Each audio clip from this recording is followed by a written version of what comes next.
This celebrated bestseller offers an understanding of your personal financial problems that will guide you through a lifetime. The Richest Man in Babylon uses success secrets of the ancients to lead you onto the road of happiness and prosperity. And now, The Richest Man in Babylon. Forward. Our prosperity as a nation depends upon the personal financial prosperity of each of us as individuals. This book deals with the personal successes of each of us. Success means accomplishments as the result of our own efforts and abilities. Proper preparation is the key to our success. Our acts can be no wiser than our thoughts. Our thinking can be no wiser than our understanding. This book of cures for lean purses has been termed a guide to financial understanding. That indeed is its purpose, to offer those who are ambitious for financial success an insight which will aid them to acquire money, to keep money, and to make their surpluses earn more money. In the pages which follow, we are taken back to Babylon, the cradle in which was nurtured the basic principles of finance now recognized and used the world over.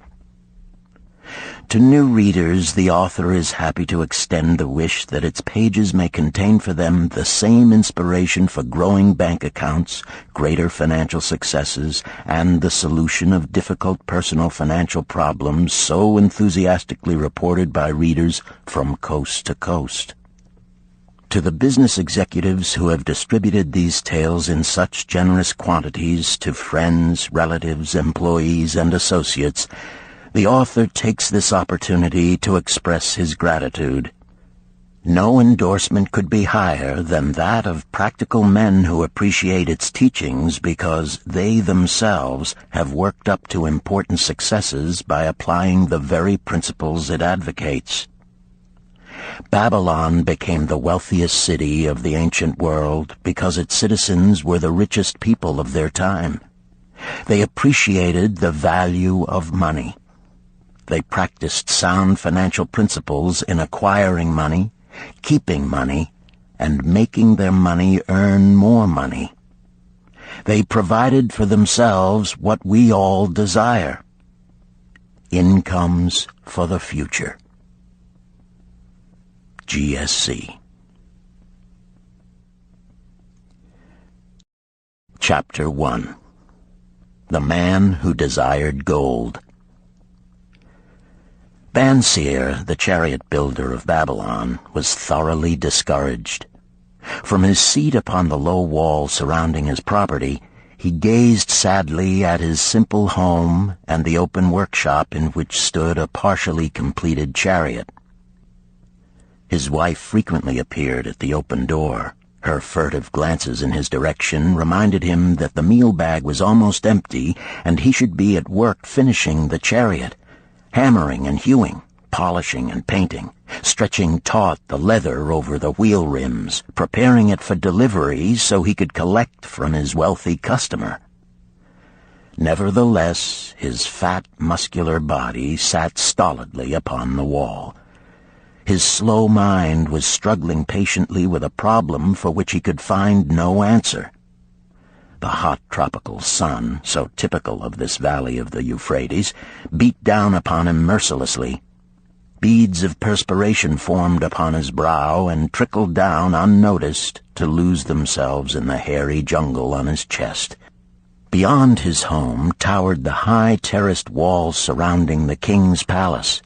Nearby, cleaving the blue heavens, was the painted tower of the Temple of Bel. In the shadow of such grandeur was his simple home and many others far less neat and well cared for. Babylon was like this, a mixture of grandeur and squalor, of dazzling wealth and direst poverty, crowded together without plan or system within the protecting walls of the city.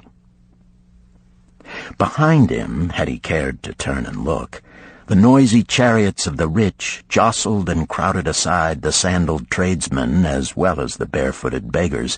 Even the rich were forced to turn into the gutters to clear the way for the long lines of slave water carriers on the king's business, each bearing a heavy goatskin of water to be poured upon the hanging gardens.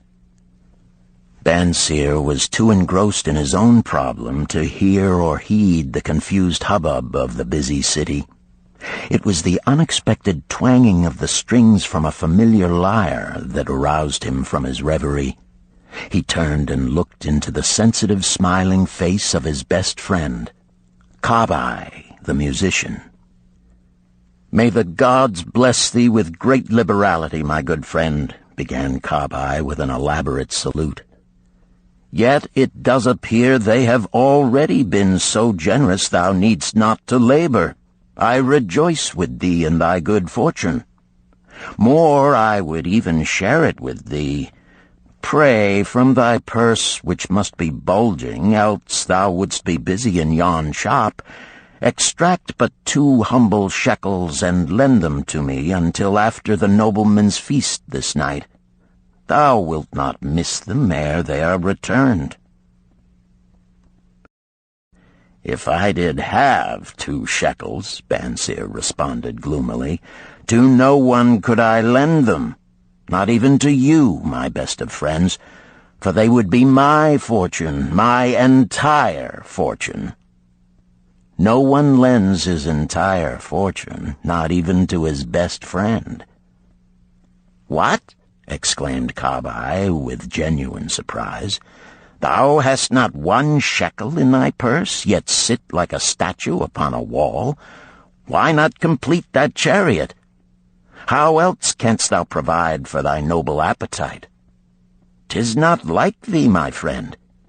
Where is thy endless energy? Doth something distress thee? Have the gods brought to thee troubles?"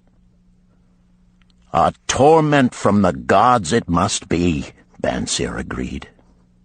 "It began with a dream, a senseless dream in which I thought I was a man of means. From my belt hung a handsome purse, heavy with coins. There were shekels which I cast with careless freedom to the beggars. There were pieces of silver with which I did buy finery for my wife and whatever I did desire for myself.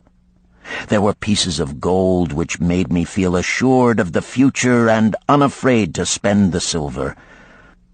A glorious feeling of contentment was within me. You would not have known me for thy hard-working friend, nor wouldst have known my wife, so free from wrinkles was her face and shining with happiness. She was again the smiling maiden of our early married days." "A pleasant dream indeed," commented Kabai. "But why should such pleasant feelings as it aroused turn thee into a glum statue upon the wall?" "Why, indeed? Because when I awoke and remembered how empty was my purse, a feeling of rebellion swept over me. Let us talk it over together, for, as the sailors do say, we ride in the same boat, we two. As youngsters we went together to the priests to learn wisdom. As young men we shared each other's pleasures. As grown men we have always been close friends. We have been contented subjects of our kind. We have been satisfied to work long hours and spend our earnings freely. We have earned much coin in the years that have passed, yet to know the joys that come from wealth, we must dream about them. Bah! Are we more than dumb sheep? We live in the richest city in all the world. The travelers do say none equals it in wealth. About us is much display of wealth, but of it we ourselves have not. After half a lifetime of hard labor, thou, my best of friends, hast an empty purse, and sayest to me, may I borrow such a trifle as 2 shekels until after the nobleman's feast this night? Then what do I reply? Do I say, here is my purse, its contents will I gladly share? No, I admit that my purse is as empty as thine. What is the matter? Why cannot we acquire silver and gold, more than enough for food and robes? Consider also our sons, Bansir continued. Are they not following in the footsteps of their fathers? Need they and their families, and their sons' families, live all their lives in the midst of such treasures of gold, and yet, like us, be content to banquet upon sour goat's milk and porridge? Never in all the years of our friendship didst thou talk like this before, Bansir. Kabai was puzzled. Never in all those years did I think like this before. From early dawn until darkness stopped me, I have labored to build the finest chariots any man could make, soft-heartedly hoping some day the gods would recognize my worthy deeds and bestow upon me great prosperity. This they have never done. At last I realize this they will never do. Therefore my heart is sad. I wish to be a man of means. I wish to own lands and cattle, to have fine robes and coins in my purse. I am willing to work for these things with all the strength in my back, with all the skill in my hands, with all the cunning in my mind. But I wish my labors to be fairly rewarded. What is the matter with us? Again, I ask you, why cannot we have our just share of the good things so plentiful for those who have the gold with which to buy them? Would I knew the answer, Kabai replied. No better than thou am I satisfied. My earnings from my lyre are quickly gone. Often must I plan and scheme that my family be not hungry. Also within my breast is a deep longing for a lyre large enough that it may truly sing the strains of music that do surge through my mind. With such an instrument could I make music finer than even the king has ever heard before. Such a lyre thou shouldst have. No man in all Babylon could make it sing more sweetly. Could make it sing so sweetly not only the king, but the gods themselves would be delighted. But how mayest thou secure it while we both of us are as poor as the king's slaves? Listen to the bell. Here they come. He pointed to the long column of half-naked, sweating water-bearers plodding laboriously up the narrow street from the river. 5 abreast they marched, each bent under a heavy goatskin of water. A fine figure of a man he who doth lead them, Kabai indicated the wearer of the bell who marched in front without a load. A prominent man in his own country, 'tis easy to see. There are many good figures in the line, Bansir agreed, as good men as we. Tall blond men from the north, laughing black men from the south, little brown men from the nearer countries, all marching together from the river to the gardens, back and forth, day after day, year after year, naught of happiness to look forward to, beds of straw upon which to sleep, hard grain porridge to eat. Pity the poor brutes, Kabai. Pity them I do, yet thou dost make me see how little better off are we, free men though we call ourselves. That is truth, Kabai, unpleasant thought though it may be. We do not wish to go on year after year living slavish lives, working, getting nowhere. Might we not find out how others acquire gold and do as they do? Kabai inquired. Perhaps there is some secret we might learn if we but sought from those who knew, replied Bansir thoughtfully. This very day, suggested Kabai, I did pass our old friend Arkad, riding in his golden chariot. This I will say, he did not look over my humble head as many in his station might consider his right. Instead, he did wave his hand that all onlookers might see him pay greetings and bestow his smile of friendship upon Carnegie, the musician. He is claimed to be the richest man in all Babylon, Banseer mused. So rich, the king is said to seek his golden aid in affairs of the treasury, Carnegie replied. So rich, Banseer interrupted. I fear if I should meet him in the darkness of the night, I should lay my hands upon his fat wallet. Nonsense, reproved Carnegie. A man's wealth is not in the purse he carries. A fat purse quickly empties if there be no golden stream to refill it.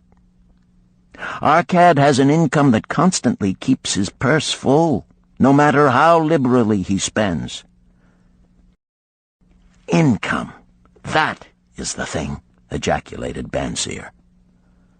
I wish an income that will keep flowing into my purse whether I sit upon the wall or travel to far lands. Arcad must know how a man can make an income for himself. Dost suppose it is something he could make clear to a mind as slow as mine? Methinks he did teach his knowledge to his son, Nomasir, Carnegie responded. Did he not go to Nineveh and, so it is told at the inn, become, without aid from his father, one of the richest men in that city? Carnegie, thou bringest to me a rare thought. A new light gleamed in Banseer's eyes. It costs nothing to ask wise advice from a good friend, and Arcad was always that. Never mind though our purses be as empty as the falcon's nest of a year ago. Let that not detain us. We are weary of being without gold in the midst of plenty. We wish to become men of means. Come, let us go to Arcad and ask how we also may acquire incomes for ourselves. Thou speakest with true inspiration, Banseer. Thou bringest to my mind a new understanding.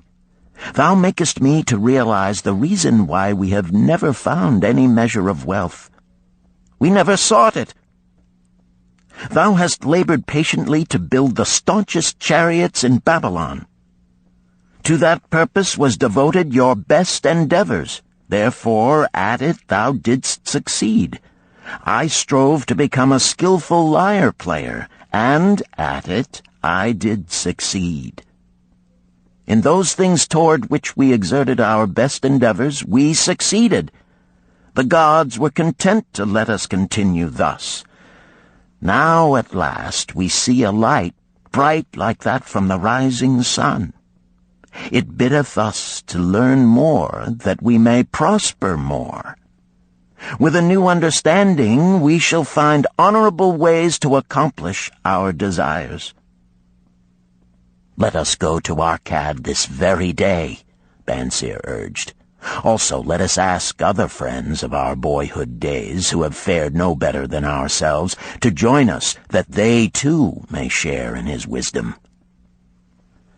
Thou wert ever thus thoughtful to thy friends, Banseer. Therefore hast thou many friends.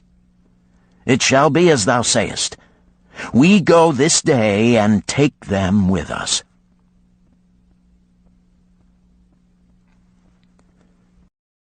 Chapter 2. The Richest Man in Babylon. In old Babylon there once lived a certain very rich man named Arcad.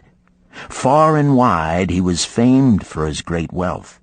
Also was he famed for his liberality. He was generous in his charities. He was generous with his family. He was liberal in his own expenses. But nevertheless, each year his wealth increased more rapidly than he spent it. And there were certain friends of younger days who came to him and said, You, Arcad, are more fortunate than we. You have become the richest man in all Babylon, while we struggle for existence. You can wear the finest garments, and you can enjoy the rarest foods, while we must be content if we can clothe our families in raiment that is presentable and feed them as best we can. Yet once we were equal. We studied under the same master. We played in the same games, and in neither the studies nor the games did you outshine us. And in the years since, you have been no more an honorable citizen than we. Nor have you worked harder or more faithfully in so far as we can judge. Why, then, should a fickle fate single you out to enjoy all the good things of life and ignore us who are equally deserving? Thereupon Arcad remonstrated with them, saying, If you have not acquired more than a bare existence in the years since we were youths, it is because you either have failed to learn the laws that govern the building of wealth, or else you do not observe them. Fickle fate is a vicious goddess who brings no permanent good to anyone. On the contrary, she brings ruin to almost every man upon whom she showers unearned gold. She makes wanton spenders who soon dissipate all they receive and are left beset by overwhelming appetites and desires they have not the ability to gratify. Yet others whom she favors become misers and hoard their wealth, fearing to spend what they have, knowing they do not possess the ability to replace it. They further are beset by fear of robbers and doom themselves to lives of emptiness and secret misery. Others there probably are who can take unearned gold and add to it and continue to be happy and contented citizens. But so few are they, I know of them but by hearsay. Think you of the men who have inherited sudden wealth, and see if these things are not so. His friends admitted that of the men they knew who had inherited wealth, these words were true, and they besought him to explain to them how he had become possessed of so much prosperity, so he continued. In my youth, I looked about me and saw all the good things there were to bring happiness and contentment, and I realized that wealth increased the potency of all these. Wealth is a power. With wealth, many things are possible. One may ornament the home with the richest of furnishings. One may sail the distant seas. One may feast on the delicacies of far lands. One may buy the ornaments of the gold worker and the stone polisher. One may even build mighty temples for the gods. One may do all these things and many others in which there is delight for the senses and gratification for the soul. And when I realized all this, I decided to myself that I would claim my share of the good things of life. I would not be one of those who stand afar off, enviously watching others enjoy. I would not be content to clothe myself in the cheapest raiment that looked respectable. I would not be satisfied with the lot of a poor man. On the contrary, I would make myself a guest at this banquet of good things. Being, as you know, the son of a humble merchant, one of a large family with no hope of an inheritance, and not being endowed, as you have so frankly said, with superior powers or wisdom, I decided that if I was to achieve what I desired, time and study would be required. As for time, all men have it in abundance. You, each of you, have let slip by sufficient time to have made yourselves wealthy. Yet you admit you have nothing to show except your good families, of which you can be justly proud. As for study, did not our wise teacher teach us that learning was of two kinds? The one kind being the things we learned and knew, and the other being the training that taught us how to find out what we did not know. Therefore did I decide to find out how one might accumulate wealth, and, when I had found out, to make this my task and do it well. For is it not wise that we should enjoy while we dwell in the brightness of the sunshine? For sorrows enough shall descend upon us when we depart for the darkness of the world of spirit. I found employment as a scribe in the hall of records, and long hours each day I labored upon the clay tablets. Week after week, and month after month I labored, yet for my earnings I had naught to show.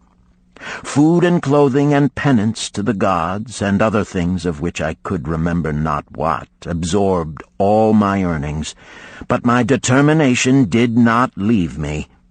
And one day Algamish, the moneylender, came to the house of the city master and ordered a copy of the 9th law, and he said to me, I must have this in 2 days, and if the task is done by that time, 2 coppers will I give to thee. So I labored hard, but the law was long, and when Algamish returned, the task was unfinished. He was angry, and had I been his slave, he would have beaten me. But knowing the city master would not permit him to injure me, I was unafraid, so I said to him, Algamish, you are a very rich man. Tell me how I may also become rich, and all night I will carve upon the clay, and when the sun rises, it shall be completed. He smiled at me and replied, You are a forward knave, but we will call it a bargain. All that night I carved, though my back pained and the smell of the wick made my head ache until my eyes could hardly see. But when he returned at sunup, the tablets were complete. Now, I said, tell me what you promised. You have fulfilled your part of our bargain, my son, he said to me kindly, and I am ready to fulfill mine. I will tell you these things you wish to know, because I am becoming an old man, and an old tongue loves to wag. And when youth comes to age for advice, he receives the wisdom of years. But too often does youth think that age knows only the wisdom of days that are gone, and therefore profits not. But remember this, the sun that shines today is the sun that shone when thy father was born, and will still be shining when thy last grandchild shall pass into the darkness. The thoughts of youth, he continued, are bright lights that shine forth like the meteors that oft make brilliant the sky. But the wisdom of age is like the fixed stars that shine so unchanged that the sailor may depend upon them to steer his course. Mark you well my words, for if you do not, you will fail to grasp the truth that I will tell you, and you will think that your night's work has been in vain. Then he looked at me shrewdly from under his shaggy brows and said in a low, forceful tone, I've found the road to wealth when I decided that a part of all I earned was mine to keep. And so will you. Then he continued to look at me with a glance that I could feel pierce me, but said no more. Is that all? I asked. That was sufficient to change the heart of a sheep-herder into the heart of a money-lender, he replied. But all I earn is mine to keep, is it not? I demanded. Far from it, he replied. Do you not pay the garment maker? Do you not pay the sandal maker? Do you not pay for the things you eat? Can you live in Babylon without spending? What have you to show for your earnings of the past month? What for the past year? Fool! You pay to everyone but yourself. Dullard! You labor for others. As well be a slave and work for what your master gives you to eat and wear. If you did keep for yourself 1/10 of all you earn, how much would you have in 10 years? My knowledge of the numbers did not forsake me, and I answered, "As much as I earn in 1 year." "You speak but half the truth," he retorted. "Every gold piece you save is a slave to work for you. Every copper it earns is its child that also can earn for you. If you would become wealthy, then what you save must earn, and its children must earn, that all may help to give to you the abundance you crave. You think I cheat you for your long night's work," he continued, "but I am paying you 1,000 times over if you have the intelligence to grasp the truth I offer you. A part of all you earn is yours to keep. It should not be less than 1/10, no matter how little you earn. It can be as much more as you can afford. Pay yourself first. Do not buy from the clothes maker and the sandal maker more than you can pay out of the rest and still have enough for food and charity and penance to the gods. Wealth, like a tree, grows from a tiny seed. The first copper you save is the seed from which your tree of wealth shall grow. The sooner you plant that seed, the sooner shall the tree grow. And the more faithfully you nourish and water that tree with consistent savings, the sooner may you bask in contentment beneath its shade." So saying, he took his tablets and went away. I thought much about what he had said to me, and it seemed reasonable, so I decided that I would try it. Each time I was paid, I took 1 from each 10 pieces of copper and hid it away. And strange as it may seem, I was no shorter of funds than before. I noticed little difference as I managed to get along without it. But often I was tempted, as my hoard began to grow, to spend it for some of the good things the merchants displayed, brought by camels and ships from the land of the Phoenicians. But I wisely refrained. A 12th month after Algamish had gone, he again returned and said to me, "Son, have you paid to yourself not less than 1/10 of all you have earned for the past year?" I answered proudly, "Yes, master, I have." "That is good," he answered, beaming upon me. "And what have you done with it?" "I have given it to Asmer, the brickmaker, who told me he was traveling over the far seas, and in Tyre he would buy from me the rare jewels of the Phoenicians. When he returns, we shall sell these at high prices and divide the earnings." "Every fool must learn," he growled. "But why trust the knowledge of a brickmaker about jewels? Would you go to the breadmaker to inquire about the stars? No, by my tunic, you would go to the astrologer if you had power to think. Your savings are gone, youth. You have jerked your wealth tree up by the roots. But plant another. Try again. And next time, if you would have advice about jewels, go to the jewel merchant. If you would know the truth about sheep, go to the herdsman. Advice is one thing that is freely given away, but watch that you take only what is worth having. He who takes advice about his savings from one who is inexperienced in such matters shall pay with his savings for proving the falsity of their opinions." Saying this, he went away. And it was as he said, for the Phoenicians are scoundrels and sold to Asmer worthless bits of glass that looked like gems. But as Algamish had bid me, I again saved each 10th copper, for I now had formed the habit, and it was no longer difficult. Again, 12 months later, Algamish came to the room of the scribes and addressed me. "What progress have you made since last I saw you?" "I have paid myself faithfully," I replied, "and my savings I have entrusted to Agar, the shield-maker, to buy bronze, and each 4th month he does pay me the rental." "That is good. And what do you do with the rental?" I do have a great feast with honey and fine wine and spiced cake.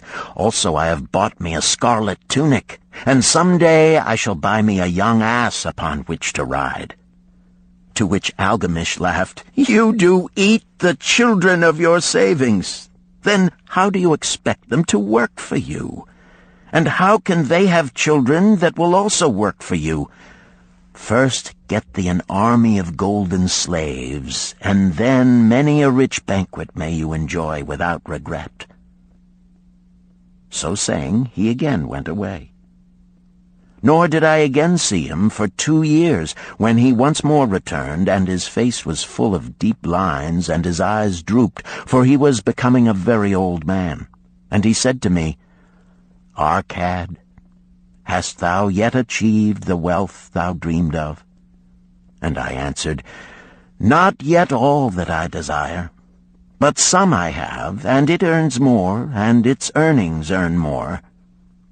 "And do you still take the advice of brickmakers?" "About brickmaking they give me good advice," I retorted. "Arcad," he continued, "you have learned your lessons well. You first learned to live upon less than you could earn.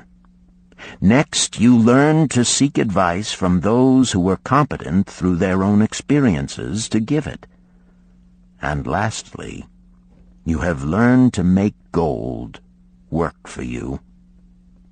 You have taught yourself how to acquire money, how to keep it, and how to use it. Therefore, you are competent for a responsible position.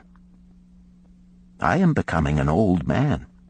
My sons think only of spending and give no thought to earning. My interests are great, and I fear too much for me to look after. If you will go to Nippur and look after my lands there, I shall make you my partner, and you shall share in my estate." So I went to Nippur and took charge of his holdings, which were large, and because I was full of ambition and because I had mastered the 3 laws of successfully handling wealth, I was enabled to increase greatly the value of his properties. So I prospered much, and when the spirit of Algamish departed for the sphere of darkness, I did share in his estate as he had arranged under the law. So spake Arcad, and when he had finished his tale, one of his friends said, "You were indeed fortunate that Algamish made you an heir."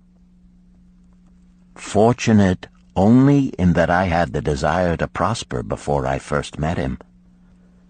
For 4 years did I not prove my definiteness of purpose by keeping 1/10 of all I earned? Would you call a fisherman lucky who for years so studied the habits of the fish that with each changing wind he could cast his nets about them? Opportunity is a haughty goddess who wastes no time with those who are unprepared. You had strong willpower to keep on after you lost your first year's savings. You are unusual in that way," spoke up another. "Willpower," retorted Arcad. "What nonsense! Do you think willpower gives a man the strength to lift a burden the camel cannot carry, or to draw a load the oxen cannot budge? Willpower is but the unflinching purpose to carry a task you set for yourself to fulfillment. If I set for myself a task, be it ever so trifling, I shall see it through. How else shall I have confidence in myself to do important things? Should I say to myself, for 100 days as I walk across the bridge into the city, I will pick from the road a pebble and cast it into the stream? I would do it. If on the 7th day I passed by without remembering, I would not say to myself, tomorrow I will cast 2 pebbles which will do as well. Instead, I would retrace my steps and cast the pebble. Nor on the 20th day would I say to myself, Arcad, this is useless. What does it avail you to cast a pebble every day? Throw in a handful and be done with it. No, I would not say that, nor do it, When I set a task for myself, I complete it. Therefore, I am careful not to start difficult and impractical tasks, because I love leisure." And then another friend spoke up and said, "If what you tell is true, and it does seem, as you have said, reasonable, then being so simple, if all men did it, there would not be enough wealth to go around." "Wealth grows wherever men exert energy," Arcad replied. "If a rich man builds him a new palace, is the gold he pays out gone? No, the brickmaker has part of it, and the laborer has part of it, and the artist has part of it, and everyone who labors upon the house has part of it. Yet, when the palace is completed, is it not worth all it cost? And is the ground upon which it stands not worth more because it is there? And is the ground that adjoins it not worth more because it is there? Wealth grows in magic ways. No man can prophesy the limit of it. Have not the Phoenicians built great cities on barren coasts with the wealth that comes from their ships of commerce on the seas? "What then do you advise us to do that we also may become rich?" asked still another of his friends. "The years have passed, and we are no longer young men, and we have nothing put by." "I advise that you take the wisdom of Algamish and say to yourselves, 'A part of all I earn is mine to keep.' Say it in the morning when you first arise, say it at noon, say it at night. Say it each hour of every day. Say it to yourself until the words stand out like letters of fire across the sky. Impress yourself with the idea. Fill yourself with the thought. Then take whatever portion seems wise. Let it be not less than 1/10, and lay it by. Arrange your other expenditures to do this if necessary, but lay by that portion first. Soon you will realize what a rich feeling it is to own a treasure upon which you alone have claim. As it grows, it will stimulate you. A new joy of life will thrill you. Greater efforts will come to you to earn more. For of your increased earnings, will not the same percentage be also yours to keep? Then learn to make your treasure work for you. Make it your slave. Make its children and its children's children work for you.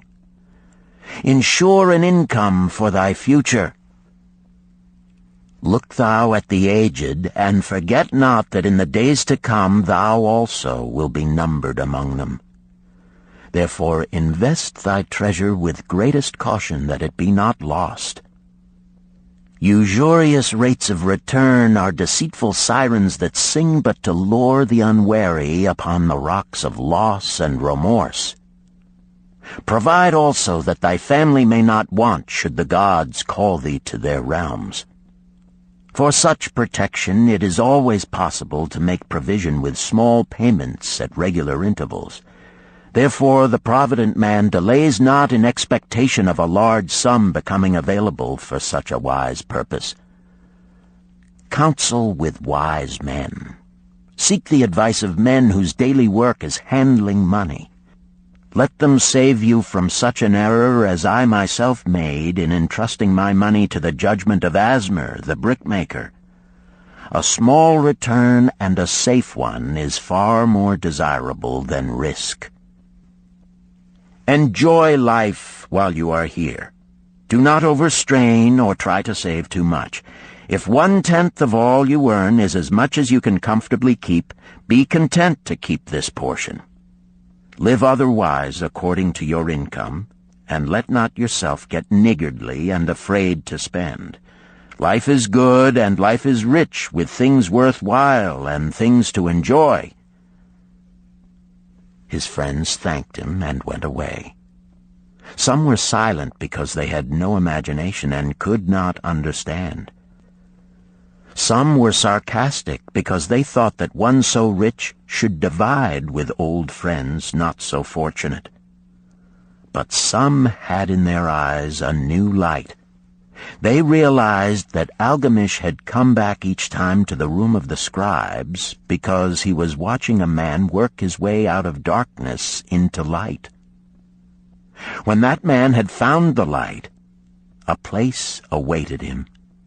No one could fill that place until he had for himself worked out his own understanding, until he was ready for opportunity. These latter were the ones who, in the following years, frequently revisited Arcad, who received them gladly. He counseled with them and gave them freely of his wisdom, as men of broad experience are always glad to do, and he assisted them in so investing their savings that it would bring in a good interest with safety and would neither be lost nor entangled in investments that paid no dividends. The turning point in these men's lives came upon that day when they realized the truth that had come from Algamish to Arcad, and from Arcad to them. A part of all you earn is yours to keep.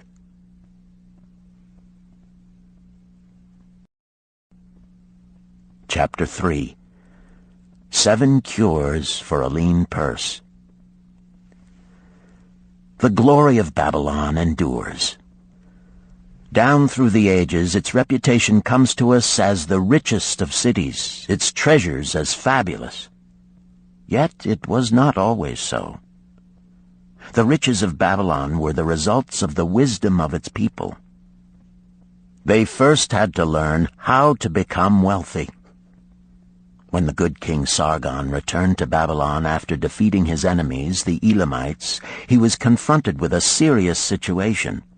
The royal chancellor explained it to the king thus: "After many years of great prosperity brought to our people because your majesty built the great irrigation canals and the mighty temples of the gods, now that these works are completed, the people seem unable to support themselves.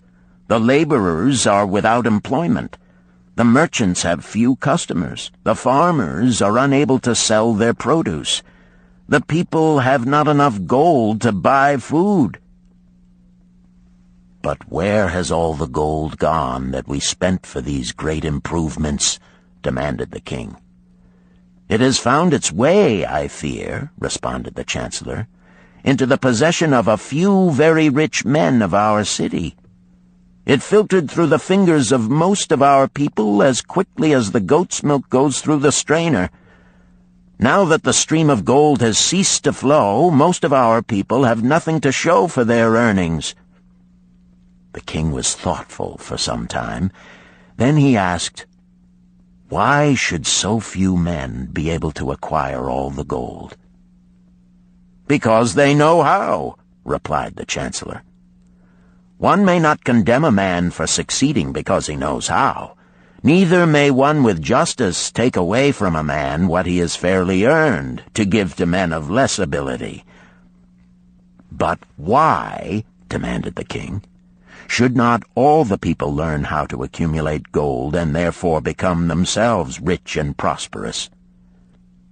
"Quite possible, Your Excellency. But who can teach them? Certainly not the priests, because they know naught of money-making."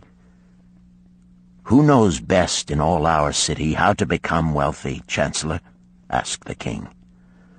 "Thy question answers itself, Your Majesty. Who has amassed the greatest wealth in Babylon?" "Well said, my able Chancellor. It is Arcad. He is the richest man in Babylon. Bring him before me on the morrow." Upon the following day, as the king had decreed, Arcad appeared before him, straight and sprightly, despite his 80 years and 10. "Arcad," spoke the king, "is it true thou art the richest man in Babylon?" "So it is reported, Your Majesty, and no man disputes it." "How becamest thou so wealthy?" "By taking advantage of opportunities available to all citizens of our good city." Thou hadst nothing to start with? Only a great desire for wealth. Besides this, nothing. Arcad, continued the king, our city is in a very unhappy state because a few men know how to acquire wealth and therefore monopolize it, while the mass of our citizens lack the knowledge of how to keep any part of the gold they receive. It is my desire that Babylon be the wealthiest city in the world. Therefore, it must be a city of many wealthy men. Therefore, we must teach all the people how to acquire riches. Tell me, Arcad, is there any secret to acquiring wealth? Can it be taught? It is practical, Your Majesty. That which one man knows can be taught to others. The king's eyes glowed. Arcad, thou speakest the words I wish to hear. Wilt thou lend thyself to this great cause? Wilt thou teach thy knowledge to a school for teachers, each of whom shall teach others until there are enough trained to teach these truths to every worthy subject in my domain? Arcad bowed and said, I am thy humble servant to command. Whatever knowledge I possess will I gladly give for the betterment of my fellow men and the glory of my king. Let your good chancellor arrange for me a class of 100 men, and I will teach them those 7 cures which did fatten my purse, than which there was none leaner in all Babylon. A fortnight later, in compliance with the king's command, the chosen 100 assembled in the great hall of the Temple of Learning, seated upon colorful rings in a semicircle. Arcad sat beside a small tabaret upon which smoked a sacred lamp sending forth a strange and pleasing odor. "Behold the richest man in Babylon," whispered a student, nudging his neighbor as Arcad arose. "He is but a man, even as the rest of us." "As a dutiful subject of our great king," Arcad began, "I stand before you in his service. Because once I was a poor youth who did greatly desire gold, and because I found knowledge that enabled me to acquire it, he asks that I impart unto you my knowledge. I started my fortune in the humblest way. I had no advantage not enjoyed as fully by you and every citizen in Babylon. The first storehouse of my treasure was a well-worn purse. I loathed its useless emptiness. I desired that it be round and full, clinking with the sound of gold. Therefore I sought every remedy for a lean purse. I found 7. To you who are assembled before me shall I explain the 7 cures for a lean purse which I do recommend to all men who desire much gold. Each day for 7 days will I explain to you one of the 7 remedies. Listen attentively to the knowledge that I will impart. Debate it with me. Discuss it among yourselves.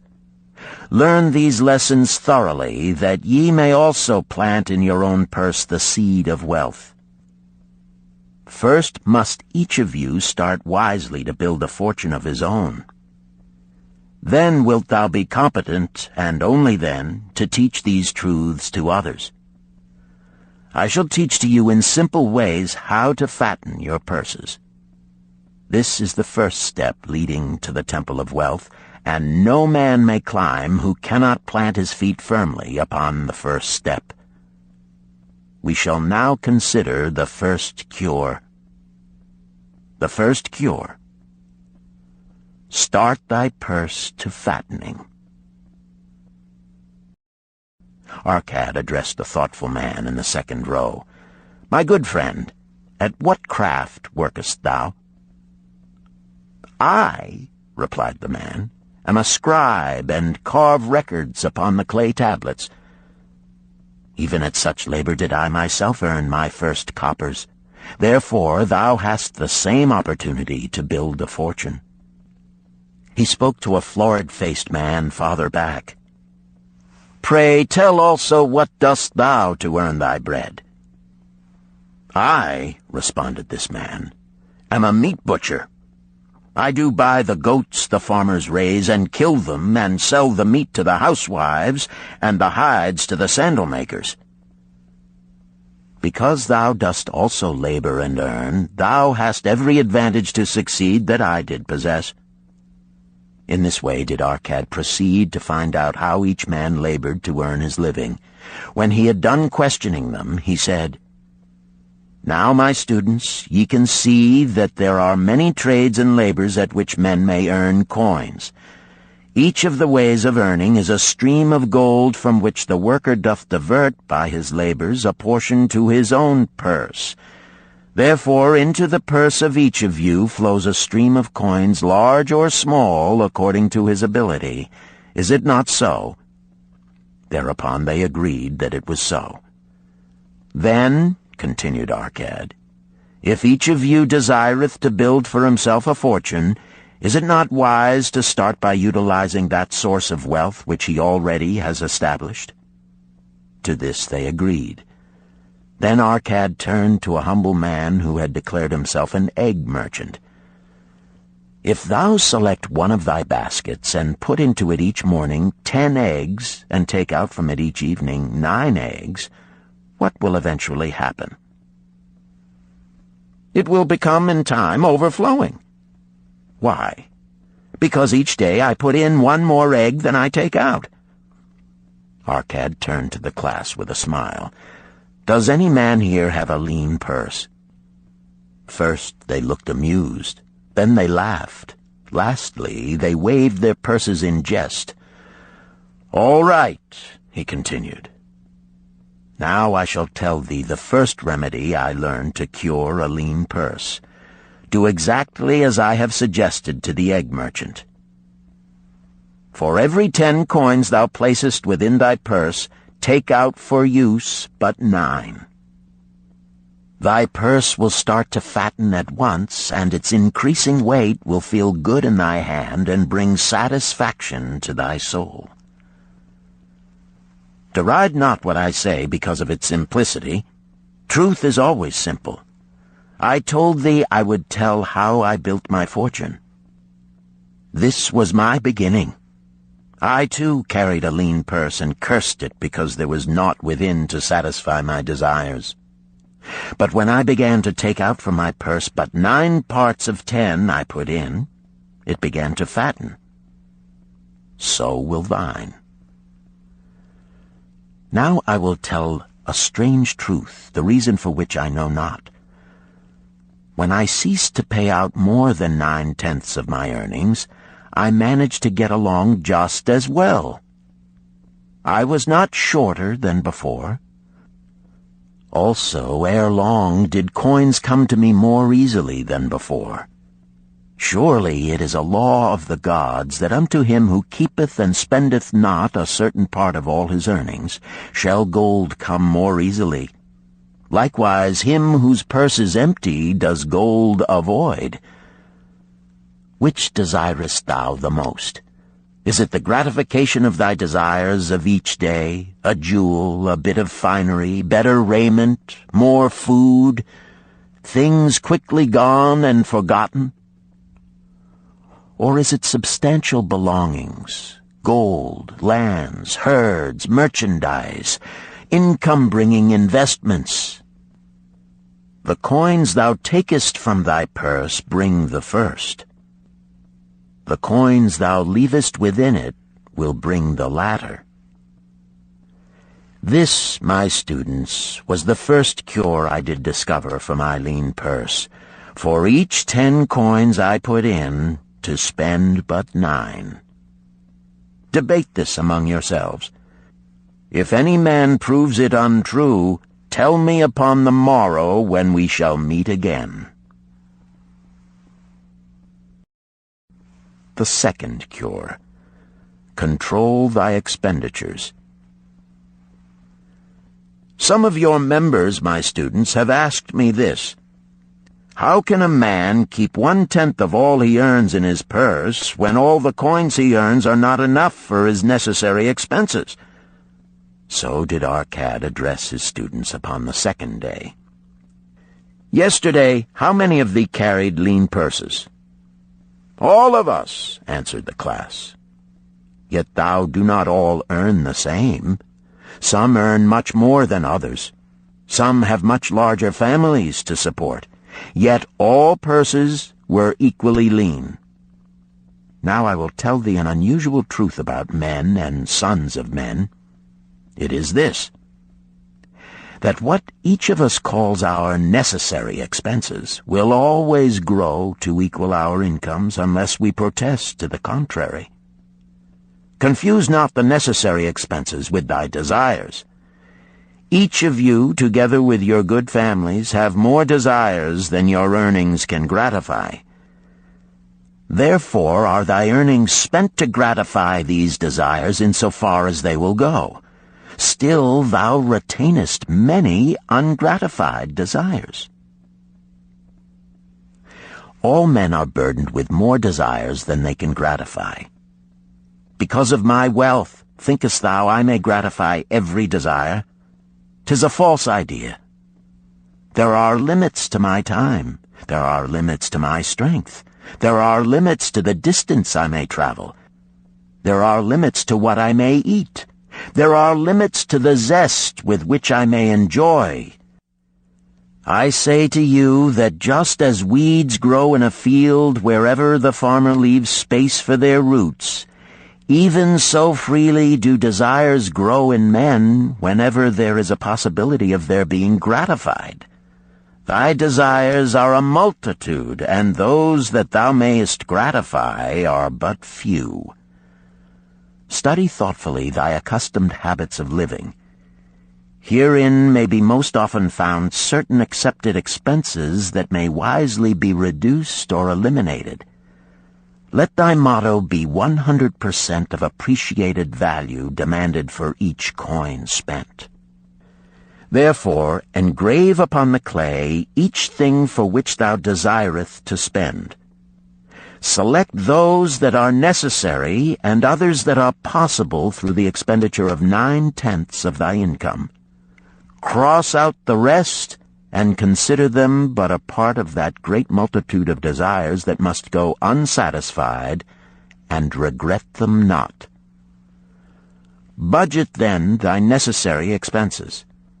Touch not the 1/10 that is fattening thy purse. Let this be thy great desire that is being fulfilled. Keep working with thy budget. Keep adjusting it to help thee. Make it thy first assistant in defending thy fattening purse. Hereupon one of the students, wearing a robe of red and gold, arose and said, "I am a free man. I believe that it is my right to enjoy the good things of life. Therefore do I rebel against the slavery of a budget which determines just how much I may spend and for what. I feel it would take much pleasure from my life and make me little more than a pack-ass to carry a burden." To him Arcad replied, "Who, my friend, would determine thy budget?" "I would make it for myself," responded the protesting one. "In that case, were a pack-ass to budget his burden, would he include therein jewels and rugs and heavy bars of gold? Not so. He would include hay and grain and a bag of water for the desert trail. The purpose of a budget is to help thy purse to fatten. It is to assist thee to have thy necessities and, insofar as attainable, thy other desires. It is to enable thee to realize thy most cherished desires by defending them from thy casual wishes. Like a bright light in a dark cave, thy budget shows up the leaks from thy purse and enables thee to stop them and control thy expenditures for definite and gratifying purposes. This, then, is the second cure for a lean purse. Budget thy expenses, that thou mayest have coins to pay for thy necessities, to pay for thy enjoyments, and to gratify thy worthwhile desires without spending more than 9/10 of thy earnings. The third cure: make thy gold multiply. Behold, thy lean purse is fattening. Thou hast disciplined thyself to leave therein 1/10 of all thou earnest. Thou hast controlled thy expenditures to protect thy growing treasure. Next, we will consider means to put thy treasure to labor and to increase. Gold in a purse is gratifying to own, and satisfieth a miserly soul, but earns nothing. The gold we may retain from our earnings is but the start. The earnings it will make shall build our fortunes. So spoke our cat upon the third day to his class. How, therefore, may we put our gold to work? My first investment was unfortunate, for I lost all. Its tale I will relate later. My first profitable investment was a loan I made to a man named Agar, a shield maker. Once each year did he buy large shipments of bronze brought from across the sea to use in his trade. Lacking sufficient capital to pay the merchants, he would borrow from those who had extra coins. He was an honorable man. His borrowing he would repay, together with a liberal rental as he sold his shields. Each time I loaned to him, I loaned back also the rental he had paid to me. Therefore not only did my capital increase, but its earnings likewise increased. Most gratifying was it to have these sums returned to my purse. I tell you, my students, a man's wealth is not in the coins he carries in his purse. It is the income he buildeth, the golden stream that continually floweth into his purse and keepeth it always bulging. That is what every man desireth. That is what thou, each one of thee, desireth. An income that continueth to come whether thou work or travel. Great income I have acquired, so great that I am called a very rich man. My loans to Agar were my first training in profitable investment. Gaining wisdom from this experience, I extended my loans and investments as my capital increased. From a few sources at first, from many sources later, flowed into my purse a golden stream of wealth available for such wise uses as I should decide. Behold, from my humble earnings, I had begotten a horde of golden slaves, each laboring and earning more gold. As they labored for me, so their children also labored, and their children's children, until great was the income from their combined efforts. Gold increaseth rapidly when making reasonable earnings, as thou wilt see from the following. A farmer, when his first son was born, took 10 pieces of silver to a moneylender and asked him to keep it on rental for his son until he became 20 years of age. This the moneylender did, and agreed the rental should be 1/4 of its value each 4 years. The farmer asked, because this sum he had set aside as belonging to his son, that the rental be added to the principal. When the boy had reached the age of 20 years, the farmer again went to the moneylender to inquire about the silver. The moneylender explained that because this sum had been increased by compound interest, the original 10 pieces of silver had now grown to 30 1/2 pieces. The farmer was well pleased, and because the son did not need the coins, he left them with the moneylender. When the son became 50 years of age, the father meantime having passed to the other world, the moneylender paid the son in settlement 167 pieces of silver. Thus, in 50 years had the investment multiplied itself at rental almost 17 times. This, then, is the third cure for a lean purse. to put each coin to laboring, that it may reproduce its kind, even as the flocks of the field, and help bring to thee income, a stream of wealth that shall flow constantly into thy purse. The fourth cure. Guard thy treasures from loss. Misfortune loves a shining mark. Gold in a man's purse must be guarded with firmness, else it be lost. Thus it is wise that we must first secure small amounts and learn to protect them before the gods entrust us with larger. So spoke our cad upon the fourth day to his class. Every owner of gold is tempted by opportunities whereby it would seem that he could make large sums by its investment in most plausible projects. Often friends and relatives are eagerly entering such investment and urge him to follow. The first sound principle of investment is security for thy principal. Is it wise to be intrigued by larger earnings when thy principal may be lost? I say not. The penalty of risk is probable loss. Study carefully, before parting with thy treasure, each assurance that it may be safely reclaimed. Be not misled by thine own romantic desires to make wealth rapidly.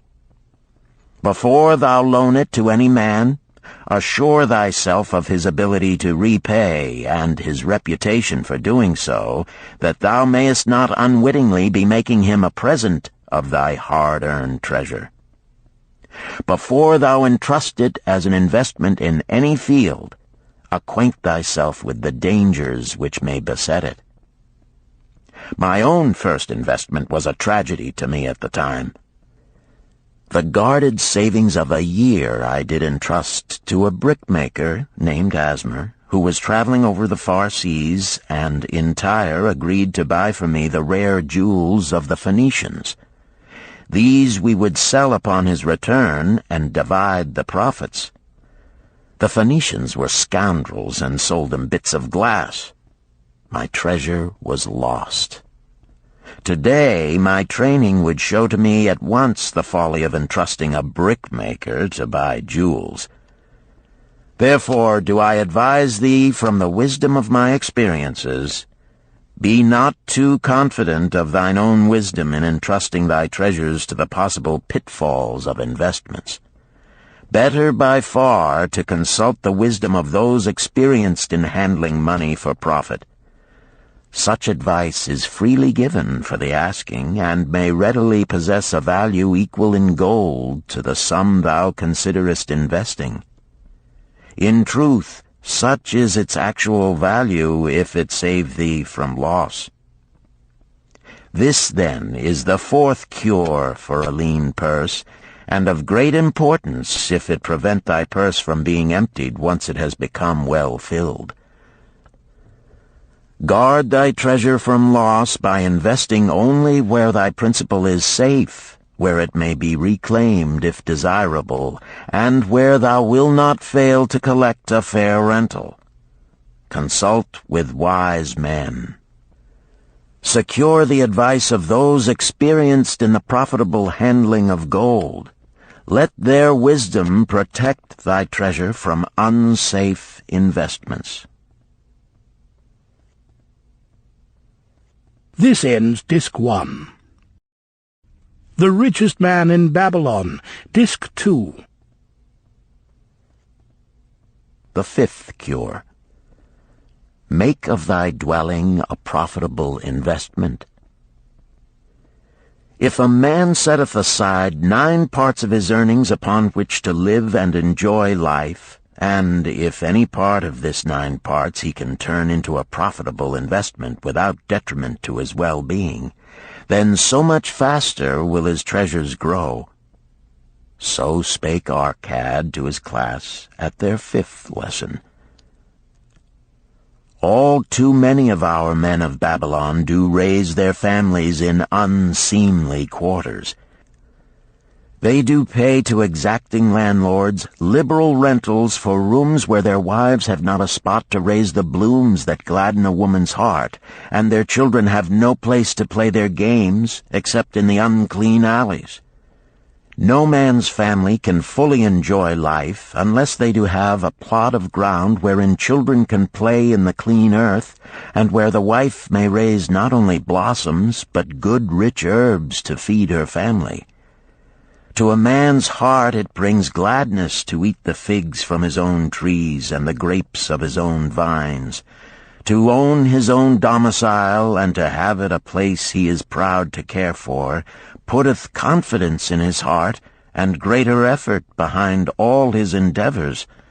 Therefore do I recommend that every man own the roof that sheltereth him and his. Nor is it beyond the ability of any well-intentioned man to own his home. Hath not our great king so widely extended the walls of Babylon that within them much land is now unused, and may be purchased at sums most reasonable? Also I say to you, my students, that the money-lenders gladly consider the desires of men who seek homes and land for their families. Readily may thou borrow to pay the brickmaker and the builder for such commendable purposes, if thou can show a reasonable portion of the necessary sum which thou thyself hast provided for the purpose. Then when the house be built, thou canst pay the money-lender with the same regularity as thou didst pay the landlord, because each payment will reduce thy indebtedness to the money-lender. A few years will satisfy his loan.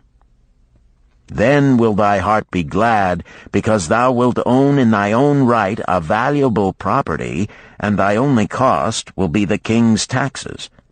Also wilt thy good wife go more often to the river to wash thy robes, that each time returning she may bring a goatskin of water to pour upon the growing things. Thus come many blessings to the man who owneth his own house, and greatly will it reduce his cost of living, making available more of his earnings for pleasures and the gratification of his desires. This, then, is the fifth cure for a lean purse. Own thy own home. The sixth cure. Ensure a future income. The life of every man proceedeth from his childhood to his old age. This is the path of life, and no man may deviate from it, unless the gods call him prematurely to the world beyond. Therefore do I say that it behooves a man to make preparation for a suitable income in the days to come, when he is no longer young, and to make preparations for his family, should he be no longer with them to comfort and support them. This lesson shall instruct thee in providing a full purse when time has made thee less able to earn. So Arcad addressed his class upon the sixth day. The man who, because of his understanding of the laws of wealth, acquireth a growing surplus, should give thought to those future days. He should plan certain investments or provisions that may endure safely for many years, yet will be available when the time arrives which he has so wisely anticipated. There are diverse ways by which a man may provide with safety for his future. He may provide a hiding place and there bury a secret treasure. Yet no matter with what skill it be hidden, it may nevertheless become the loot of thieves. For this reason I recommend not this plan. A man may buy houses or lands for this purpose. If wisely chosen as to their usefulness and value in the future, they are permanent in their value and their earnings, or their sale will provide well for his purpose. A man may loan a small sum to the moneylender and increase it at regular periods. The rental which the moneylender adds to this will largely add to its increase. I do know a sandal-maker named Ansan, who explained to me not long ago that each week for 8 years he had deposited with his moneylender 2 pieces of silver. The moneylender had but recently given him an accounting over which he greatly rejoiced. The total of his small deposits with their rental at the customary rate of 1/4 their value for each 4 years had now become 1,040 pieces of silver. I did gladly encourage him further by demonstrating to him with my knowledge of the numbers that in 12 years more, if he would keep his regular deposits of but 2 pieces of silver each week, the moneylender would then owe him 4,000 pieces of silver, a worthy competence for the rest of his life. Surely when such a small payment made with regularity doth produce such profitable results, no man can afford not to insure a treasure for his old age and the protection of his family, no matter how prosperous his business and his investments may be. I would that I might say more about this. In my mind rests a belief that someday wise-thinking men will devise a plan to insure against death, whereby many men pay in but a trifling sum regularly, the aggregate making a handsome sum for the family of each member who passeth to the beyond. This do I see as something desirable and which I could highly recommend.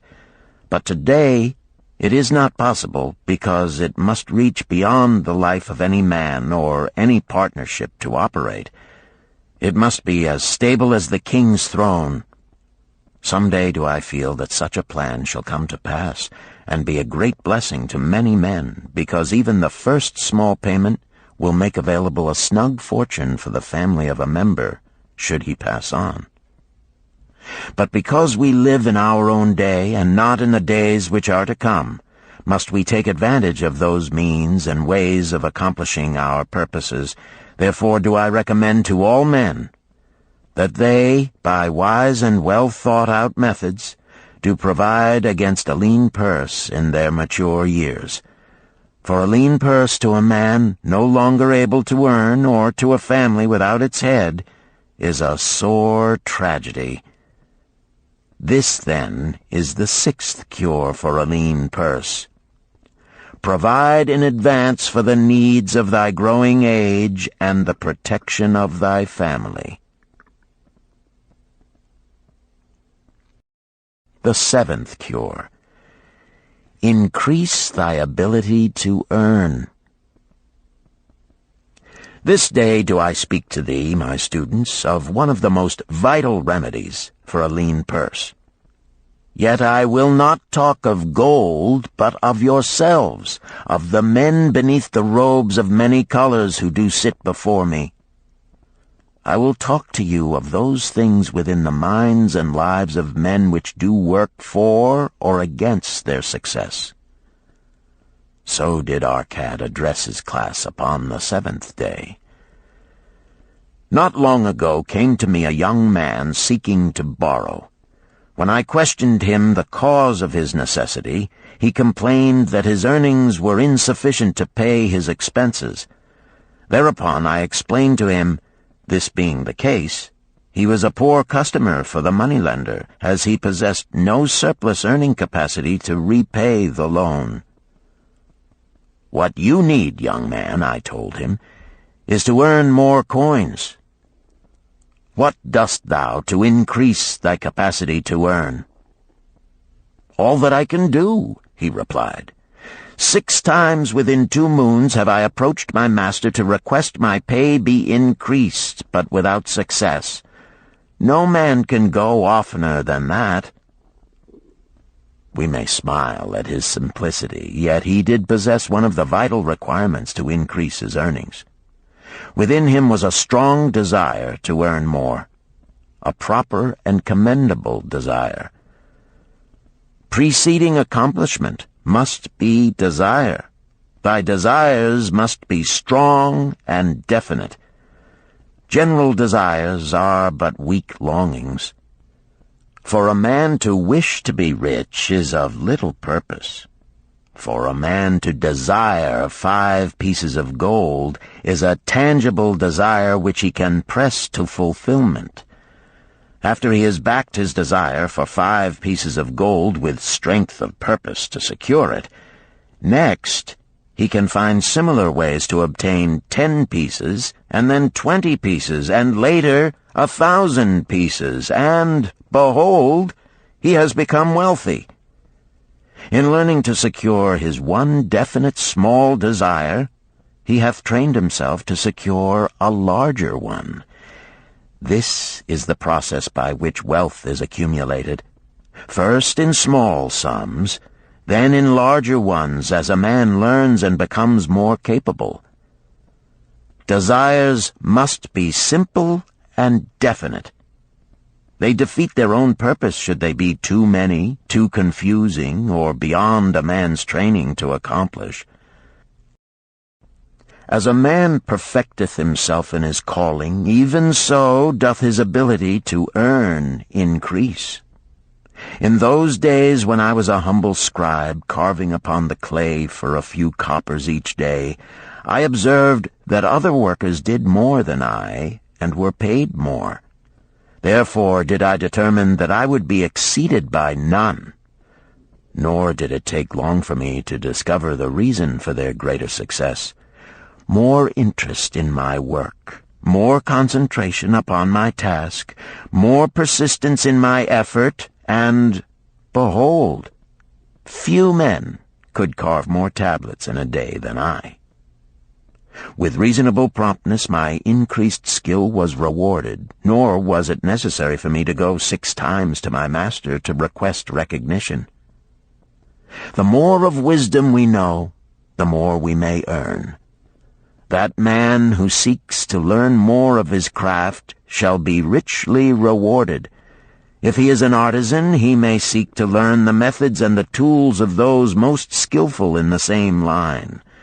If he laboreth at the law or at healing, he may consult and exchange knowledge with others of his calling. If he be a merchant, he may continually seek better goods that can be purchased at lower prices. Always do the affairs of men change and improve, because keen-minded men seek greater skill that they may better serve those upon whose patronage they depend. Therefore I urge all men to be in the front rank of progress, and not to stand still, lest they be left behind. Many things come to make a man's life rich with gainful experiences. Such things as the following a man must do if he respects himself. He must pay his debts with all the promptness within his power, not purchasing that for which he is unable to pay. He must take care of his family, that they may think and speak well of him. He must make a will of record, that in case the gods call him, proper and honorable division of his property be accomplished. He must have compassion upon those who are injured and smitten by misfortune, and aid them within reasonable limits. He must do deeds of thoughtfulness to those dear to him. Thus, the 7th and last remedy for a lean purse is to cultivate thy own powers, to study and become wiser, to become more skillful, to so act as to respect thyself. Thereby shalt thou acquire confidence in thyself to achieve thy carefully considered desires. These, then, are the 7 cures for a lean purse, which, out of the experience of a long and successful life, I do urge for all men who desire wealth.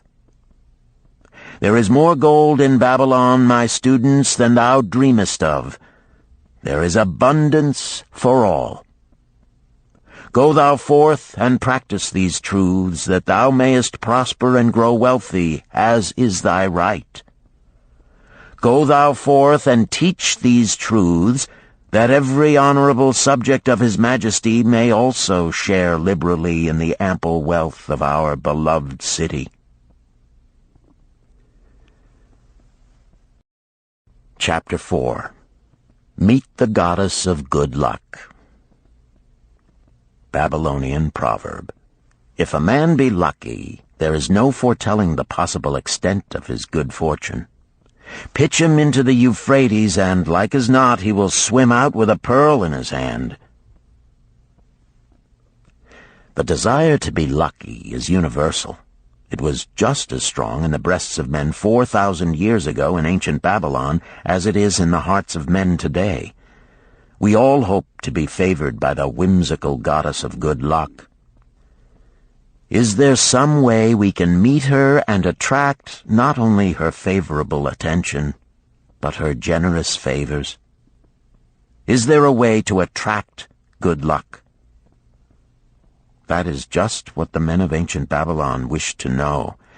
It is exactly what they decided to find out. They were shrewd men and keen thinkers. That explains why their city became the richest and most powerful city of their time. In that distant past, they had no schools or colleges.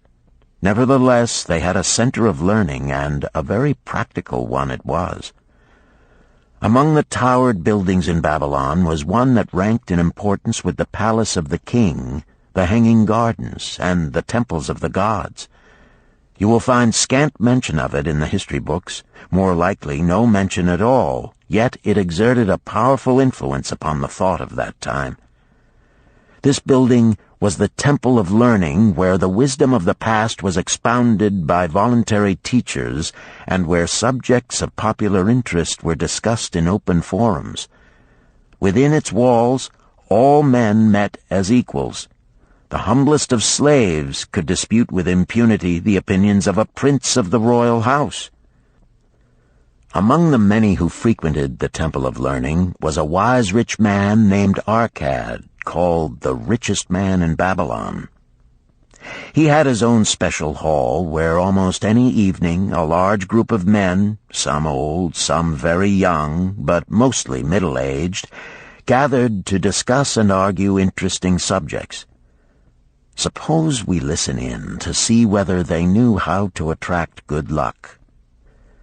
The sun had just set like a great red ball of fire shining through the haze of desert dust when Arcad strolled to his accustomed platform. Already full 80 men were awaiting his arrival, reclining on their small rugs spread upon the floor. More were still arriving. "What shall we discuss this night?" Arcad inquired. After a brief hesitation, a tall cloth weaver addressed him, arising as was the custom. "I have a subject I would like to hear discussed, yet hesitate to offer, lest it seem ridiculous to you, Arcad, and my good friends here."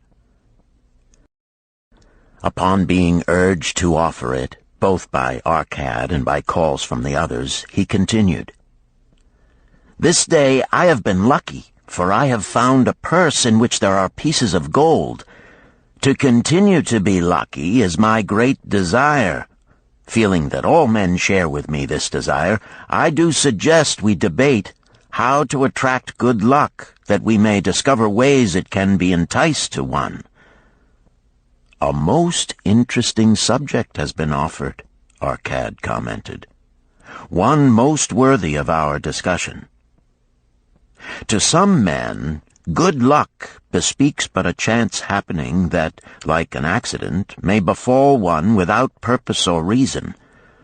Others do believe that the instigator of all good fortune is our most bounteous goddess Ashtar, ever anxious to reward with generous gifts those who please her. Speak up, my friends, what say you? Shall we seek to find if there be means by which good luck may be enticed to visit each and all of us?" "Yea, and much of it," responded the growing group of eager listeners.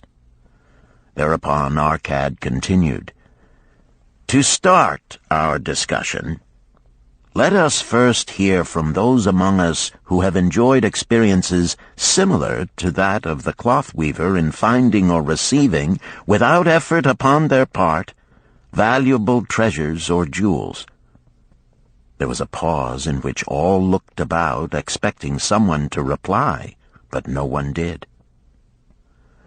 "What? No one?" Arcad asked. then rare indeed must be this kind of good luck.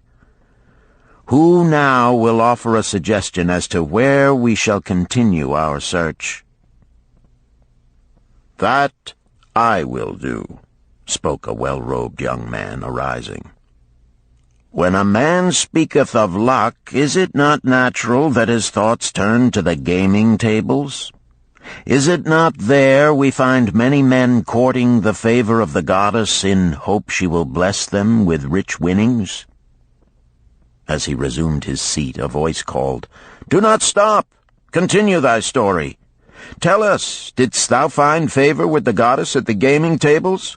Did she turn the cubes with red side up, so thou filled thy purse at the dealer's expense? Or did she permit the blue sides to come up, so the dealer raked in thy hard-earned pieces of silver?"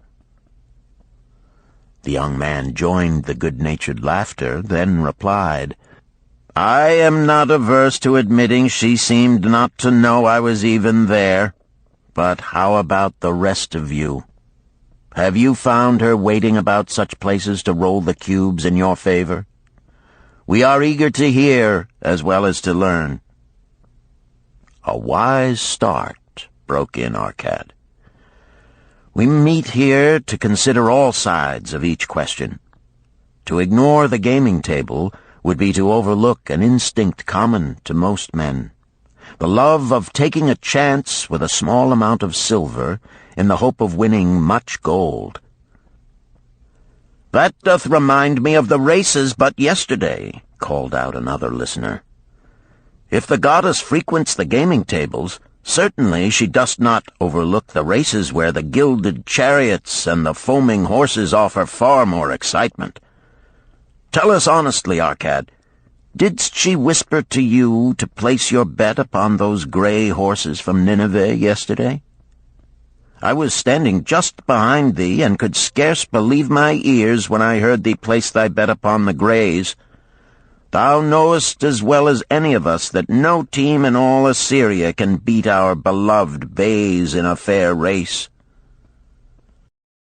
Didst the goddess whisper in thy ear to bet upon the grays because at the last turn the inside black would stumble and so interfere with our bays that the grays would win the race and score an unearned victory?" Arcad smiled indulgently at the banter. "What reason have we to feel the good goddess would take that much interest in any man's bet upon a horse race? To me, she is a goddess of love and dignity whose pleasure it is to aid those who are in need and to reward those who are deserving. I look to find her, not at the gaming tables or the races where men lose more gold than they win, but in other places where the doings of men are more worthwhile and more worthy of reward. In tilling the soil, in honest trading, in all of man's occupations, there is opportunity to make a profit upon his efforts and his transactions.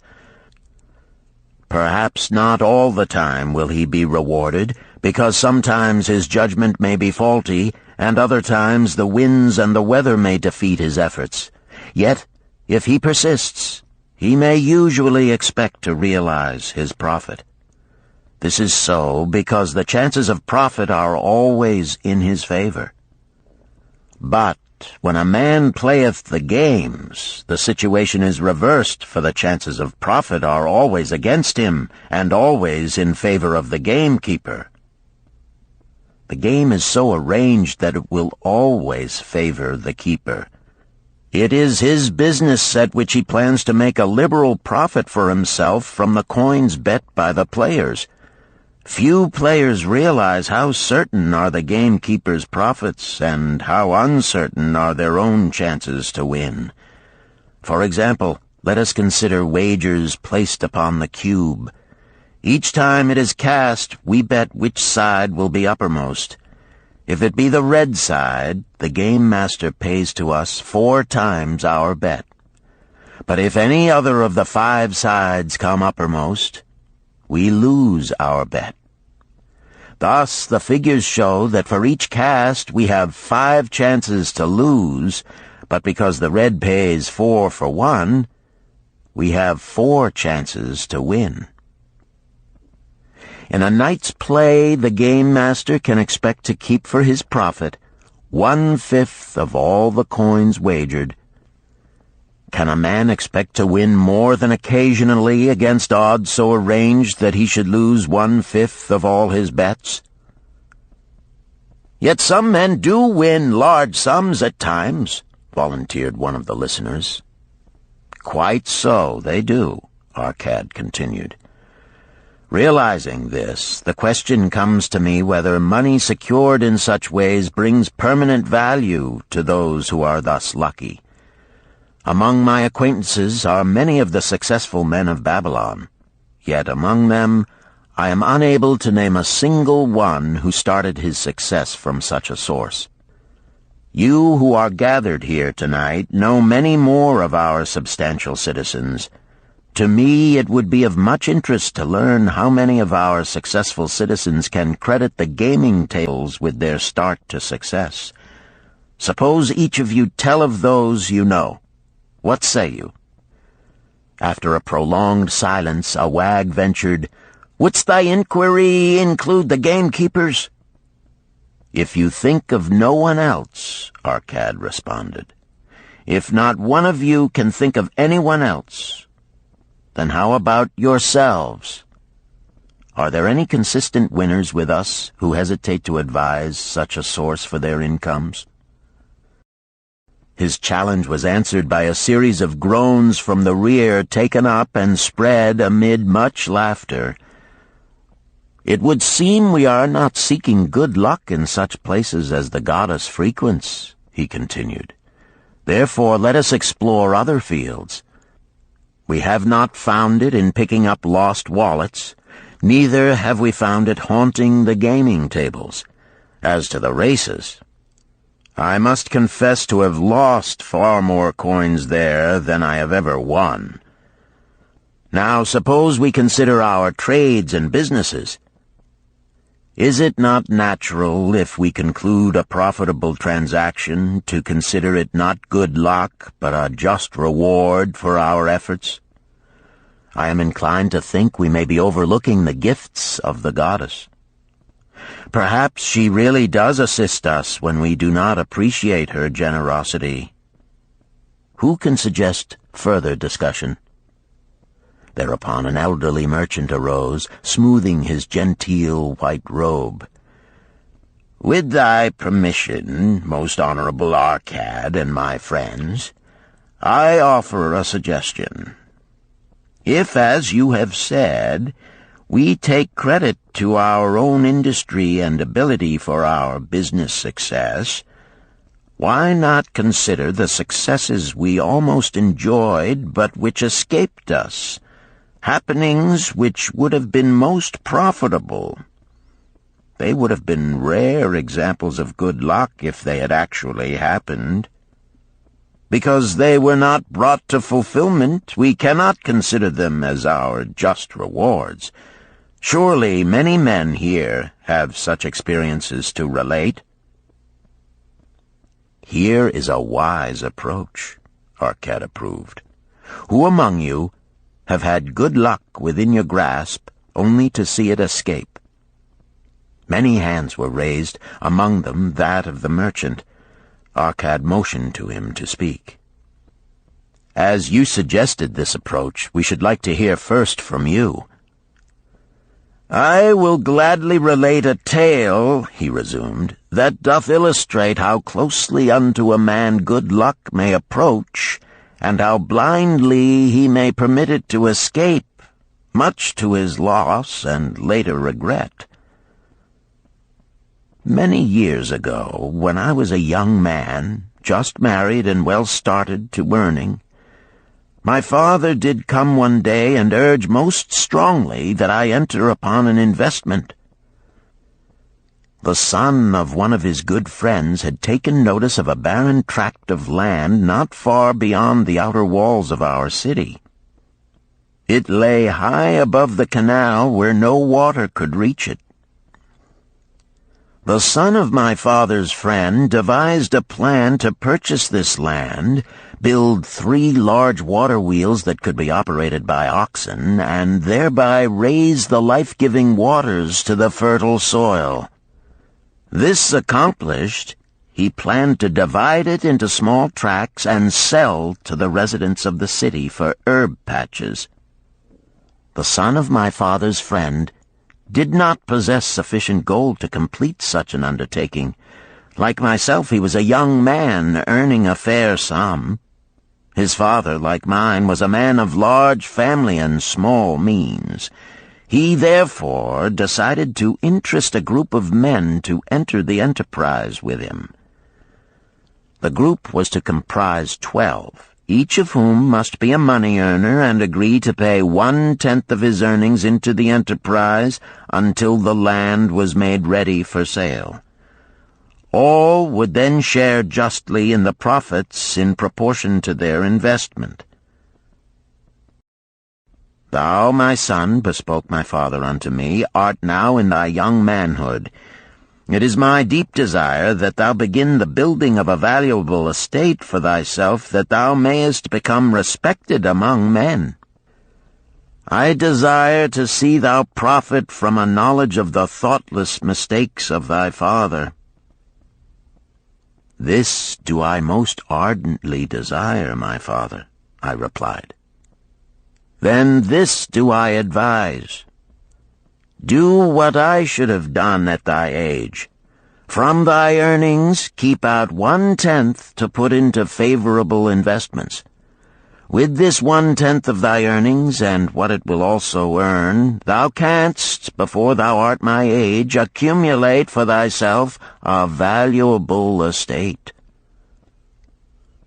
"Thy words are words of wisdom, my father. Greatly do I desire riches. Yet there are many uses to which my earnings are called. Therefore do I hesitate to do as thou dost advise. I am young. There is plenty of time." "So I thought at thy age. Yet behold, many years have passed, and I have not yet made the beginning." "We live in a different age, my father. I shall avoid thy mistakes." "Opportunity stands before thee, my son. It is offering a chance that may lead to wealth. I beg of thee, do not delay. Go upon the morrow to the son of my friend, and bargain with him to pay 10% of thy earnings into this investment. Go promptly upon the morrow. Opportunity waits for no man. Today it is here, soon it is gone, therefore delay not." In spite of the advice of my father, I did hesitate. There were beautiful new robes just brought by the tradesmen from the East, robes of such richness and beauty my good wife and I felt we must each possess one. Should I agree to pay 1/10 of my earnings into the enterprise, we must deprive ourselves of these and other pleasures we dearly desired. I delayed making a decision until it was too late, much to my subsequent regret. The enterprise did prove to be more profitable than any man had prophesied. This is my tale, showing how I did permit good luck to escape. In this tale, we see how good luck waits to come to that man who accepts opportunity, commented a swarthy man of the desert. To the building of an estate, there must always be the beginning. That start may be a few pieces of gold or silver which a man diverts from his earnings to his first investment. I, myself, am the owner of many herds. The start of my herds I did begin when I was a mere boy, and did purchase with 1 piece of silver a young calf. This, being the beginning of my wealth, was of great importance to me. To take his first start to building an estate is as good luck as can come to any man. With all men, that first step, which changes them from men who earn from their own labor to men who draw dividends from the earnings of their gold, is important. Some fortunately take it when young and thereby outstrip in financial success those who do take it later, or those unfortunate men, like the father of this merchant, who never take it. Had our friend the merchant taken this step in his early manhood when this opportunity came to him, this day he would be blessed with much more of this world's goods. Should the good luck of our friend the cloth weaver cause him to take such a step at this time, it will indeed be but the beginning of much greater good fortune. "Thank you. I like to speak also," a stranger from another country arose. "I am a Syrian. Not so well do I speak your tongue. I wish to call this friend, the merchant, a name. Maybe you think it not polite, this name. Yet I wish to call him that. But, alas, I not know your word for it. If I do call it in Syrian, you will not understand. Therefore, please, some good gentleman, tell me that right name you call man who puts off doing those things that mighty good for him." "Procrastinator!" called a voice. "That's him!" shouted the Syrian, waving his hands excitedly. "He accepts not opportunity when she comes. He waits. He says, I have much business right now. By and by I talk to you. Opportunity she will not wait for such slow fellow. She thinks if a man desires to be lucky he will step quick. Any man who not step quick when opportunity comes. He, big procrastinator like our friend, this merchant." The merchant arose and bowed good-naturedly in response to the laughter. "My admiration to thee, stranger within our gates, who hesitates not to speak the truth." And now let us hear another tale of opportunity. "Who has for us another experience?" demanded Arcad. "I have," responded a red-robed man of middle age. "I am a buyer of animals, mostly camels and horses. Sometimes I do also buy the sheep and goats.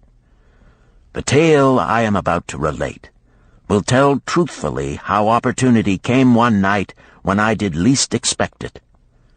Perhaps for this reason I did let it escape.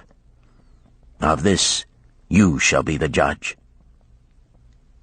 Returning to the city one evening after a disheartening 10 days' journey in search of camels, I was much angered to find the gates of the city closed and locked.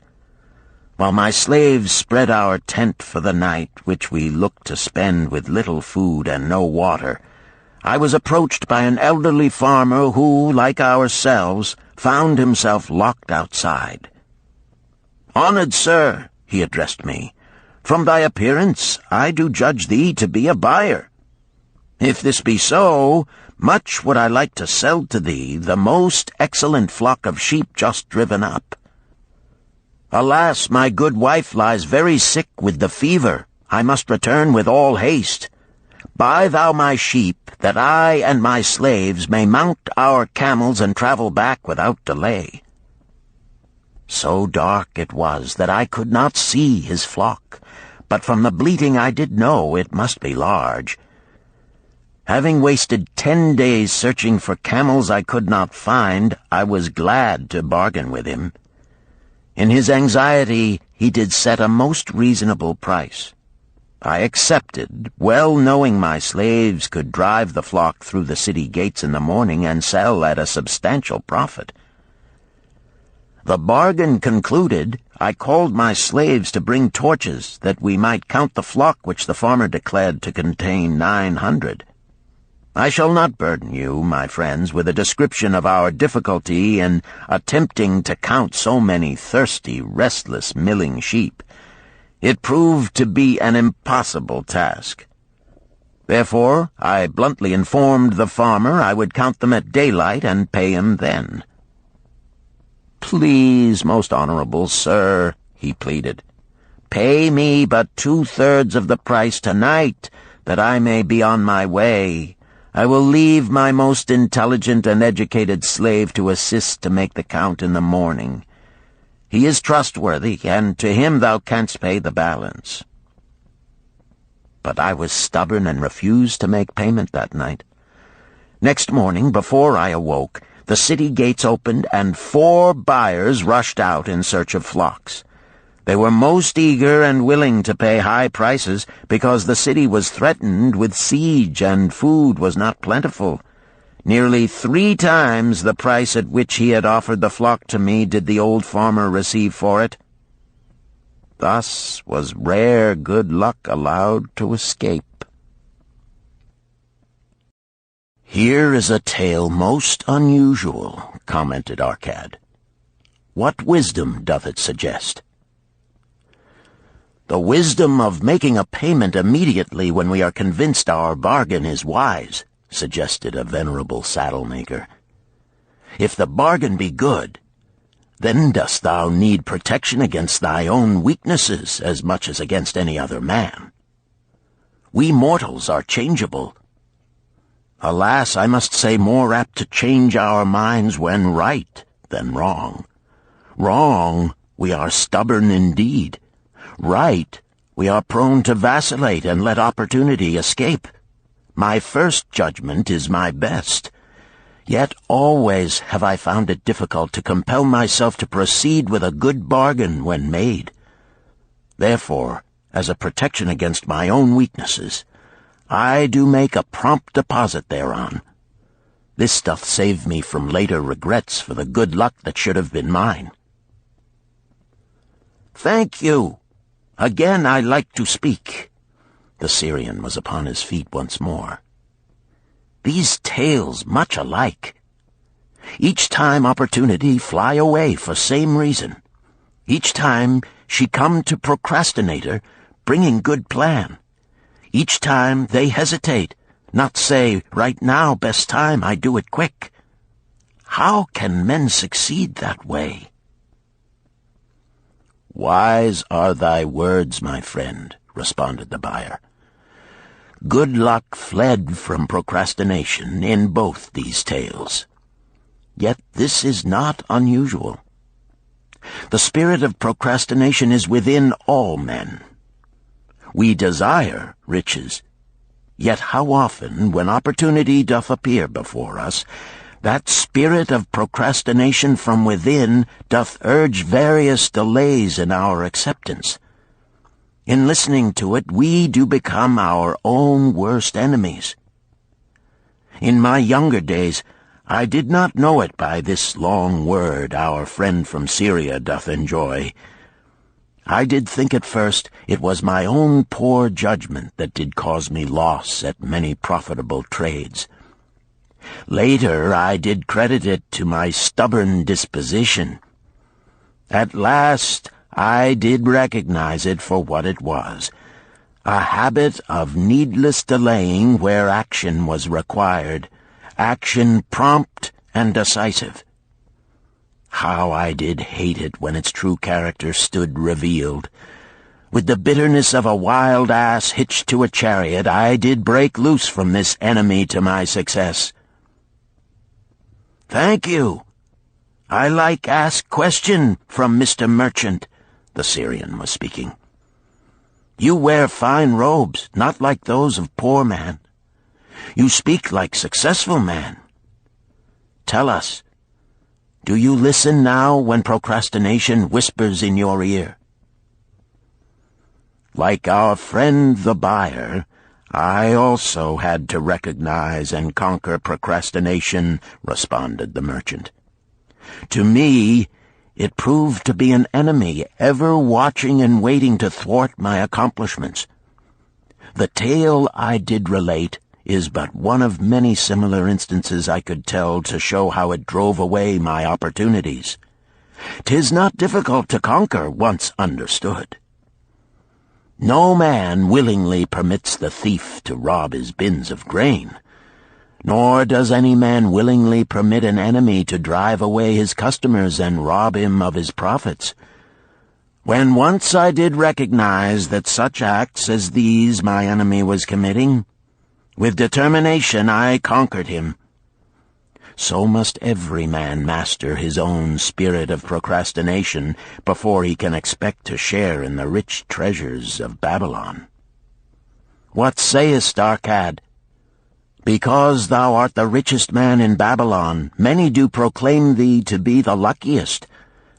Dost agree with me that no man can arrive at a full measure of success until he hath completely crushed the spirit of procrastination within him? It is even as thou sayest, Arcad admitted. During my long life, I have watched generation following generation, marching forward along those avenues of trade, science, and learning that lead to success in life. Opportunities came to all these men. Some grasped theirs and moved steadily to the gratification of their deepest desires, but the majority hesitated, faltered, and fell behind. Arcad turned to the cloth-weaver. Thou didst suggest that we debate good luck. Let us hear what thou now thinkest upon the subject. I do see good luck in a different light. I had thought of it as something most desirable that might happen to a man without effort upon his part. Now I do realize such happenings are not the sort of thing one may attract to himself. From our discussion have I learned that to attract good luck to oneself, it is necessary to take advantage of opportunities. Therefore, in the future, I shall endeavor to make the best of such opportunities as do come to me. Thou hast well grasped the truths brought forth in our discussion, Arcad replied. Good luck, we do find, often follows opportunity, but seldom comes otherwise. Our merchant friend would have found great good luck had he accepted the opportunity the good goddess did present to him. Our friend the buyer likewise would have enjoyed good luck had he completed the purchase of the flock and sold at such a handsome profit. We did pursue this discussion to find a means by which good luck could be enticed to us. I feel that we have found the way. Both the tales did illustrate how good luck follows opportunity. Herein lies a truth that many similar tales of good luck, won or lost, could not change. The truth is this: good luck can be enticed by accepting opportunity. Those eager to grasp opportunities for their betterment do attract the interest of the good goddess. She is ever anxious to aid those who please her. Men of action please her best. Action will lead thee forward to the successes thou dost desire. Men of action are favored by the goddess of good luck.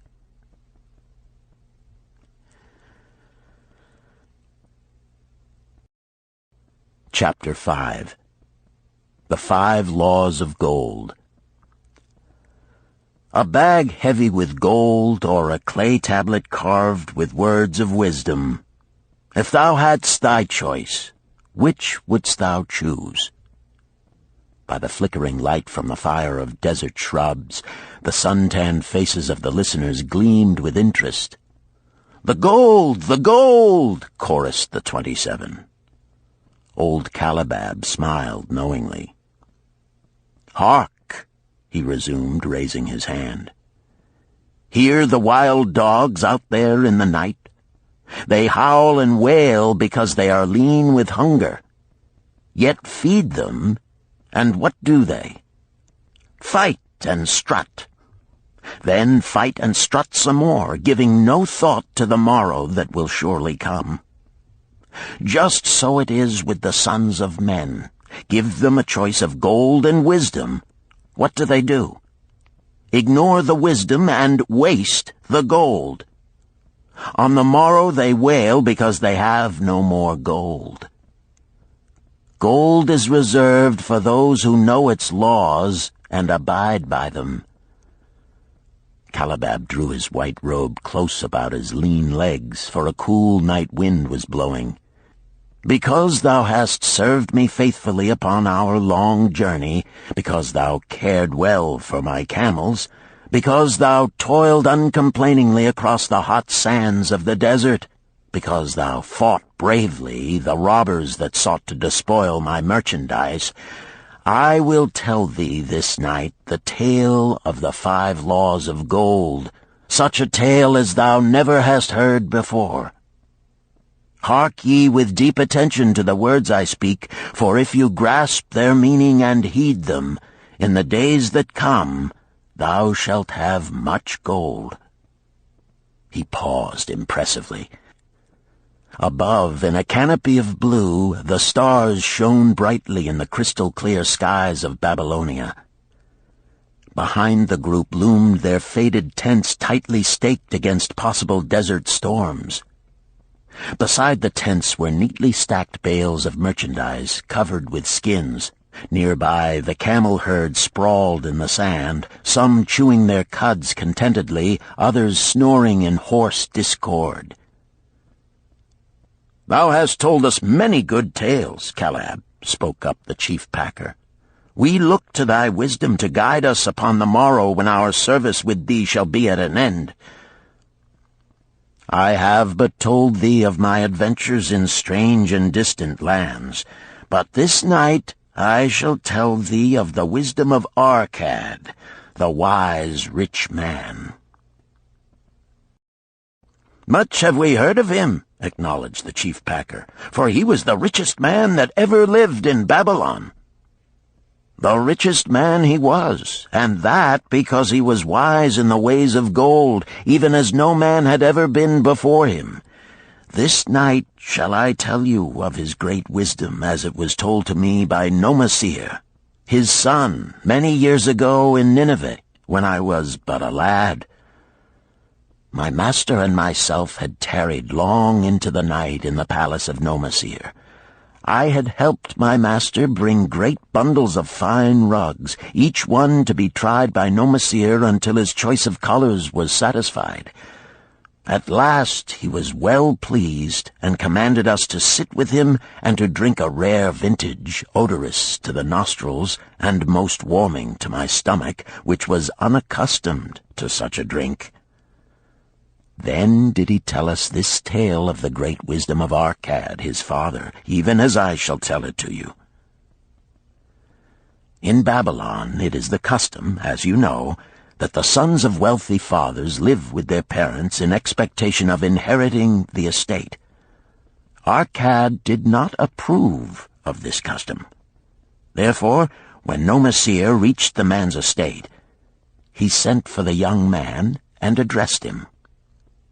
"My son, it is my desire that thou succeed to my estate.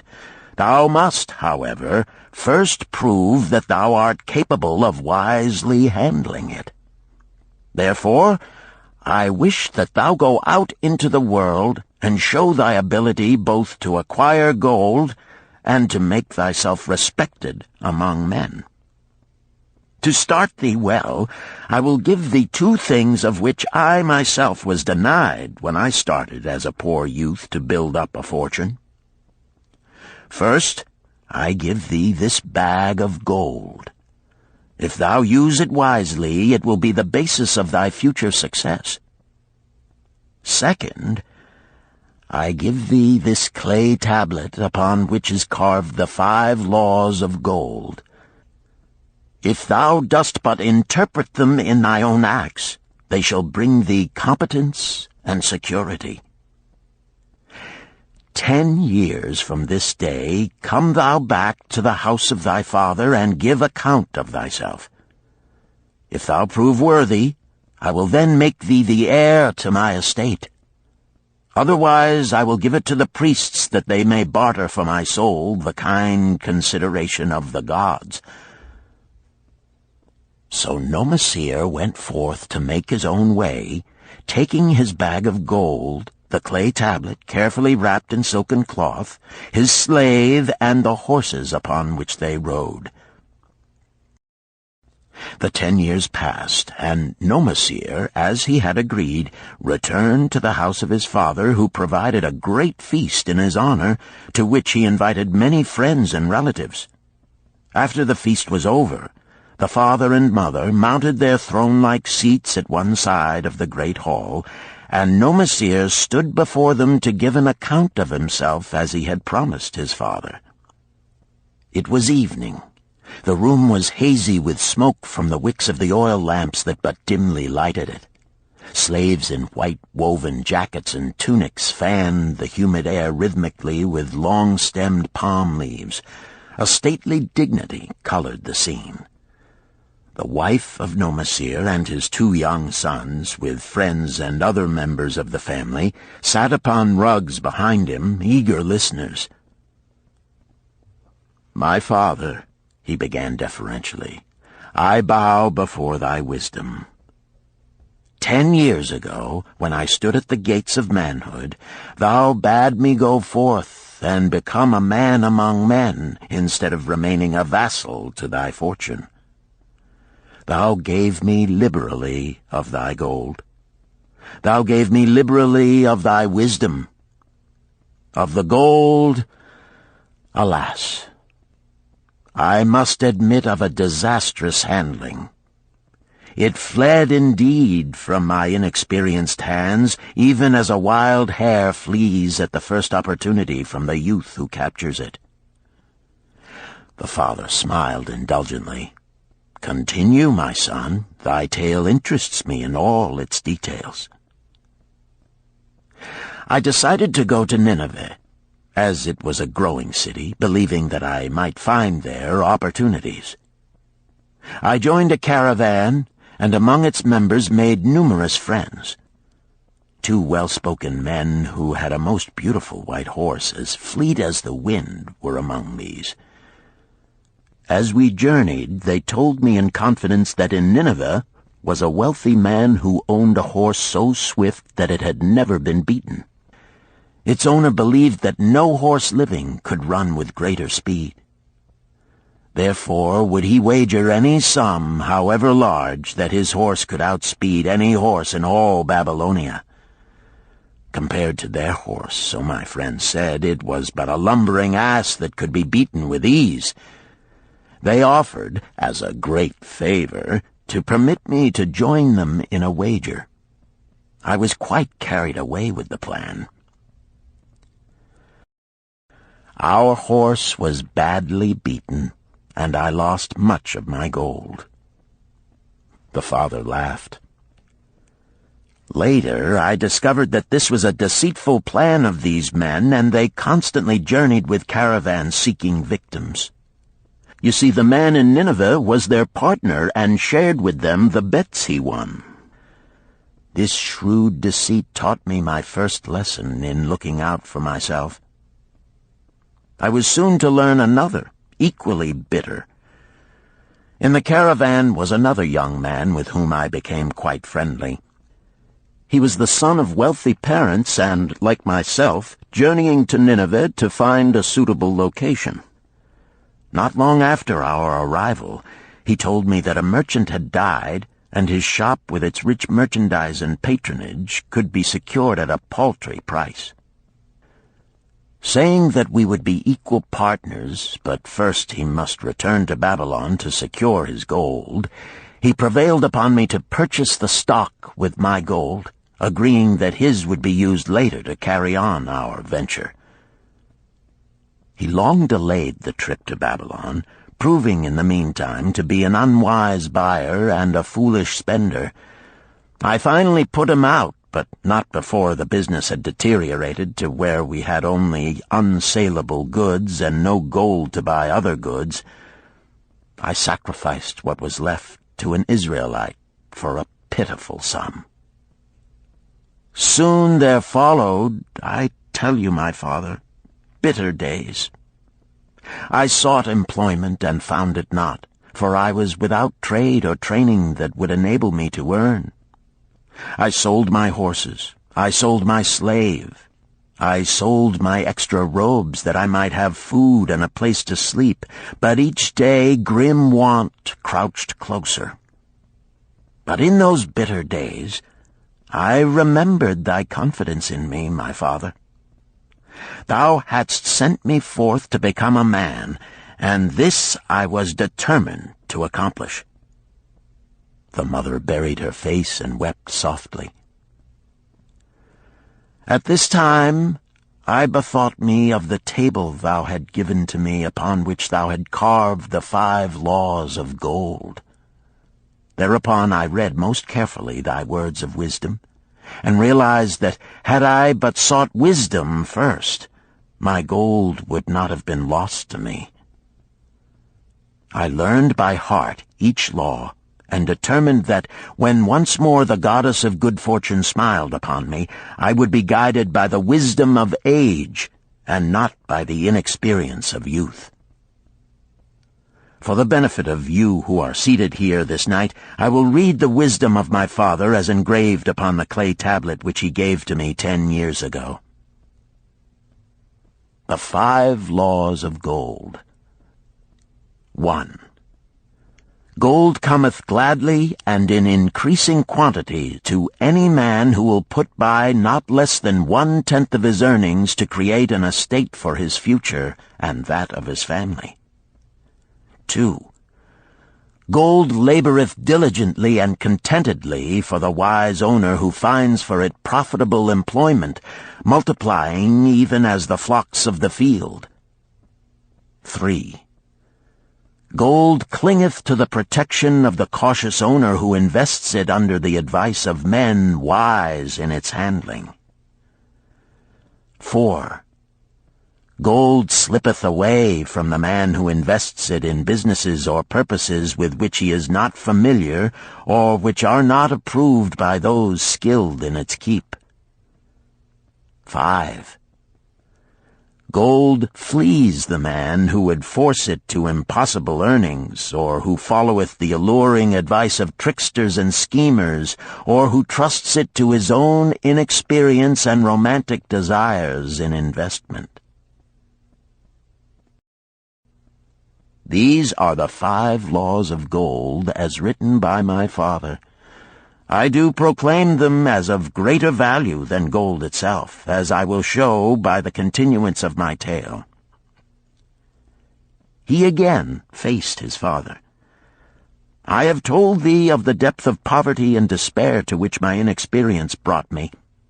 However, there is no chain of disasters that will not come to an end. Mine came when I secured employment managing a crew of slaves working upon the new outer wall of the city. Profiting from my knowledge of the first law of gold, I saved a copper from my first earnings, adding to it at every opportunity until I had a piece of silver. It was a slow procedure, for one must live.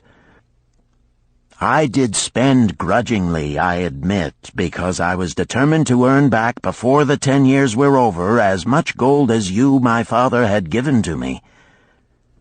One day the slave-master with whom I had become quite friendly said to me, "Thou art a thrifty youth who spends not wantonly what he earns. Hast thou gold put by that is not earning?" "Yes," I replied. "It is my greatest desire to accumulate gold, to replace that which my father gave to me and which I have lost. 'Tis a worthy ambition, I will grant. And do you know that the gold which you have saved can work for you and earn much more gold?" "Alas, my experience has been bitter, for my father's gold has fled from me, and I am in much fear lest my own do the same." "If thou hast confidence in me, I will give thee a lesson in the profitable handling of gold," he replied. "Within a year the outer wall will be complete and ready for the great gates of bronze that will be built at each entrance to protect the city from the king's enemies. In all Nineveh there is not enough metal to make these gates, and the king has not thought to provide it. Here is my plan. A group of us will pool our gold and send a caravan to the mines of copper and tin which are distant, and bring to Nineveh the metal for the gates. When the king says, 'Make the great gates,' we alone can supply the metal, and a rich price he will pay. If the king will not buy from us, we will yet have the metal which can be sold for a fair price." In his offer, I recognized an opportunity to abide by the third law and invest my savings under the guidance of wise men. Nor was I disappointed. Our pool was a success, and my small store of gold was greatly increased by the transaction. In due time, I was accepted as a member of this same group in other ventures. They were men wise in the profitable handling of gold. They talked over each plan presented with great care before entering upon it. They would take no chance on losing their principal or tying it up in unprofitable investments from which their gold could not be recovered. Such foolish things as the horse race and the partnership into which I had entered with my inexperience would have had scant consideration with them. They would have immediately pointed out their weaknesses. Through my association with these men, I learned to safely invest gold to bring profitable returns. As the years went on, my treasure increased more and more rapidly. I not only made back as much as I lost, but much more. Through my misfortunes, my trials, and my success, I have tested time and again the wisdom of the 5 laws of gold, my father, and have proven them true in every test. To him who is without knowledge of the 5 laws, gold comes not often, and goeth away quickly. But to him who abide by the 5 laws, gold comes and works as his dutiful slave." Nomasir ceased speaking and motioned to a slave in the back of the room. The slave brought forward one at a time 3 heavy leather bags. One of these Nomasir took and placed upon the floor before his father, addressing him again. "Thou didst give to me a bag of gold, Babylon gold. Behold, in its place I do return to thee a bag of Nineveh gold of equal weight, an equal exchange, as all will agree. Thou didst give to me a clay tablet inscribed with wisdom. Behold, in its stead I do return 2 bags of gold." So saying, he took from the slave the other 2 bags, and likewise placed them upon the floor before his father. "This I do to prove to thee, my father, of how much greater value I consider thy wisdom than thy gold. Yet who can measure in bags of gold the value of wisdom? Without wisdom, gold is quickly lost by those who have it. But with wisdom, gold can be secured by those who have it not, as these 3 bags of gold do prove. It does indeed give to me the deepest satisfaction, my father, to stand before thee and say that, because of thy wisdom, I have been able to become rich and respected before men." The father placed his hand fondly upon the head of Nomasir. "Thou hast learned well thy lessons, and I am indeed fortunate to have a son to whom I may entrust my wealth." Calibab ceased his tale and looked critically at his listeners. "What means this to thee, this tale of Nomasir?" he continued. "Who among thee can go to thy father or to the father of thy wife and give an account of wise handling of his earnings? What would these venerable men think were you to say, 'I have traveled much and learned much and labored much and earned much, yet alas, of gold I have little. Some I spent wisely, some I spent foolishly, and much I lost in unwise ways.' Dost still think it but an inconsistency of fate that some men have much gold and others have naught? Then you err. Men have much gold when they know the 5 laws of gold and abide thereby. Because I learned these 5 laws in my youth and abided by them, I have become a wealthy merchant. Not by some strange magic did I accumulate my wealth. Wealth that comes quickly goeth the same way. Wealth that stayeth to give enjoyment and satisfaction to its owner comes gradually, because it is a child born of knowledge and persistent purpose. To earn wealth is but a slight burden upon the thoughtful man. Bearing the burden consistently from year to year accomplishes the final purpose. The 5 laws of gold offer to thee a rich reward for their observance. Each of these 5 laws is rich with meaning, and lest thou overlook this in the briefness of my tale, I will now repeat them. I do know them each by heart, because in my youth I could see their value and would not be content until I knew them word for word. The first law of gold. Gold cometh gladly and in increasing quantity to any man who will put by not less than 1/10 of his earnings to create an estate for his future and that of his family. Any man who will put by 1/10 of his earnings consistently and invest it wisely will surely create a valuable estate that will provide an income for him in the future and further guarantee safety for his family in case the gods call him to the world of darkness. This law always saith that gold cometh gladly to such a man. I can truly certify this in my own life.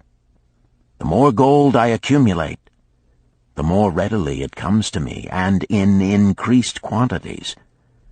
The gold which I save earns more, even as yours will, and its earnings earn more, and this is the working out of the first law. The second law of gold.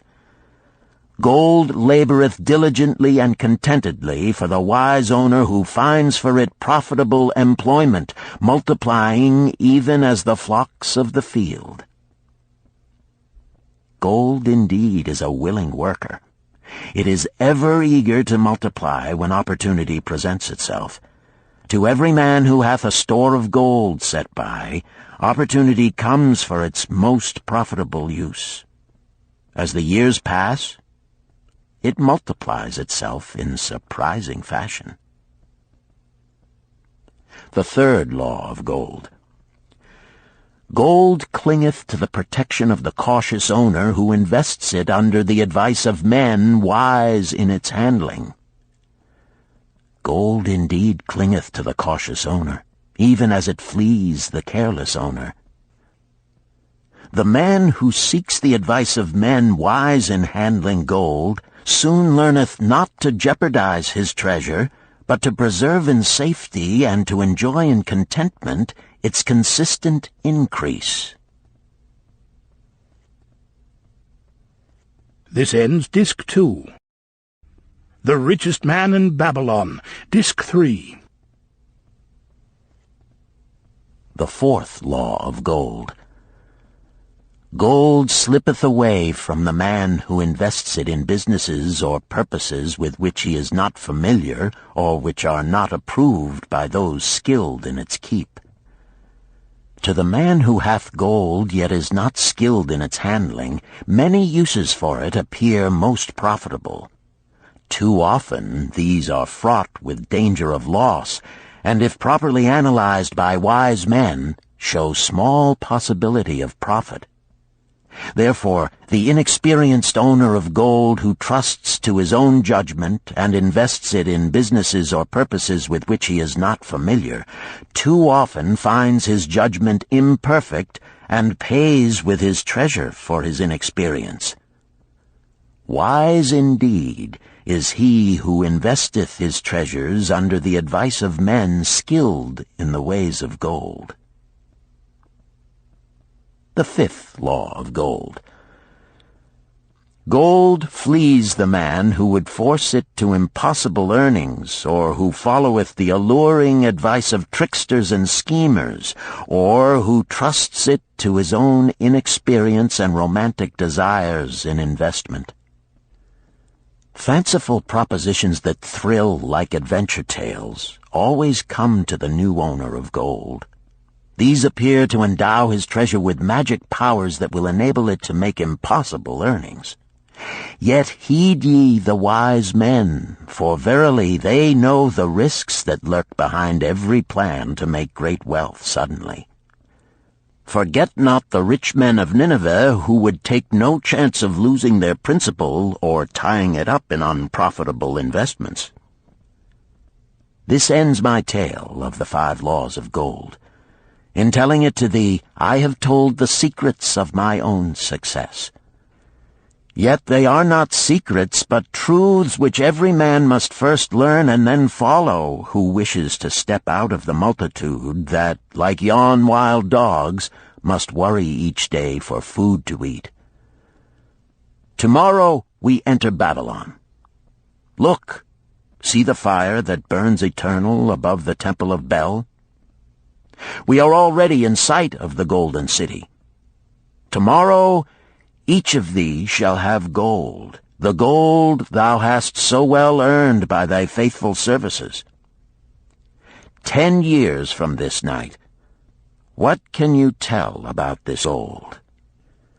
If there be men among you who, like Nomasir, will use a portion of their gold to start for themselves an estate and be thenceforth wisely guided by the wisdom of Arcad, 10 years from now, 'tis a safe wager, like the son of Arcad, they will be rich and respected among men. Our wise acts accompany us through life to please us and to help us. Just as surely our unwise acts follow us to plague and torment us. Alas, they cannot be forgotten. In the front rank of the torments that do follow us are the memories of the things we should have done, of the opportunities which came to us, and we took not. Rich are the treasures of Babylon. So rich no man can count their value in pieces of gold. Each year they grow richer and more valuable.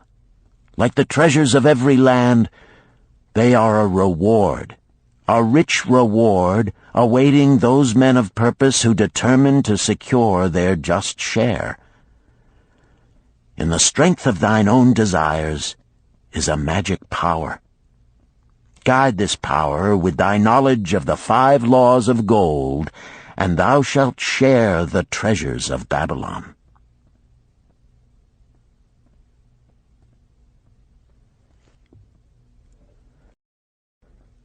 Chapter 6. The Gold Lender of Babylon. 50 pieces of gold. Never before had Rodan, the spear-maker of old Babylon, carried so much gold in his leather wallet. Happily down the king's highway from the palace of his most liberal majesty he strode. Cheerfully the gold clinked as the wallet at his belt swayed with each step, the sweetest music he had ever heard. 50 pieces of gold, all his. He could hardly realize his good fortune. What power in those clinking discs! They could purchase anything he wanted. A grand house, land, cattle, camels, horses, chariots, whatever he might desire. What use should he make of it?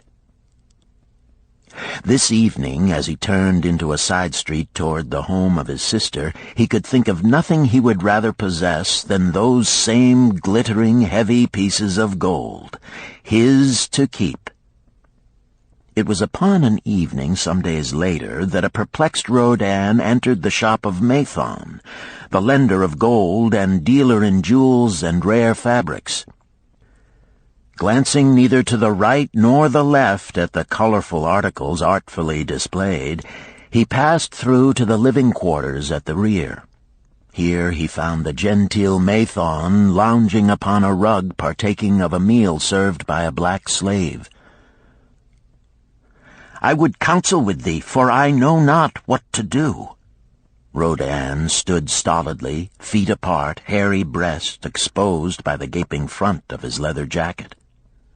Mathon's narrow, sallow face smiled a friendly greeting. "What indiscretions hast thou done that thou shouldst seek the lender of gold? Hast been unlucky at the gaming table? Or hath some plump dame entangled thee? For many years have I known thee, yet never hast thou sought me to aid thee in thy troubles. No, no, not such as that. I seek no gold. Instead I crave thy wise advice. Hear, hear, what this man doth say. No one comes to the lender of gold for advice. My ears must play me false. They listen true. Can this be so? Rodan, the spear-maker, doth display more cunning than all the rest, for he comes to Mathon not for gold, but for advice. Many men come to me for gold to pay for their follies, but as for advice, they want it not. Yet who is more able to advise than the lender of gold to whom many men come in trouble? Thou shalt eat with me, Rodan, he continued. Thou shalt be my guest for the evening. Ando, he commanded of the black slave, draw up a rug for my friend Rodan, the spear-maker, who comes for advice. He shall be mine honored guest. Bring to him much food, and get for him my largest cup. Choose well of the best wine, that he may have satisfaction in the drinking. Now tell me, what troubles thee? It is the king's gift. The king's gift? The king did make thee a gift, and it gives thee trouble? What manner of gift? Because he was much pleased with the design I did submit to him for a new point on the spears of the royal guard, he did present me with 50 pieces of gold, and now I am much perplexed. I am beseeched each hour the sun doth travel across the sky by those who would share it with me. That is natural. More men want gold than have it, and would wish one who comes by it easily to divide. But can you not say no? Is thy will not as strong as thy fist? To many I can say no, yet sometimes it would be easier to say yes. Can one refuse to share with one's sister to whom he is deeply devoted? Surely thy own sister would not wish to deprive thee of enjoying thy reward? But it is for the sake of Araman, her husband, whom she wishes to see a rich merchant. She does feel that he has never had a chance, and she beseeches me to loan to him this gold, that he may become a prosperous merchant and repay me from his profits. My friend, resumed Mathon, 'tis a worthy subject thou bringest to discuss. Gold bringeth unto its possessor responsibility and a changed position with his fellow men. It bringeth fear lest he lose it, or it be tricked away from him. It bringeth a feeling of power and ability to do good. Likewise, it bringeth opportunities whereby his very good intentions may bring him into difficulties. Didst ever hear of the farmer of Nineveh who could understand the language of animals? I wot not, for 'tis not the kind of tale men like to tell over the bronze-caster's forge. I will tell it to thee, for thou shouldst know that to borrowing and lending there is more than the passing of gold from the hands of one to the hands of another. This farmer, who could understand what the animals said to each other, did linger in the farmyard each evening just to listen to their words. One evening he did hear the ox bemoaning to the ass the hardness of his lot. I do labor pulling the plow from morning until night, no matter how hot the day, or how tired my legs, or how the bow doth chafe my neck, still must I work. But you are a creature of leisure. You are trapped with a colorful blanket and do nothing more than carry our master about where he wishes to go. When he goes nowhere, you do rest and eat the green grass all the day." Now the ass, in spite of his vicious heels, was a goodly fellow and sympathized with the ox. "My good friend," he replied, "you do work very hard, and I would help ease your lot. Therefore will I tell you how you may have a day of rest. In the morning, when the slave comes to fetch you to the plow, lie upon the ground and bellow much, that he may say you are sick and cannot work." So the ox took the advice of the ass, and the next morning the slave returned to the farmer and told him the ox was sick and could not pull the plow. "Then," said the farmer, "hitch the ass to the plow, for the plowing must go on." All that day, the ass, who had only intended to help his friend, found himself compelled to do the ox's task. When night came and he was released from the plow, his heart was bitter, and his legs were weary, and his neck was sore where the bow had chafed it. The farmer lingered in the barnyard to listen. The ox began first. "You are my good friend. Because of your wise advice, I have enjoyed a day of rest." "And I," retorted the ass, "am like many another simple-hearted one who starts to help a friend and ends up by doing his task for him. Hereafter you draw your own plow, for I did hear the master tell the slave to send for the butcher were you sick again. I wish he would, for you are a lazy fellow." Thereafter they spoke to each other no more. This ended their friendship. Canst thou tell the moral to this tale, Rodan? "'Tis a good tale," responded Rodan, "but I see not the moral." "I thought not that you would, but it is there, and simple too. Just this: if you desire to help thy friend, do so in a way that will not bring thy friend's burdens upon thyself." "I had not thought of that. It is a wise moral. I wish not to assume the burdens of my sister's husband. But tell me, you lend to many. Do not the borrowers repay?" Mathon smiled the smile of one whose soul is rich with much experience. "Could a loan be well made if the borrower cannot repay? Must not the lender be wise and judge carefully whether his gold can perform a useful purpose to the borrower and return to him once more? Or whether it will be wasted by one unable to use it wisely and leave him without his treasure, and leave the borrower with a debt he cannot repay? I will show to thee the tokens in my token chest, and let them tell thee some of their stories." Into the room he brought a chest as long as his arm, covered with red pigskin and ornamented with bronze designs.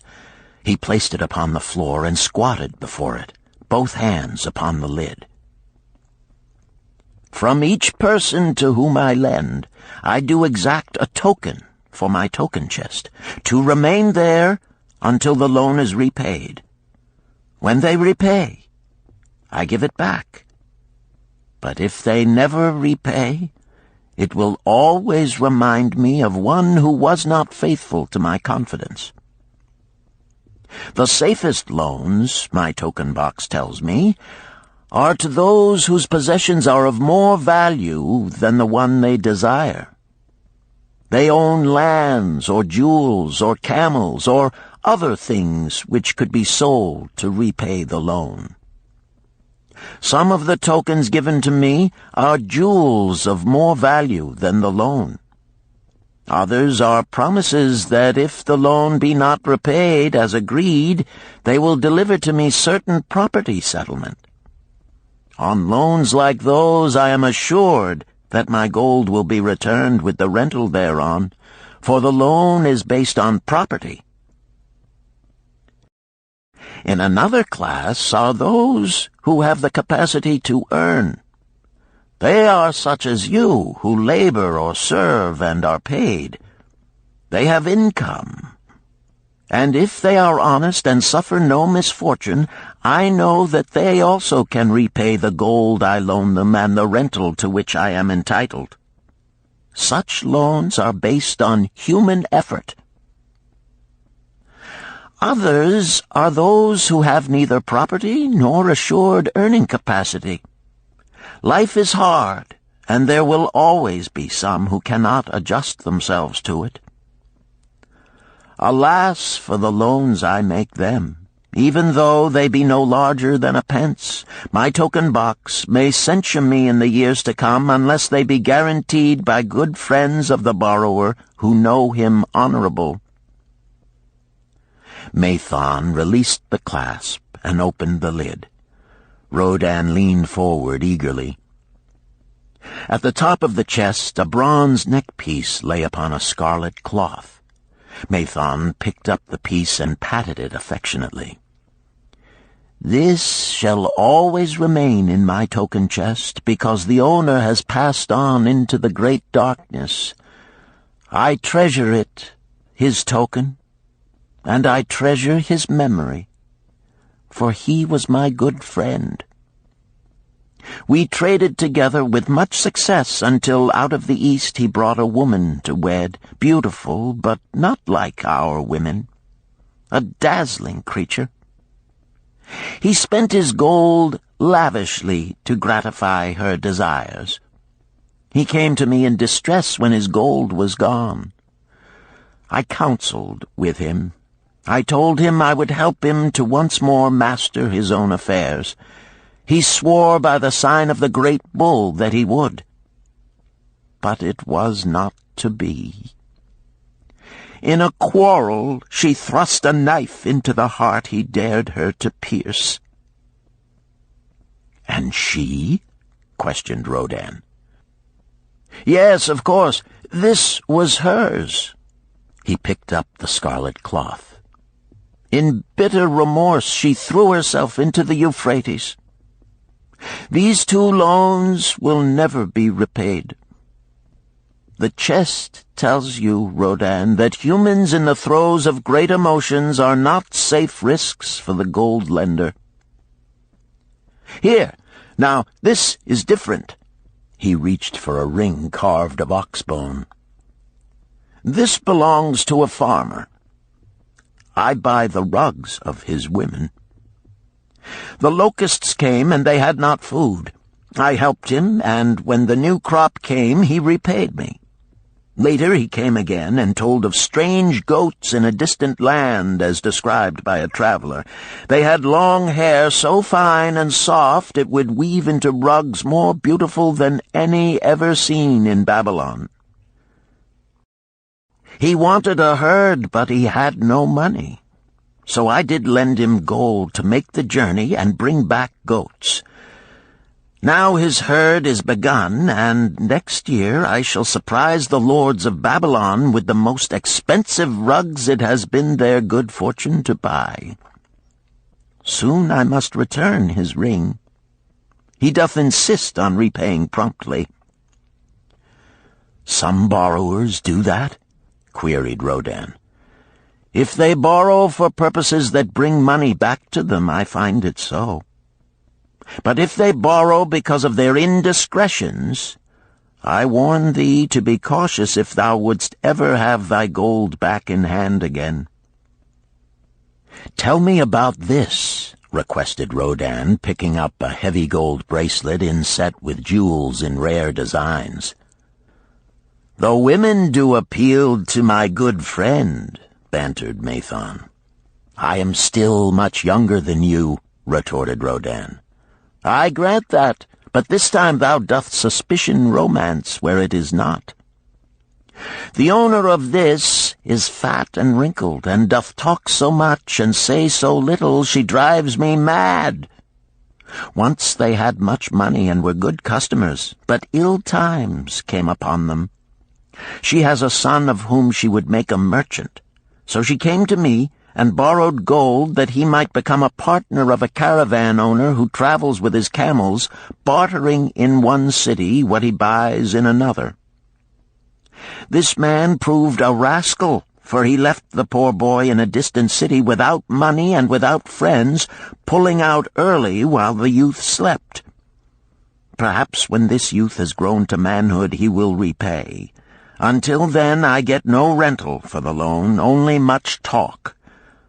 But I do admit the jewels are worthy of the loan." "Did this lady ask thy advice as to the wisdom of the loan?" "Quite otherwise. She had pictured to herself this son of hers as a wealthy and powerful man of Babylon. To suggest the contrary was to infuriate her. A fair rebuke I had. I knew the risk for this inexperienced boy, but as she offered security, I could not refuse her." "This," continued Mathon, waving a bit of pack rope tied into a knot, "belongs to Nebator, the camel trader.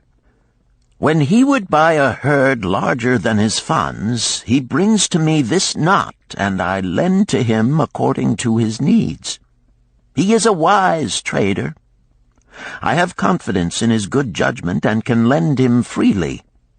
Many other merchants of Babylon have my confidence because of their honorable behavior. Their tokens come and go frequently in my token box.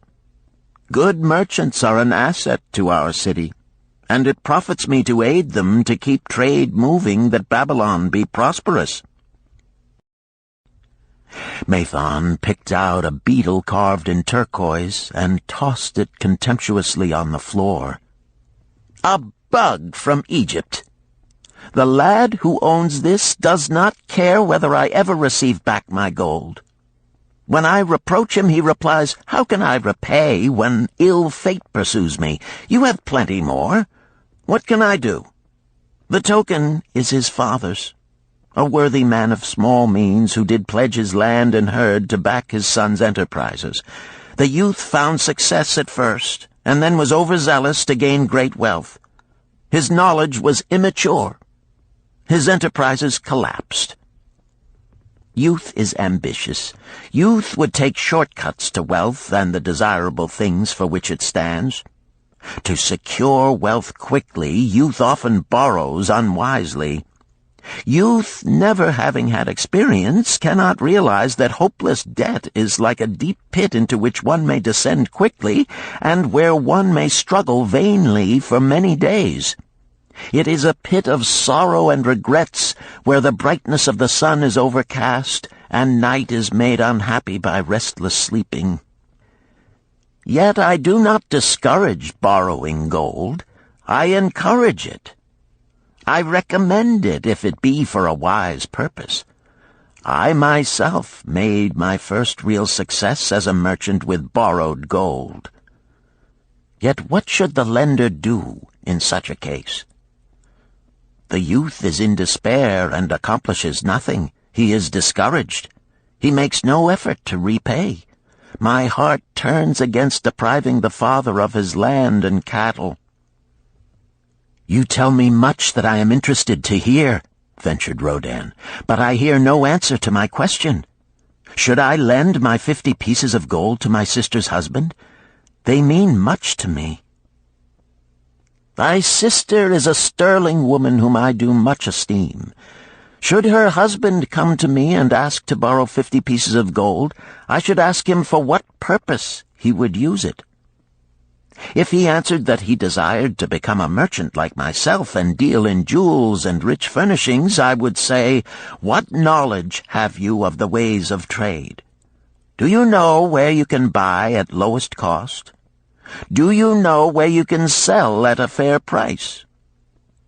Could he say yes to these questions? No, he could not, Rodin admitted. He has helped me much in making spears, and he has helped some in the shops. Then would I say to him that his purpose was not wise. Merchants must learn their trade. His ambition, though worthy, is not practical, and I would not lend him any gold. But supposing he could say, yes, I have helped merchants much. I know how to travel to Smyrna and to buy at low cost the rugs the housewives weave. I also know many of the rich people of Babylon to whom I can sell these at a large profit. Then I would say, your purpose is wise and your ambition honorable. I shall be glad to lend you the 50 pieces of gold if you can give me security that they will be returned. But would he say, I have no security other than that I am an honored man and will pay you well for the loan? Then would I reply, I treasure much each piece of gold. Were the robbers to take it from you as you journeyed to Smyrna, or take the rugs from you as you returned, then you would have no means of repaying me, and my gold would be gone. Gold, you see, Rodin, is the merchandise of the lender of money. It is easy to lend. If it is lent unwisely, then it is difficult to get back. The wise lender wishes not the risk of the undertaking, but the guarantee of safe repayment. "'Tis well," he continued, "to assist those that are in trouble. 'Tis well to help those upon whom fate has laid a heavy hand. 'Tis well to help those who are starting, that they may progress and become valuable citizens. But help must be given wisely, lest, like the farmer's ass, in our desire to help, we but take upon ourselves the burden that belongs to another." Again I wandered from thy question, Rodin, but hear my answer. Keep thy 50 pieces of gold. What thy labor earns for thee and what is given thee for reward is thine own, and no man can put an obligation upon thee to part with it, unless it do be thy wish. If thee wouldst lend it so that it may earn thee more gold, then lend with caution and in many places. I like not idle gold, even less I like too much of risk. How many years hast thou labored as a spear-maker? Fully 3. How much besides the king's gift hast saved? 3 gold pieces. Each year that thou hast labored, thou hast denied thyself good things to save from thine earnings 1 piece of gold? 'Tis as you say. Then mightest save in 50 years of labor 50 pieces of gold by thy self-denial? A lifetime of labor it would be. Thinkest thou thy sister would wish to jeopardize the savings of 50 years of labor over the bronze melting pot, that her husband might experiment on being a merchant? Not if I spoke in your words. Then go to her and say, 3 years I have labored each day except fast days, from morning until night, and I have denied myself many things that my heart craved. For each year of labor and self-denial, I have to show 1 piece of gold. Thou art my favored sister, and I wish that thy husband may engage in business in which he will prosper greatly. If he will submit to me a plan that seems wise and possible to my friend Mathon, then will I gladly lend to him my savings of an entire year, that he may have an opportunity to prove that he can succeed. Do that, I say, and if he has within him the soul to succeed, he can prove it. If he fails, he will not owe thee more than he can hope some day to repay. I am a gold lender because I own more gold than I can use in my own trade. I desire my surplus gold to labor for others and thereby earn more gold. I do not wish to take risk of losing my gold, for I have labored much and denied myself much to secure it. Therefore I will no longer lend any of it where I am not confident that it is safe and will be returned to me. Neither will I lend it where I am not convinced that its earnings will be promptly paid to me. I have told to thee, Rodan, a few of the secrets of my token chest. From them you may understand the weakness of men and their eagerness to borrow that which they have no certain means to repay. From this you can see how often their high hopes of the great earnings they could make if they but had gold are but false hopes they have not the ability or training to fulfill. Thou, Rodan, now have gold which thou shouldst put to earning more gold for thee. Thou art about to become, even as I, a gold lender. If thou dost safely preserve thy treasure, it will produce liberal earnings for thee, and be a rich source of pleasure and profit during all thy days. But if thou dost let it escape from thee, it will be a source of constant sorrow and regret as long as thy memory doth last. What desirest thou most of this gold in thy wallet? To keep it safe. Wisely spoken, replied Mathon approvingly. Thy first desire is for safety. Thinkest thou that in the custody of thy sister's husband it would be truly safe from possible loss? I fear not, for he is not wise in guarding gold. Then be not swayed by foolish sentiments of obligation to trust thy treasure to any person. If thou wouldst help thy family or thy friends, find other ways than risking the loss of thy treasure. Forget not that gold slippeth away in unexpected ways from those unskilled in guarding it. As well waste thy treasure in extravagance as let others lose it for thee. What next after safety dost desire of this treasure of thine? That it earn more gold. Again thou speakest with wisdom. It should be made to earn and grow larger. Gold wisely lent may even double itself with its earnings before a man like you groweth old. If you risk losing it, you risk losing all that it would earn as well. Therefore, be not swayed by the fantastic plans of impractical men who think they see ways to force thy gold to make earnings unusually large.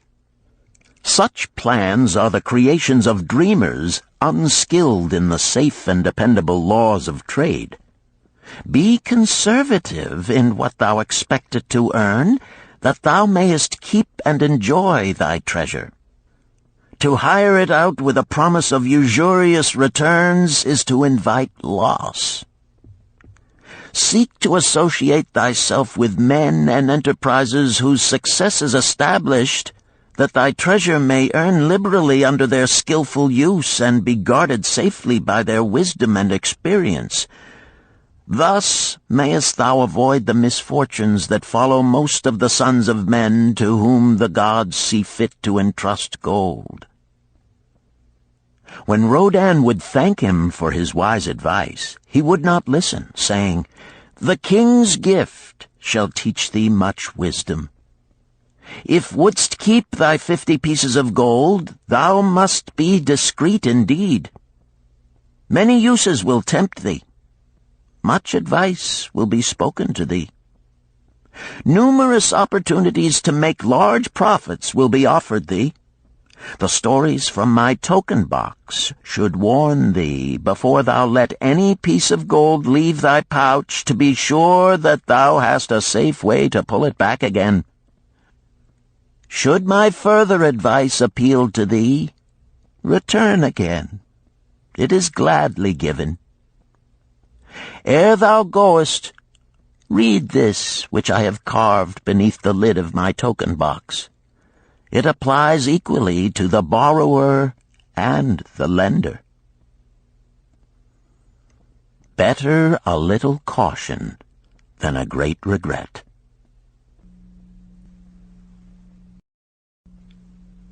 Chapter 7. The Walls of Babylon. Old Banzar, grim warrior of another day, stood guard at the passageway leading to the top of the ancient walls of Babylon. Up above, valiant defenders were battling to hold the walls. Upon them depended the future existence of this great city with its hundreds of thousands of citizens. Over the walls came the roar of the attacking armies, the yelling of many men, the trampling of thousands of horses, the deafening boom of the battering rams pounding the bronzed gates. In the street behind the gate lounged the spearmen, waiting to defend the entrance should the gates give way. They were but few for the task. The main armies of Babylon were with their king, far away in the east on a great expedition against the Elamites. No attack upon the city having been anticipated during their absence, the defending forces were small. Unexpectedly from the north bore down the mighty armies of the Assyrians, and now the walls must hold or Babylon was doomed. About Banzar were great crowds of citizens, white-faced and terrified, eagerly seeking news of the battle. With hushed awe they viewed the stream of wounded and dead being carried or led out of the passageway. Here was the crucial point of attack. After 3 days of circling about the city, the enemy had suddenly thrown his great strength against this section and this gate. The defenders from the top of the wall fought off the climbing platforms and the scaling ladders of the attackers with arrows, burning oil, and, if any reached the top, spears. Against the defenders, thousands of the enemy's archers poured a deadly barrage of arrows. Old Banzar had the vantage point for news. He was closest to the conflict and first to hear of each fresh repulse of the frenzied attackers. An elderly merchant crowded close to him, his palsied hands quivering. tell me," he pleaded. "They cannot get in. My sons are with the good king. There is no one to protect my old wife. My goods, they will steal all. My food, they will leave nothing. We are old, too old to defend ourselves, too old for slaves. We shall starve, we shall die. Tell me they cannot get in." "Calm thyself, good merchant," the guard responded. "The walls of Babylon are strong. Go back to the bazaar and tell your wife that the walls will protect you and all of your possessions as safely as they protect the rich treasures of the king. Keep close to the walls, lest the arrows flying over strike you." A woman with a babe in arms took the old man's place as he withdrew.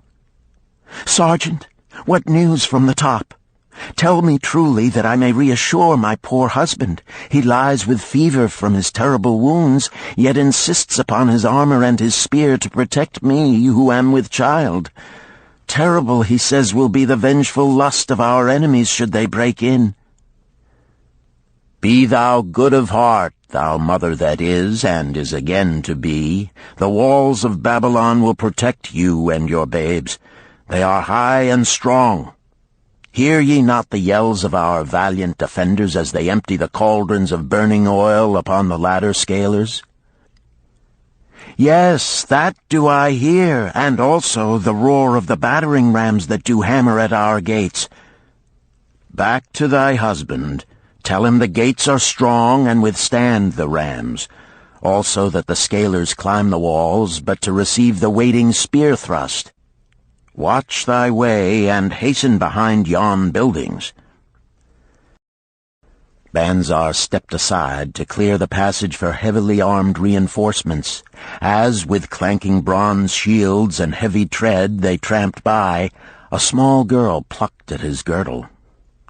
"Tell me, soldier, are we safe?" she pleaded. "I hear the awful noises. I see the men all bleeding. I am so frightened. What will become of our family, of my mother, little brother, and the baby?"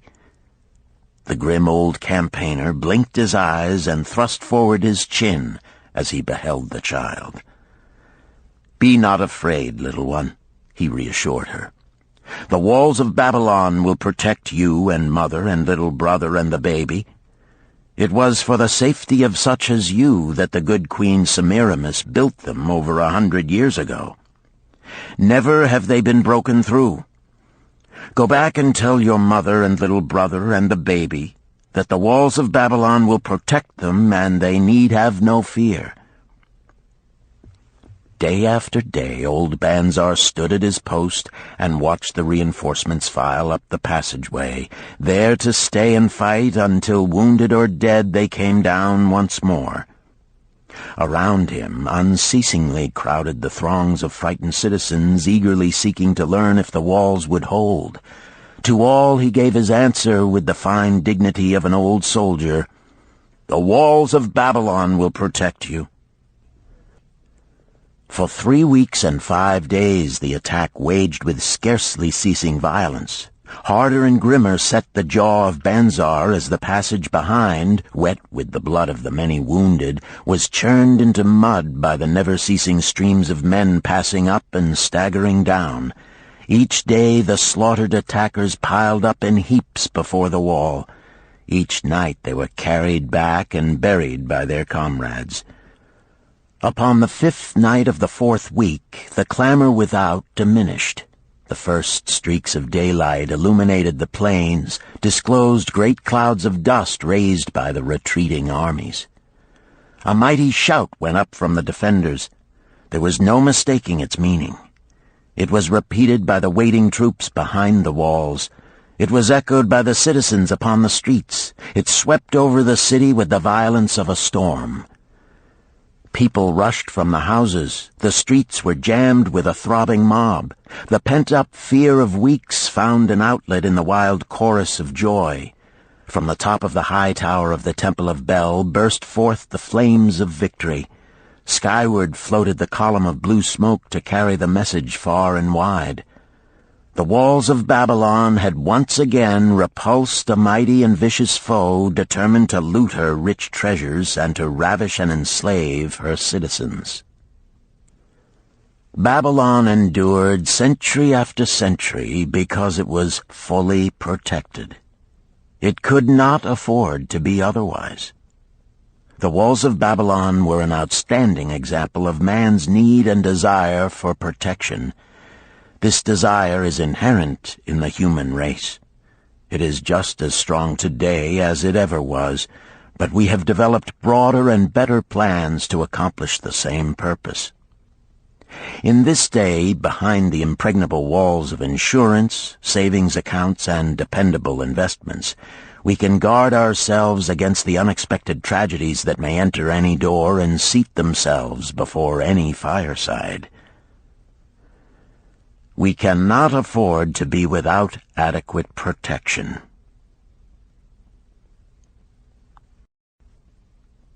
Chapter 8. The Camel Trader of Babylon. The hungrier one becomes, the clearer one's mind works.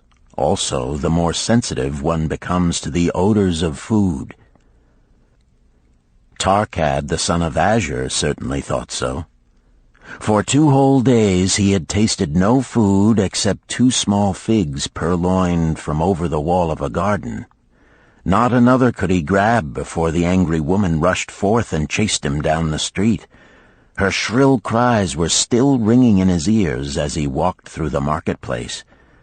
They helped him to restrain his restless fingers from snatching the tempting fruits from the baskets of the market women. Never before had he realized how much food was brought to the markets of Babylon and how good it smelled. Leaving the market, he walked across to the inn and paced back and forth in front of the eating house.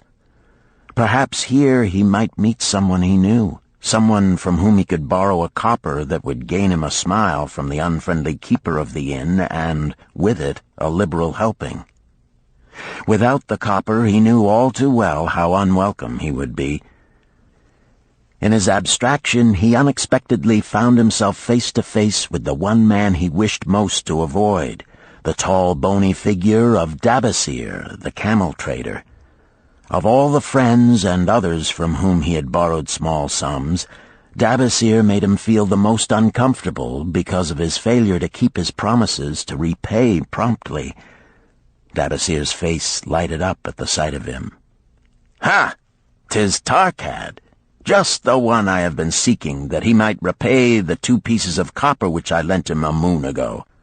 Also the piece of silver which I lent to him before that. We are well met. I can make good use of the coins this very day. What say, boy, what say?" Tarkad stuttered, and his face flushed. He had naught in his empty stomach to nerve him to argue with the outspoken Dabasir. "I am sorry, very sorry," he mumbled weakly. "But this day I have neither the copper nor the silver with which I could repay." "Then get it," Dabasir insisted. "Surely thou canst get hold of a few coppers and a piece of silver to repay the generosity of an old friend of thy father, who aided thee whence thou wast in need." "'Tis because ill fortune does pursue me that I cannot pay." "Ill fortune? Wouldst blame the gods for thine own weakness? Ill fortune pursues every man who thinks more of borrowing than of repaying. Come with me, boy, while I eat. I am hungry, and I would tell thee a tale." Tarkad flinched from the brutal frankness of Dabasir, but here at least was an invitation to enter the coveted doorway of the eating-house. Dabasir pushed him to a far corner of the room where they seated themselves upon small rugs. When Koskor, the proprietor, appeared smiling, Dabasir addressed him with his usual freedom. "Fat lizard of the desert, bring to me a leg of the goat, very brown, with much juice, and bread and all of the vegetables, for I am hungry and want much food. Do not forget my friend here. Bring to him a jug of water. Have it cooled, for the day is hot." Tarkad's heart sank. Must he sit here and drink water while he watched this man devour an entire goat leg? He said nothing. He thought of nothing he could say. Dabasir, however, knew no such thing as silence. Smiling and waving his hand good-naturedly to the other customers, all of whom knew him, he continued. "I did hear from a traveler just returned from Urfa of a certain rich man who has a piece of stone cut so thin that one can look through it. He put it in the window of his house to keep out the rains. It is yellow, so this traveler does relate, and he was permitted to look through it, and all the outside world looks strange and not like it really is.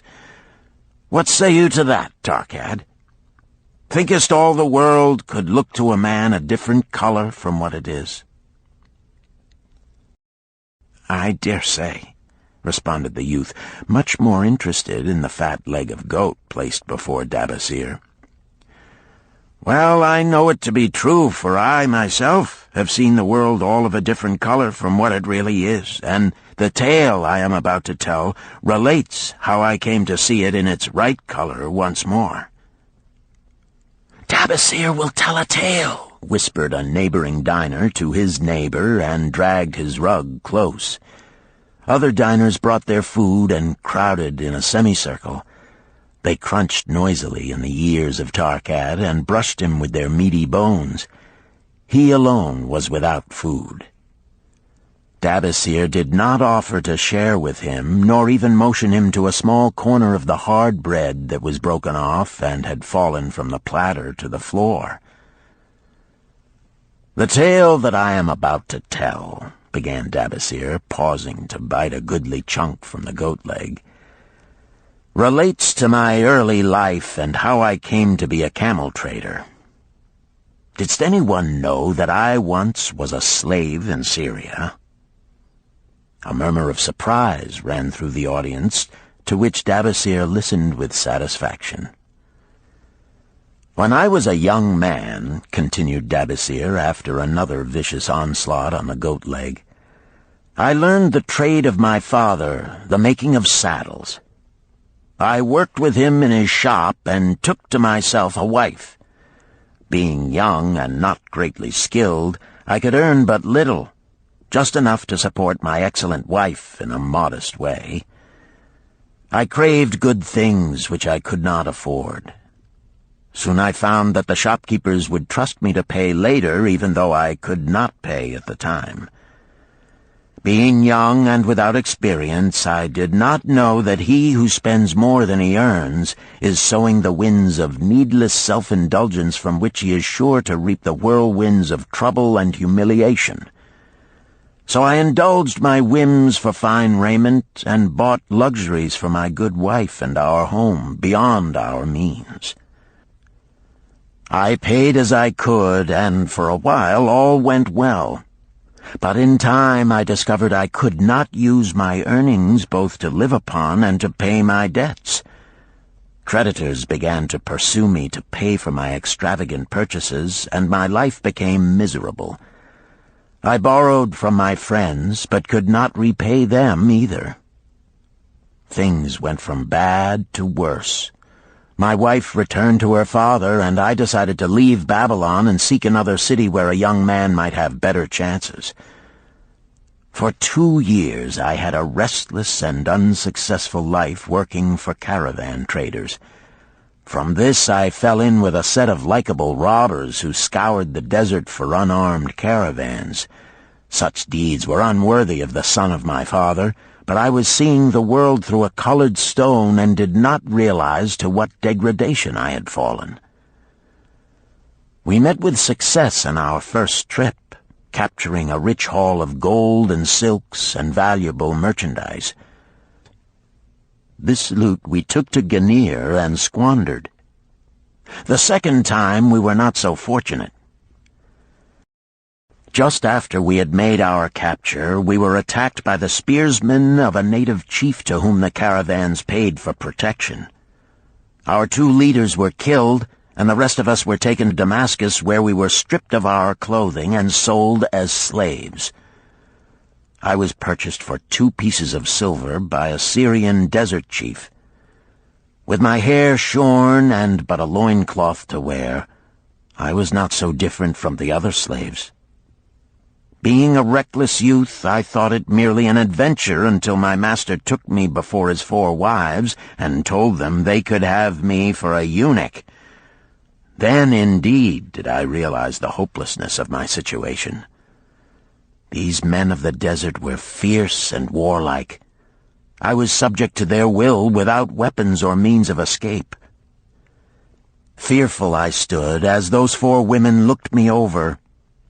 I wondered if I could expect pity from them. Sirah, the first wife, was older than the others. Her face was impassive as she looked upon me.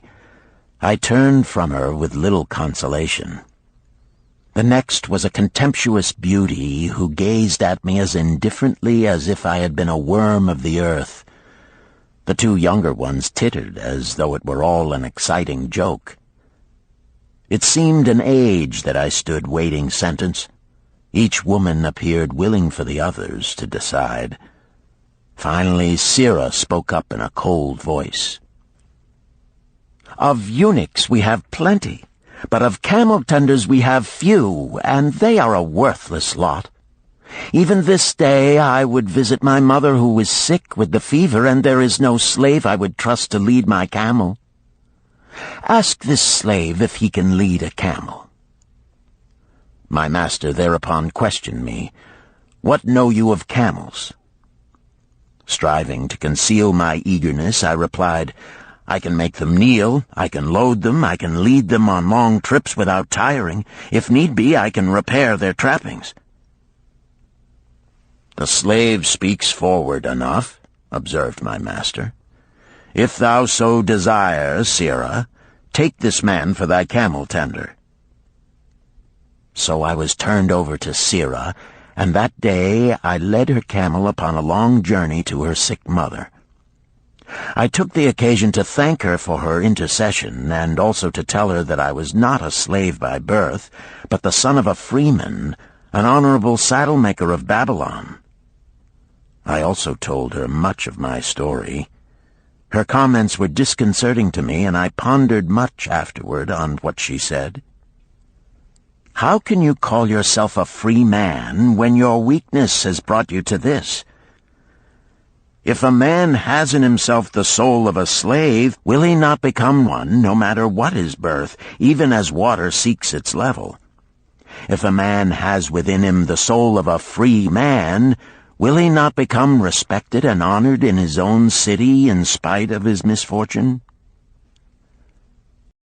For over a year I was a slave and lived with the slaves, but I could not become as one of them. One day Sirrah asked me, "In the eventime, when the other slaves can mingle and enjoy the society of each other, why dost thou sit in thy tent alone?" To which I responded, "I am pondering what you have said to me. I wonder if I have the soul of a slave. I cannot join them, so I must sit apart." "I, too, must sit apart," she confided. "My dowry was large, and my lord married me because of it. Yet he does not desire me. What every woman longs for is to be desired.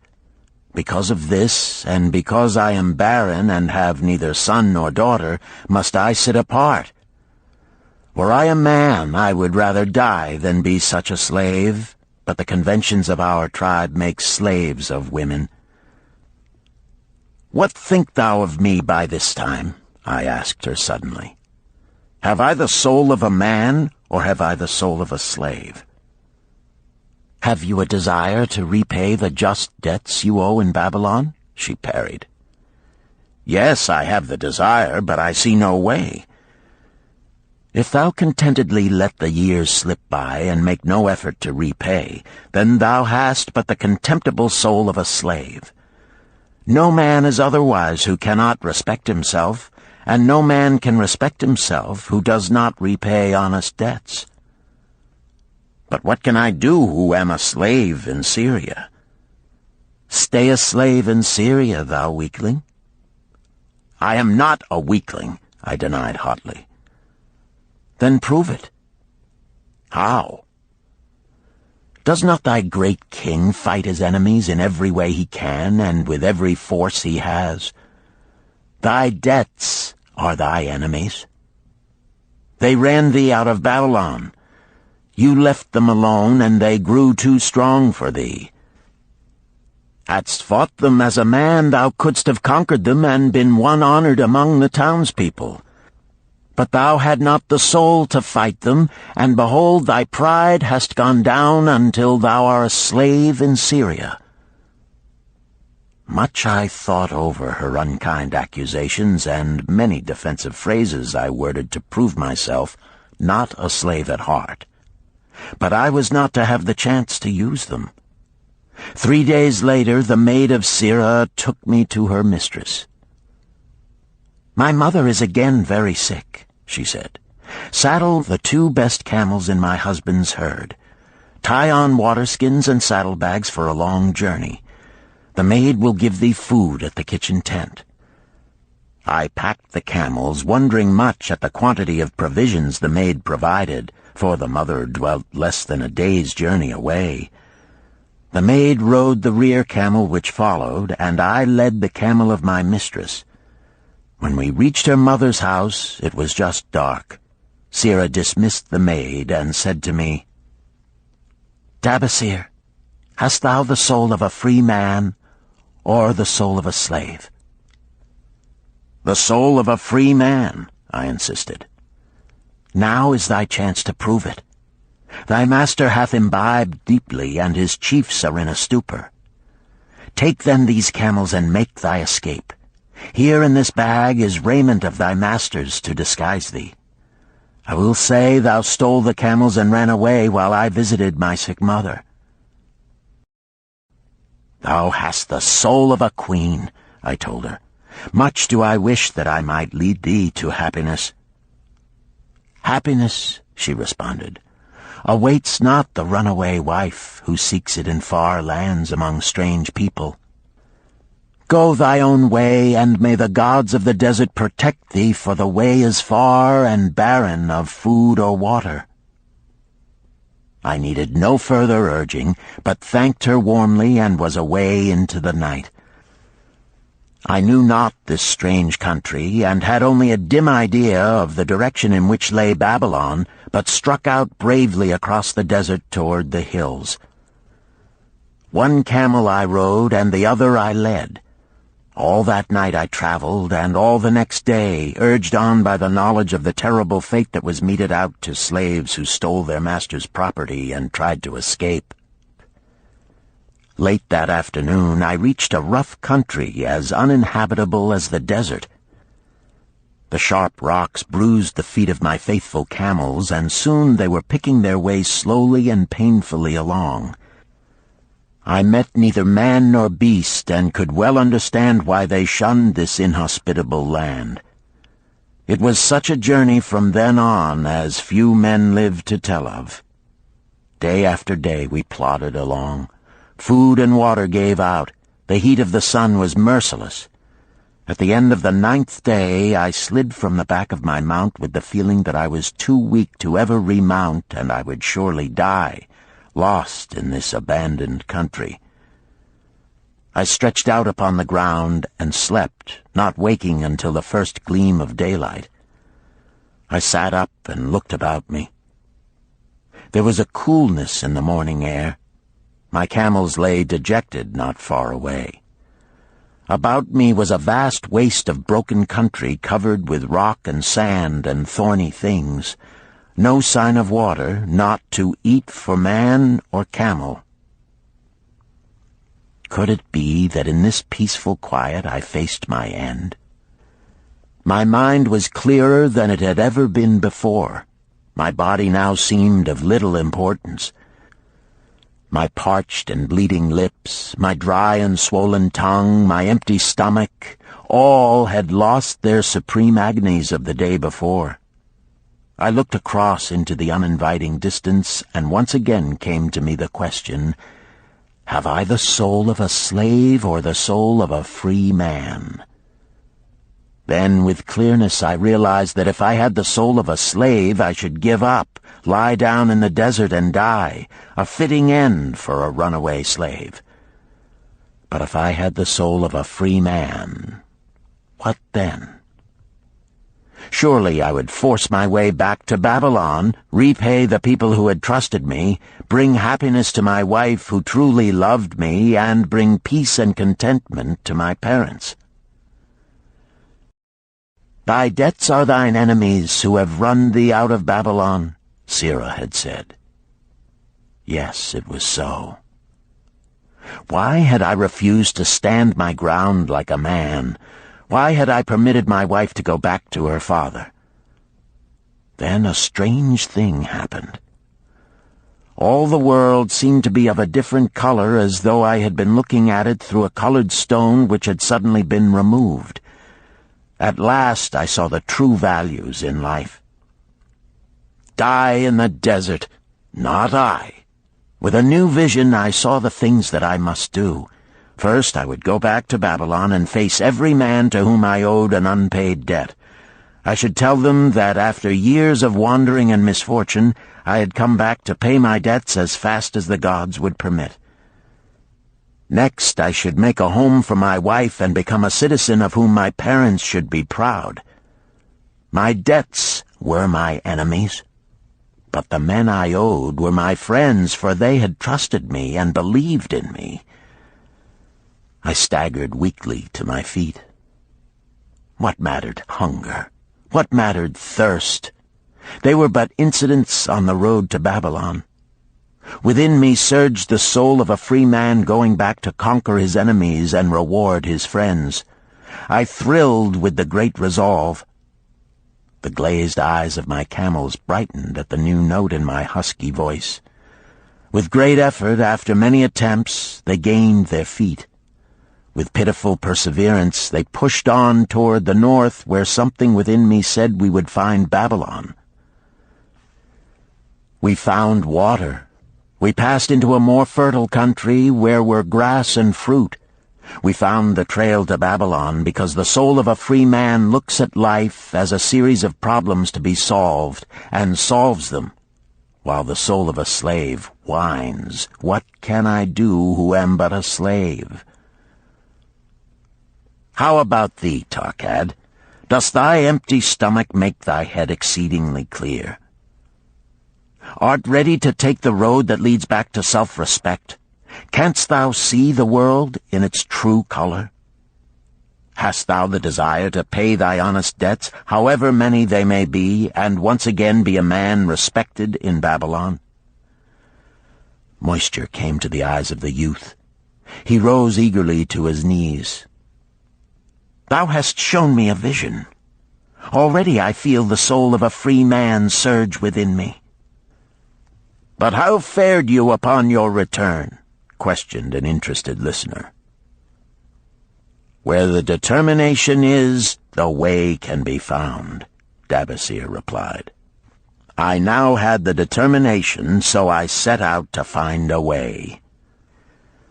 First I visited every man to whom I was indebted, and begged his indulgence until I could earn that with which to repay. Most of them met me gladly. Several reviled me, but others offered to help me. One indeed did give me the very help I needed. It was Mathon, the gold lender. Learning that I had been a camel tender in Syria, he sent me to old Nebator, the camel trader, just commissioned by our good king to purchase many herds of sound camels for the great expedition. With him, my knowledge of camels I put to good use. Gradually, I was able to repay every copper and every piece of silver. Then at last I could hold up my head and feel that I was an honorable man among men." Again Dabasir turned to his food. "Kaskor, thou snail," he called loudly to be heard in the kitchen. "The food is cold. Bring me more meat fresh from the roasting. Bring thou also a very large portion for Tarkad, the son of my old friend, who is hungry and shall eat with me." So ended the tale of Dabasir, the camel trader of old Babylon. He found his own soul when he realized a great truth, a truth that had been known and used by wise men long before his time. It has led men of all ages out of difficulties and into success, and it will continue to do so for those who have the wisdom to understand its magic power. It is for any man to use who reads these lines. Where the determination is, the way can be found.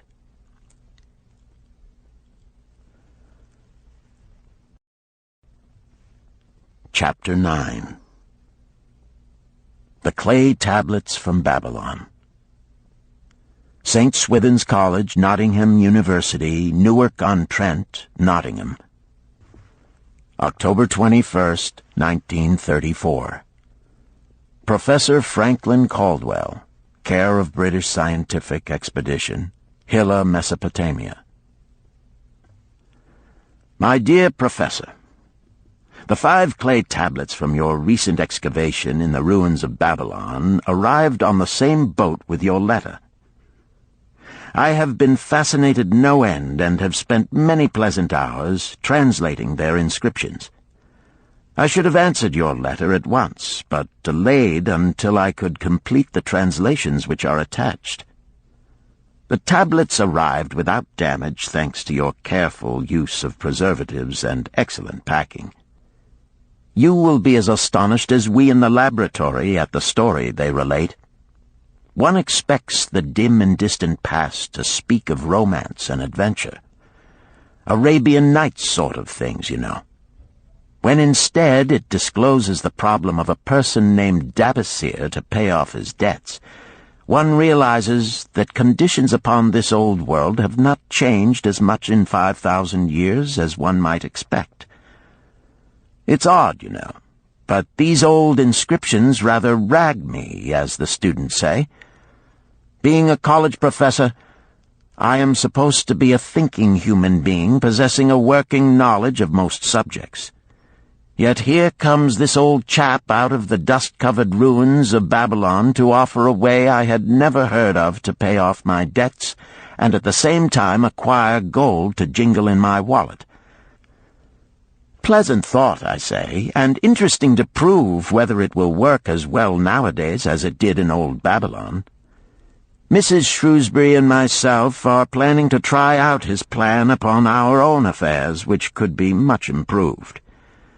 Wishing you the best of luck in your worthy undertaking, and waiting eagerly another opportunity to assist, I am, yours sincerely, Alfred H. Shrewsbury, Department of Archaeology.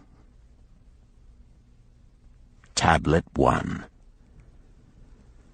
Now, when the moon becometh full, I, Dabasir, who am but recently returned from slavery in Syria, with the determination to pay my many just debts and become a man of means worthy of respect in my native city of Babylon, do here engrave upon the clay a permanent record of my affairs to guide and assist me in carrying through my high desires. Under the wise advice of my good friend Mathon, the gold lender, I am determined to follow an exact plan that he doth say will lead any honorable man out of debt into means and self-respect. This plan includeth 3 purposes which are my hope and desire. First, the plan doth provide for my future prosperity. Therefore 1/10 of all I earn shall be set aside as my own to keep. For Mathon speaketh wisely when he saith, That man who keepeth in his purse both gold and silver that he need not spend is good to his family and loyal to his king. The man who hath but a few coppers in his purse is indifferent to his family and indifferent to his king. But the man who hath naught in his purse is unkind to his family and disloyal to his king, for his own heart is bitter.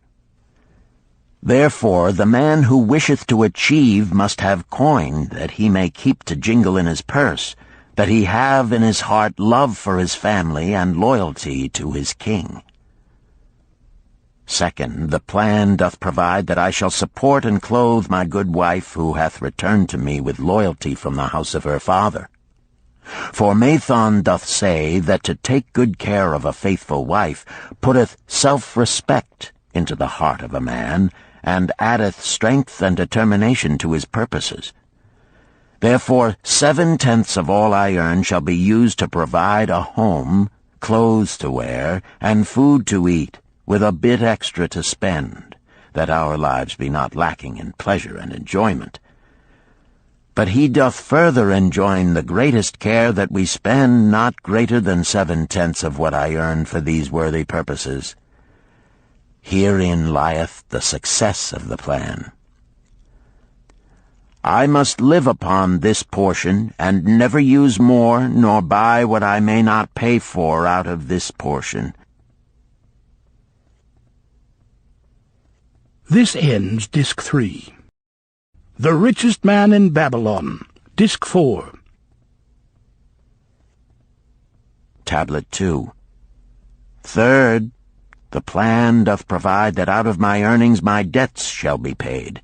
Therefore each time the moon is full, 2/10 of all I have earned shall be divided honorably and fairly among those who have trusted me and to whom I am indebted. Thus in due time will all my indebtedness be surely paid. Therefore do I here engrave the name of every man to whom I am indebted, and the honest amount of my debt. Faru the cloth weaver, 2 silver, 6 copper. Sinjar the couch maker, 1 silver. Amar my friend, 3 silver, 1 copper. Zantkar my friend, 4 silver, 7 copper. Askamir my friend, 1 silver, 3 copper. Haransir the jewel maker, 6 silver, 2 copper. Diarbekir, my father's friend, 4 silver, 1 copper. Alkahad, the house owner, 14 silver. Mathon, the gold lender, 9 silver. Birajik, the farmer, 1 silver, 7 copper. From here on, disintegrated, cannot be deciphered. Tablet 3. To these creditors do I owe in total 119 pieces of silver and 141 pieces of copper.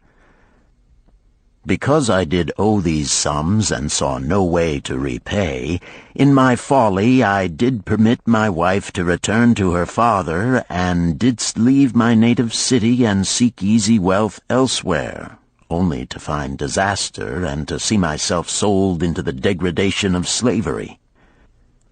Now that Mathon doth show me how I can repay my debts in small sums of my earnings, do I realize the great extent of my folly in running away from the results of my extravagances. Therefore have I visited my creditors and explained to them that I have no resources with which to pay except my ability to earn, and that I intend to apply 2/10 of all I earn upon my indebtedness evenly and honestly. This much can I pay, but no more.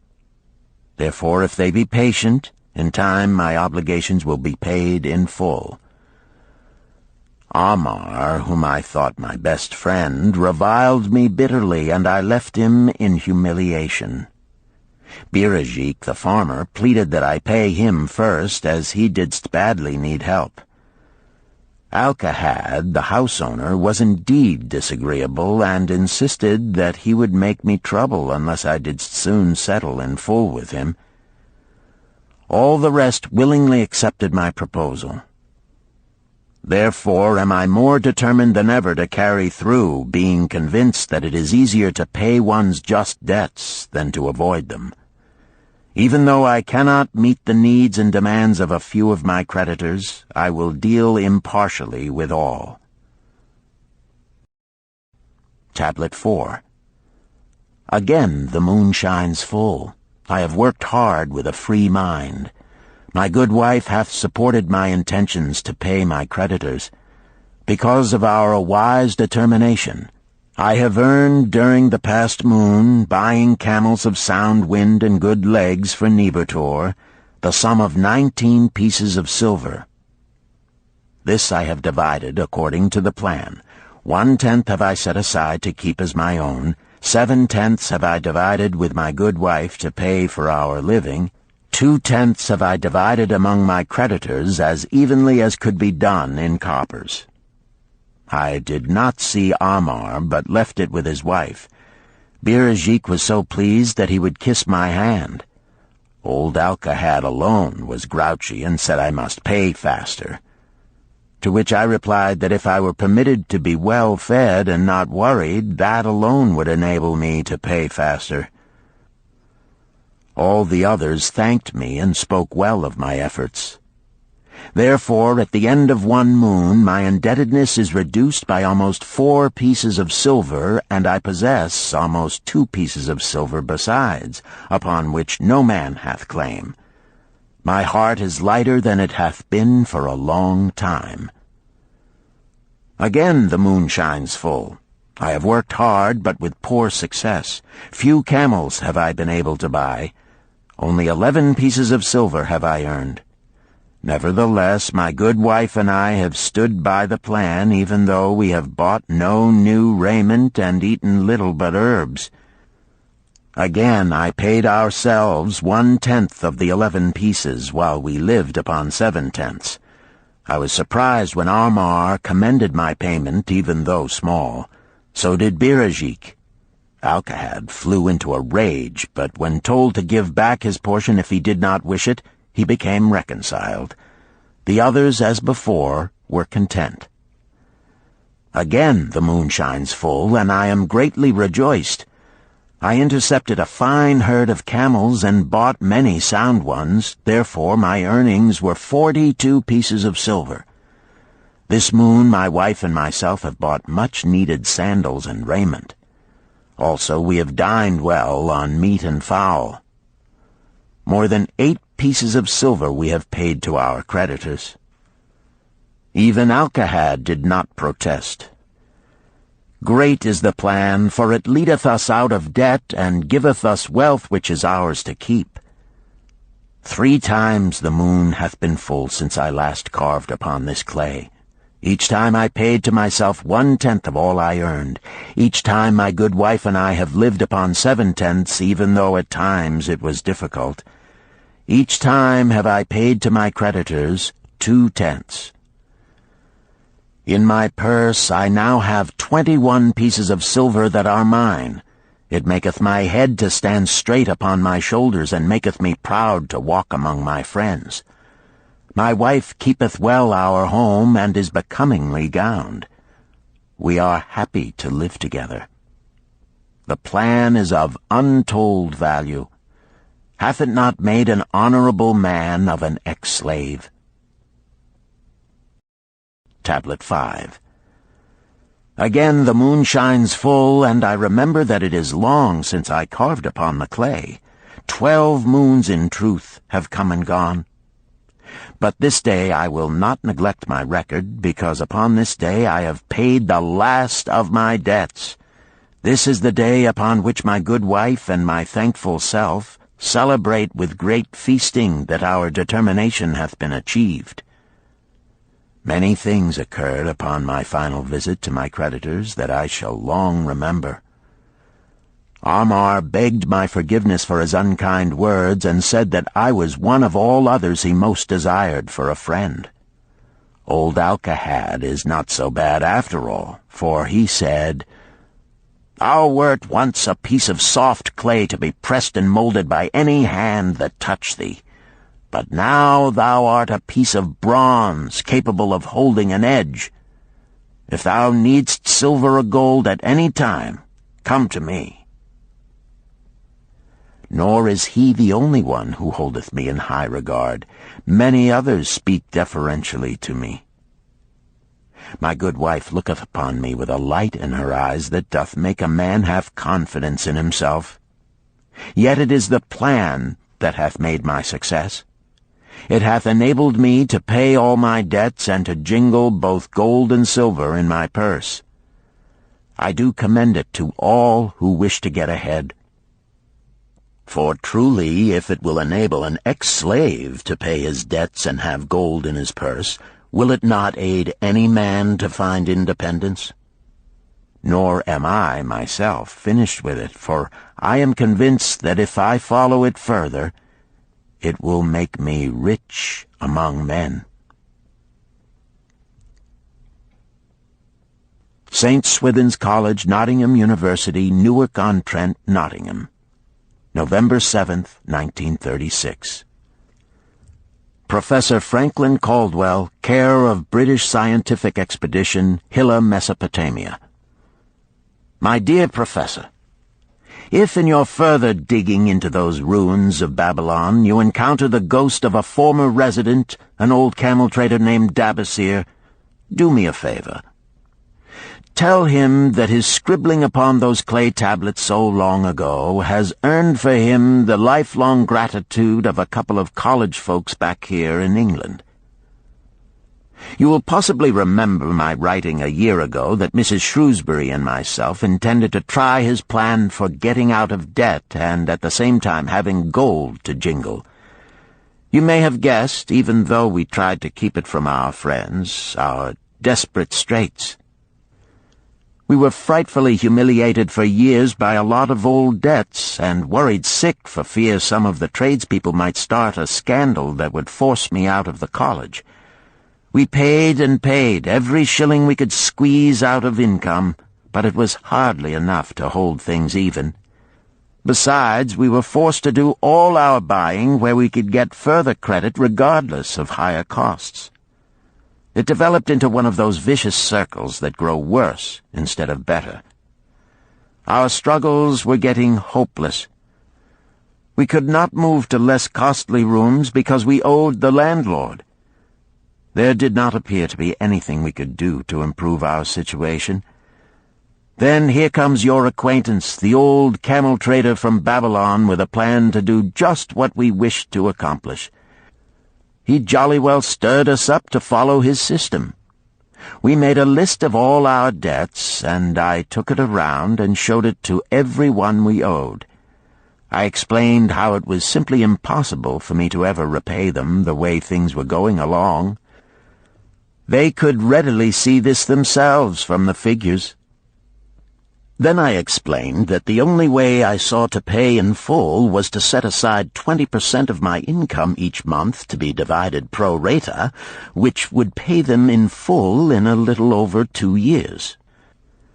That in the meantime we would go on a cash basis and give them the further benefit of our cash purchases.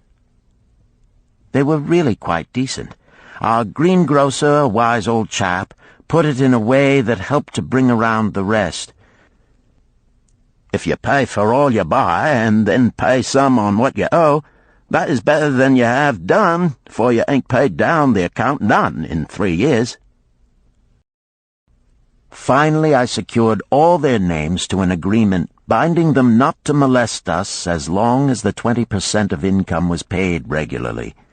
Then we began scheming on how to live upon 70%. We were determined to keep that extra 10% to jingle. The thought of silver and possibly gold was most alluring. It was like having an adventure to make the change. We enjoyed figuring this way and that to live comfortably upon that remaining 70%. We started with rent and managed to secure a fair reduction. Next, we put our favorite brands of tea and such under suspicion, and were agreeably surprised how often we could purchase superior qualities at less cost. It is too long a story for a letter, but anyhow it did not prove difficult. We managed, and right cheerfully at that. What a relief it proved to have our affairs in such a shape we were no longer persecuted by past due accounts. I must not neglect, however, to tell you about that extra 10% we were supposed to jingle. Well, we did jingle it for some time. Now, don't laugh too soon. You see, that is the sporty part. It is the real fun to start accumulating money that you do not want to spend. There is more pleasure in running up such a surplus than there could be in spending it. After we had jingled to our heart's content, we found a more profitable use for it. We took up an investment upon which we could pay that 10% each month. This is proving to be the most satisfying part of our regeneration. It is the first thing we pay out of my check. There is a most gratifying sense of security to know our investment is growing steadily. By the time my teaching days are over, it should be a snug sum, large enough so the income will take care of us from then on. All this out of my same old check. Difficult to believe, yet absolutely true. All our debts being gradually paid, and at the same time our investment increasing. Besides, we get along financially even better than before. Who would believe there could be such a difference in results between following a financial plan and just drifting along? At the end of the next year, when all our old bills shall have been paid, we will have more to pay upon our investment besides some extra for travel. We are determined never again to permit our living expenses to exceed 70% of our income. Now you can understand why we would like to extend our personal thanks to that old chap whose plan saved us from our hell on earth. He knew. He had been through it all. He wanted others to benefit from his own bitter experiences. That is why he spent tedious hours carving his message upon the clay. He had a real message for fellow sufferers, a message so important that after 5,000 years it has risen out of the ruins of Babylon just as true and just as vital as the day it was buried. Yours sincerely, Alfred H. Shrewsbury, Department of Archaeology. Chapter 10. The Luckiest Man in Babylon. At the head of his caravan proudly rode Shahrunada, the merchant prince of Babylon. He liked fine cloth and wore rich and becoming robes.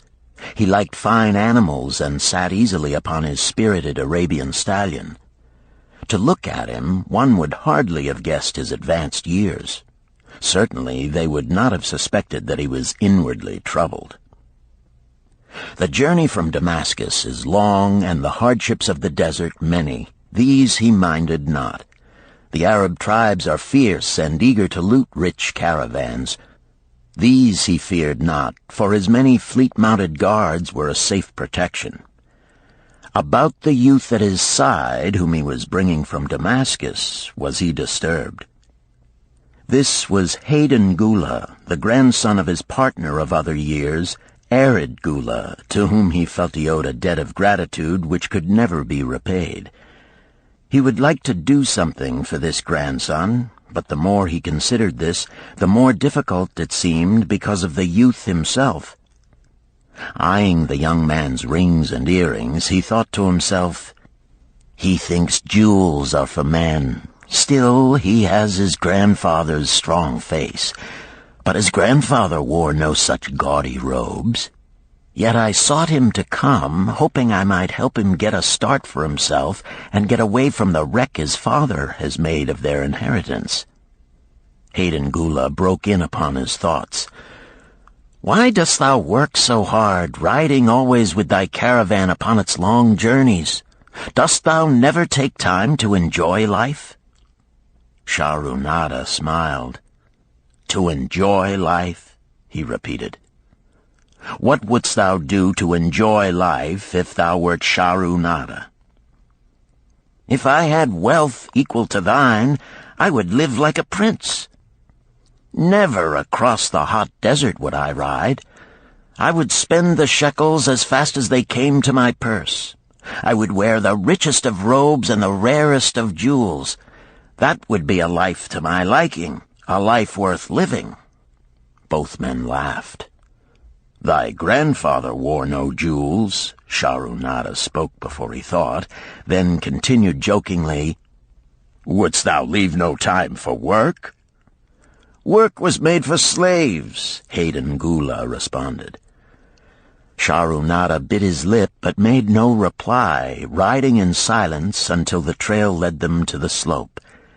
Here he reined his mount, and pointing to the green valley far away, "See, there is the valley. Look far down, and thou canst faintly see the walls of Babylon. The tower is the temple of Bel. If thine eyes are sharp, thou mayest even see the smoke from the eternal fire upon its crest." "So that is Babylon? Always have I longed to see the wealthiest city in all the world," Hayden Gula commented. "Babylon, where my grandfather started his fortune. Would he were still alive, we would not be so sorely pressed. Why wish his spirit to linger on earth beyond its allotted time? Thou and thy father can well carry on his good work. Alas, of us neither has his gift. Father and myself know not his secret for attracting the golden shekels." Shahrunada did not reply, but gave rein to his mount and rode thoughtfully down the trail to the valley. Behind them followed the caravan in a cloud of reddish dust. Some time later they reached the King's Highway and turned south through the irrigated farms. 3 old men plowing a field caught Shahrunada's attention. They seemed strangely familiar. How ridiculous! One does not pass a field after 40 years and find the same men plowing there. Yet something within him said they were the same. One, with an uncertain grip, held the plow. The others laboriously plodded beside the oxen, ineffectually beating them with their barrel staves to keep them pulling. 40 years ago, he had envied these men. How gladly he would have exchanged places. But what a difference now! With pride he looked back at his trailing caravan, well-chosen camels and donkeys loaded high with valuable goods from Damascus. All this was but one of his possessions. He pointed to the plowers, saying, "Still plowing the same field where they were 40 years ago. They look it, but why thinkest thou they are the same?" "I saw them there," Shahrunada replied. Recollections were racing rapidly through his mind. Why could he not bury the past and live in the present? Then he saw, as in a picture, the smiling face of Arid Gula. The barrier between himself and the cynical youth beside him dissolved. But how could he help such a superior youth with his spendthrift ideas and bejeweled hands? Work he could offer in plenty to willing workers, but not for men who considered themselves too good for work. Yet he owed it to Arid Gula to do something, not a half-hearted attempt. He and Arid Gula had never done things that way. They were not that sort of men. A plan came almost in a flash. There were objections. He must consider his own family and his own standing. It would be cruel. It would hurt. Being a man of quick decisions, he waived objections and decided to act. "Wouldst thou be interested in hearing how thy worthy grandfather and myself joined in the partnership which proved so profitable?" he questioned. "Why not just tell me how thou madest the golden shekels? That is all I need to know," the young man parried. Sharunada ignored the reply and continued, "We start with those men plowing. I was no older than thou. As the column of men in which I marched approached, good old Megiddo, the farmer, scoffed at the slipshod way in which they plowed. Megiddo was chained next to me. 'Look at the lazy fellows,' he protested. 'The plow holder makes no effort to plow deep, nor do the beaters keep the oxen in the furrow. How can they expect to raise a good crop with poor plowing?' "Didst thou say Megiddo was chained to thee?" Hayden Gula asked in surprise. "Yes, with bronze collars about our necks and a length of heavy chain between us. Next to him was Zabado, the sheep thief. I had known him in Harun. At the end was a man we called Pirate because he told us not his name. We judged him as a sailor as he had entwined serpents tattooed upon his chest in sailor fashion. The column was made up thus, so the men could walk in fours." "Thou wert chained as a slave?" Hayden Gula asked incredulously. "Did not thy grandfather tell thee I was once a slave? He often spoke of thee, but never hinted of this. He was a man thou couldst trust with innermost secrets. Thou, too, are a man I may trust, am I not right?" Sharunada looked him squarely in the eye. "Thou mayest rely upon my silence, but I am amazed. Tell me, how didst thou come to be a slave?" Sharunada shrugged his shoulders. "Any man may find himself a slave. It was a gaming house and barley beer that brought me disaster. I was the victim of my brother's indiscretions. In a brawl he killed his friend. I was bonded to the widow by my father, desperate to keep my brother from being prosecuted under the law. When my father could not raise the silver to free me, she in anger sold me to the slave dealer." "What a shame and injustice," Hayden Gula protested. "But tell me, how didst thou regain freedom?" "We shall come to that, but not yet. Let us continue my tale. As we passed, the plowers jeered at us.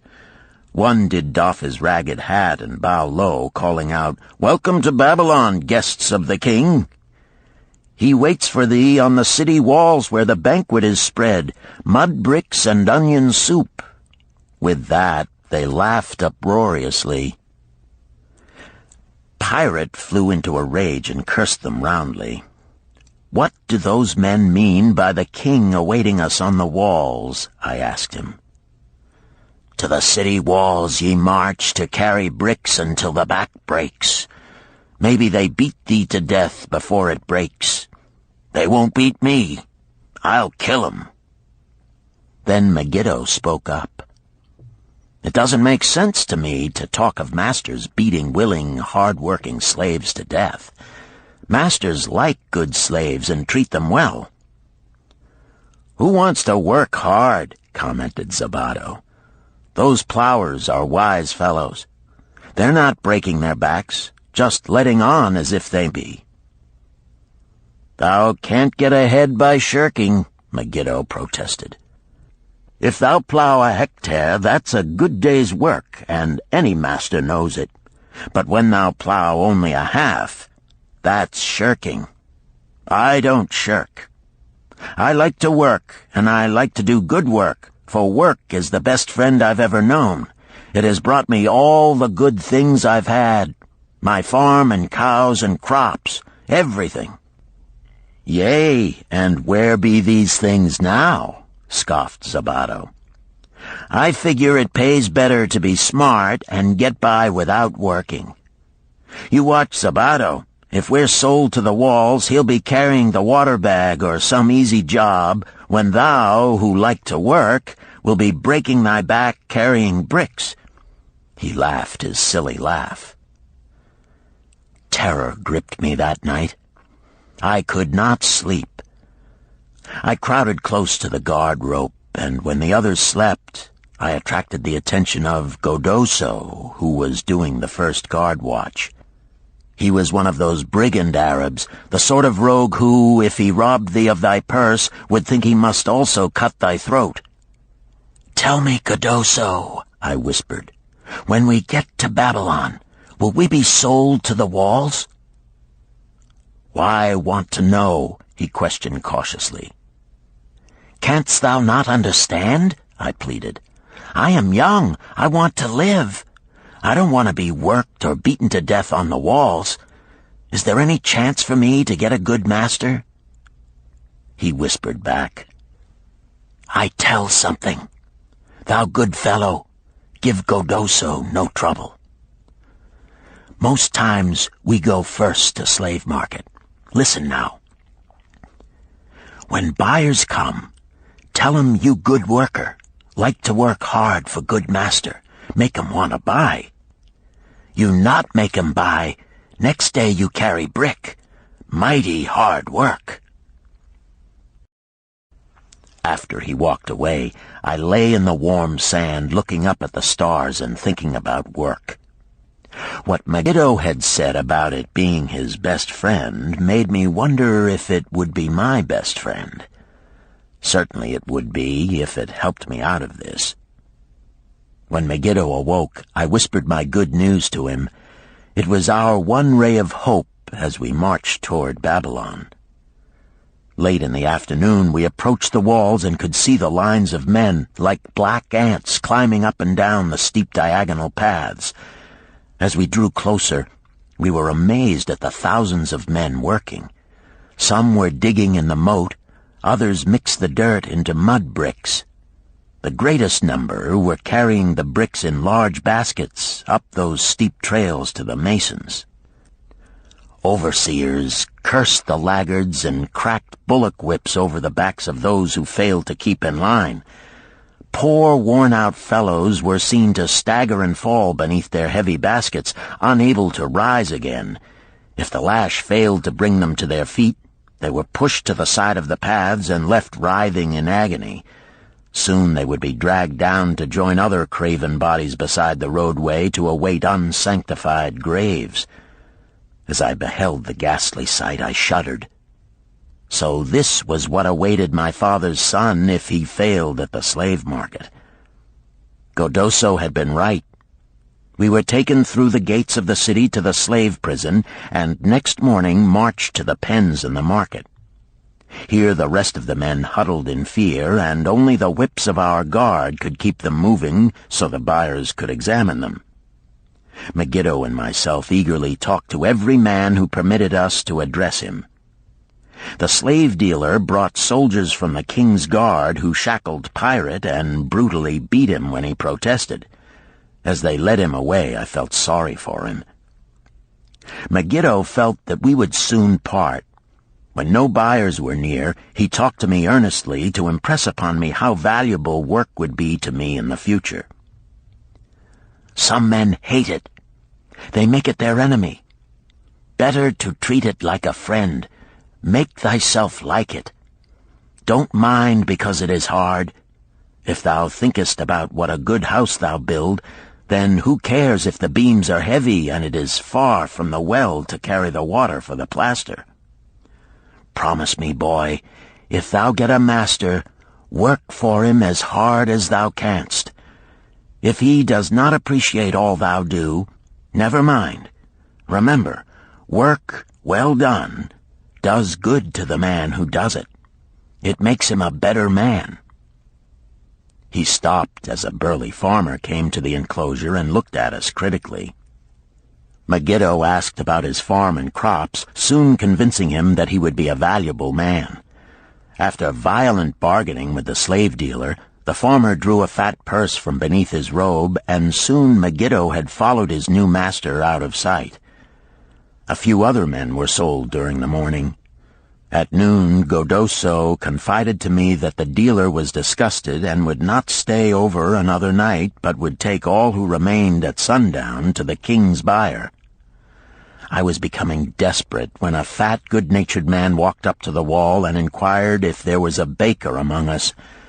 I approached him, saying, "Why should a good baker like thyself seek another baker of inferior ways?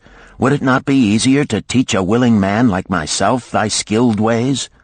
Look at me. I am young, strong, and like to work. Give me a chance, and I will do my best to earn gold and silver for thy purse." He was impressed by my willingness, and began bargaining with the dealer who had never noticed me since he had bought me, but now waxed eloquent on my abilities, good health, and good disposition. I felt like a fat ox being sold to a butcher. At last, much to my joy, the deal was closed. I followed my new master away, thinking I was the luckiest man in Babylon. My new home was much to my liking. Nananaid, my master, taught me how to grind the barley in the stone bowl that stood in the courtyard, how to build the fire in the oven, and then how to grind very fine the sesame flour for the honey cakes. I had a couch in the shed where his grain was stored. The old slave housekeeper, Swasti, fed me well and was pleased at the way I helped her with the heavy tasks. Here was the chance I had longed for to make myself valuable to my master, and, I hoped, to find a way to earn my freedom. I asked Nananaid to show me how to knead the bread and to bake. This he did, much pleased at my willingness. Later, when I could do this well, I asked him to show me how to make the honey cakes, and soon I was doing all the baking. My master was glad to be idle, but Swasti shook her head in disapproval. "No work to do is bad for any man," she declared. I felt it was time for me to think of a way by which I might start to earn coins to buy my freedom. As the baking was finished at noon, I thought Nananaid would approve if I found profitable employment for the afternoons and might share my earnings with me. Then the thought came to me, why not bake more of the honey cakes and peddle them to hungry men upon the streets of the city? I presented my plan to Nananaid this way. "If I can use my afternoons after the baking is finished to earn for thee coins, would it be only fair for thee to share my earnings with me that I might have money of my own to spend for those things which every man desires and needs?" Fair enough," he admitted. When I told him of my plan to peddle our honey cakes, he was well pleased. "Here is what we will do," he suggested. "Thou sellest them at 2 for a penny, then half of the pennies will be mine to pay for the flour and the honey and the wood to bake them. Of the rest I shall take half, and thou shalt keep half." I was much pleased by this generous offer that I might keep for myself 1/4 of my sales. That night I worked late to make a tray upon which to display them. Nananaid gave me one of his worn robes that I might look well, and Swasti helped me patch it and wash it clean. The next day I baked an extra supply of honey cakes. They looked brown and tempting upon the tray as I went along the street, loudly calling my wares. At first no one seemed interested, and I became discouraged. I kept on, and later in the afternoon, as men became hungry, the cakes began to sell, and soon my tray was empty. Nananeid was well pleased with my success and gladly paid me my share. I was delighted to own pennies. Megiddo had been right when he said a master appreciated good work from his slaves. That night I was so excited over my success I could hardly sleep, and tried to figure how much I could earn in a year and how many years would be required to buy my freedom. As I went forth with my tray of cakes every day, I soon found regular customers. One of these was none other than thy grandfather, Arid Gula. He was a rug merchant and sold to the housewives, going from one end of the city to the other, accompanied by a donkey loaded high with rugs and a black slave to tend it. He would buy 2 cakes for himself and 2 for his slave, always tarrying to talk with me while they ate them. Thy grandfather said something to me one day that I shall always remember. "I like thy cakes, boy. But better still, I like the fine enterprise with which thou offerest them. Such spirit can carry thee far on the road to success." But how canst thou understand, Hayden Gula, what such words of encouragement could mean to a slave boy, lonesome in a great city, struggling with all he had in him to find a way out of his humiliation? As the months went by, I continued to add pennies to my purse. It began to have a comforting weight upon my belt.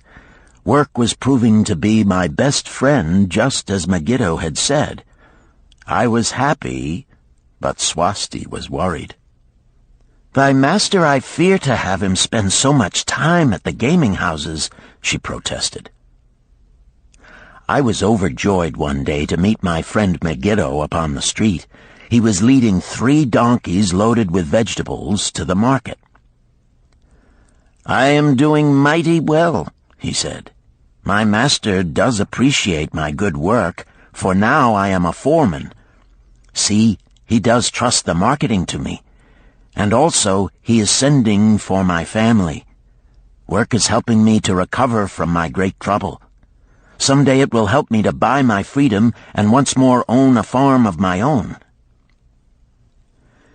Time went on, and Nananeid became more and more anxious for me to return from selling. He would be waiting when I returned, and would eagerly count and divide our money. He would also urge me to seek further markets and increase my sales. Often I went outside the city gates to solicit the overseers of the slaves building the walls. I hated to return to the disagreeable sights, but found the overseers liberal buyers. One day I was surprised to see Zabado waiting in line to fill his basket with bricks. He was gaunt and bent, and his back was covered with welts and sores from the whips of the overseers. I was sorry for him, and handed him a cake which he crushed into his mouth like a hungry animal. Seeing the greedy look in his eyes, I ran before he could grab my tray. "Why dost thou work so hard?" Arid Gula said to me one day. "Almost the same question thou asked of me today, dost thou remember?" I told him what Megiddo had said about work and how it was proving to be my best friend. I showed him with pride my wallet of pennies and explained how I was saving them to buy my freedom. "When thou art free, what wilt thou do?" he inquired. "Then," I answered, "I intend to become a merchant."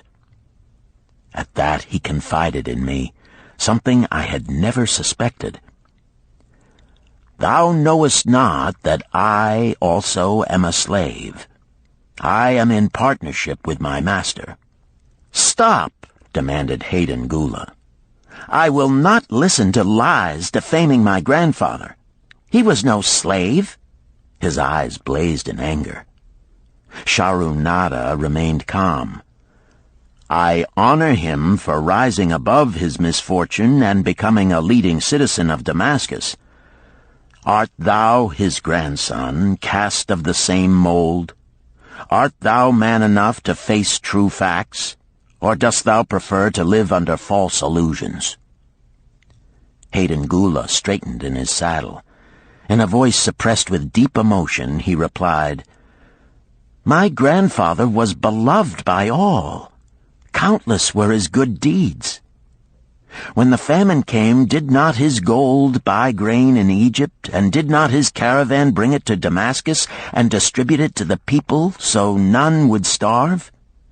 Now thou sayest he was but a despised slave in Babylon. Had he remained a slave in Babylon, then he might well have been despised. But when, through his own efforts, he became a great man in Damascus, the gods indeed condoned his misfortunes and honored him with their respect," Shahrunada replied. "After telling me that he was a slave," Shahrunada continued, "he explained how anxious he had been to earn his freedom. Now that he had enough money to buy this, he was much disturbed as to what he should do. He was no longer making good sales and feared to leave the support of his master." I protested his indecision. "Cling no longer to thy master. Get once again the feeling of being a free man. Act like a free man and succeed like one. Decide what thou desirest to accomplish, and then work will aid thee to achieve it." He went on his way, saying he was glad I had shamed him for his cowardice. One day I went outside the gates again, and was surprised to find a great crowd gathering there. When I asked a man for an explanation, he replied, "Hast thou not heard? An escaped slave who murdered one of the king's guards has been brought to justice and will this day be flogged to death for his crime. Even the king himself is to be here." So dense was the crowd about the flogging post, I feared to go near lest my tray of honey cakes be upset. Therefore I climbed up the unfinished wall to see over the heads of the people. I was fortunate in having a view of Nebuchadnezzar himself as he rode by in his golden chariot. Never had I beheld such grandeur, such robes and hangings of gold cloth and velvet. I could not see the flogging, though I could hear the shrieks of the poor slave. I wondered how one so noble as our handsome king could endure to see such suffering, yet when I saw he was laughing and joking with his nobles, I knew he was cruel and understood why such inhuman tasks were demanded of the slaves building the walls. After the slave was dead, his body was hung upon a pole by a rope attached to his leg so all might see. As the crowd began to thin, I went close. On the hairy chest, I saw tattooed 2 entwined serpents. It was Pirate. The next time I met Arid Gula, he was a changed man. Full of enthusiasm, he greeted me. "Behold, the slave thou knewest is now a free man. There was magic in thy words. Already my sales and my profits are increasing. My wife is overjoyed. She was a free woman, the niece of my master. She much desires that we move to a strange city where no man shall know I was once a slave. Thus our children shall be above reproach for their father's misfortune. Work has become my best helper. It has enabled me to recapture my confidence and my skill to sell." I was overjoyed that I had been able, even in a small way, to repay him for the encouragement he had given me. One evening Swasti came to me in deep distress. "Thy master is in trouble. I fear for him. Some months ago he lost much at the gaming tables. He pays not the farmer for his grain, nor his honey. He pays not the moneylender. They are angry and threaten him." "Why should we worry over his folly?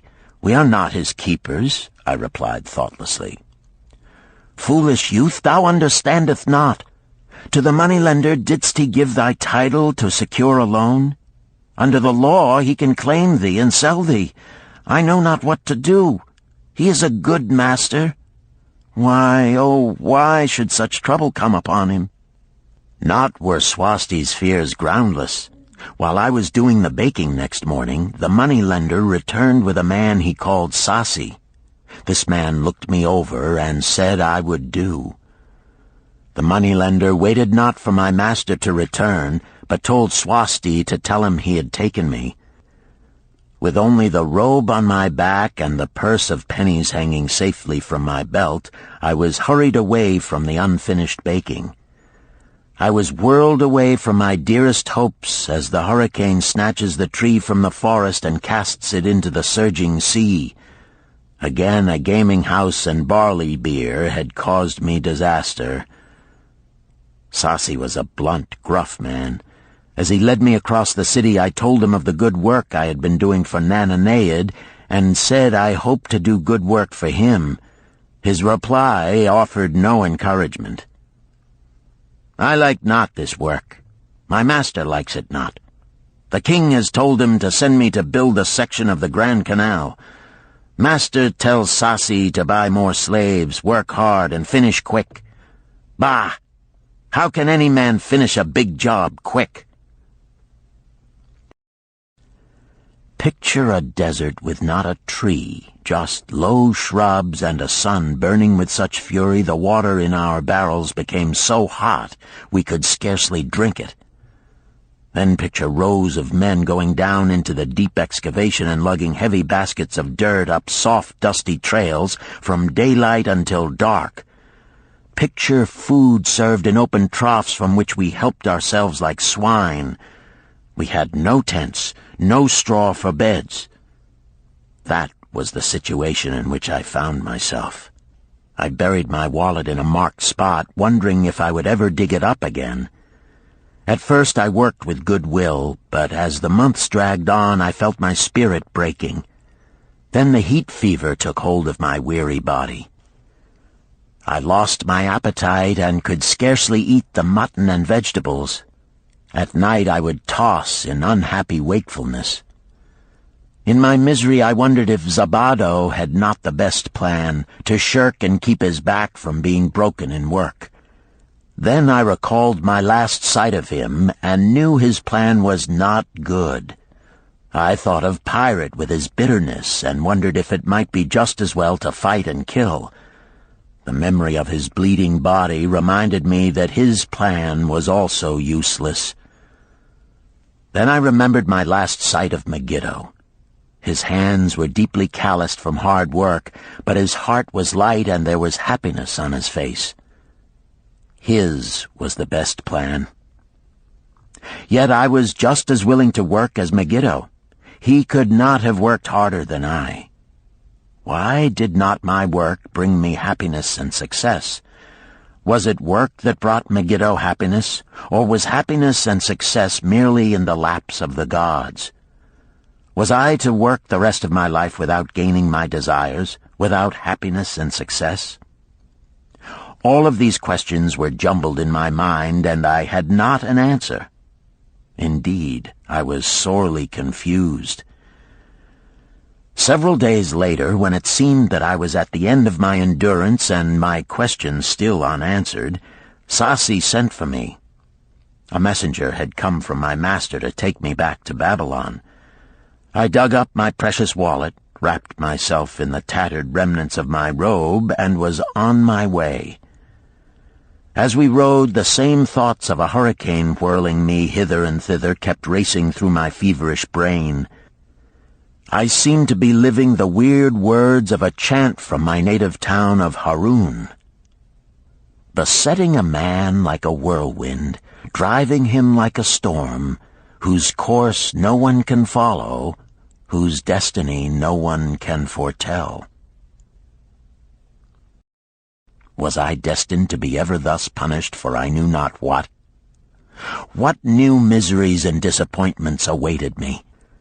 When we rode to the courtyard of my master's house, imagine my surprise when I saw Arid Gula awaiting me. He helped me down and hugged me like a long-lost brother.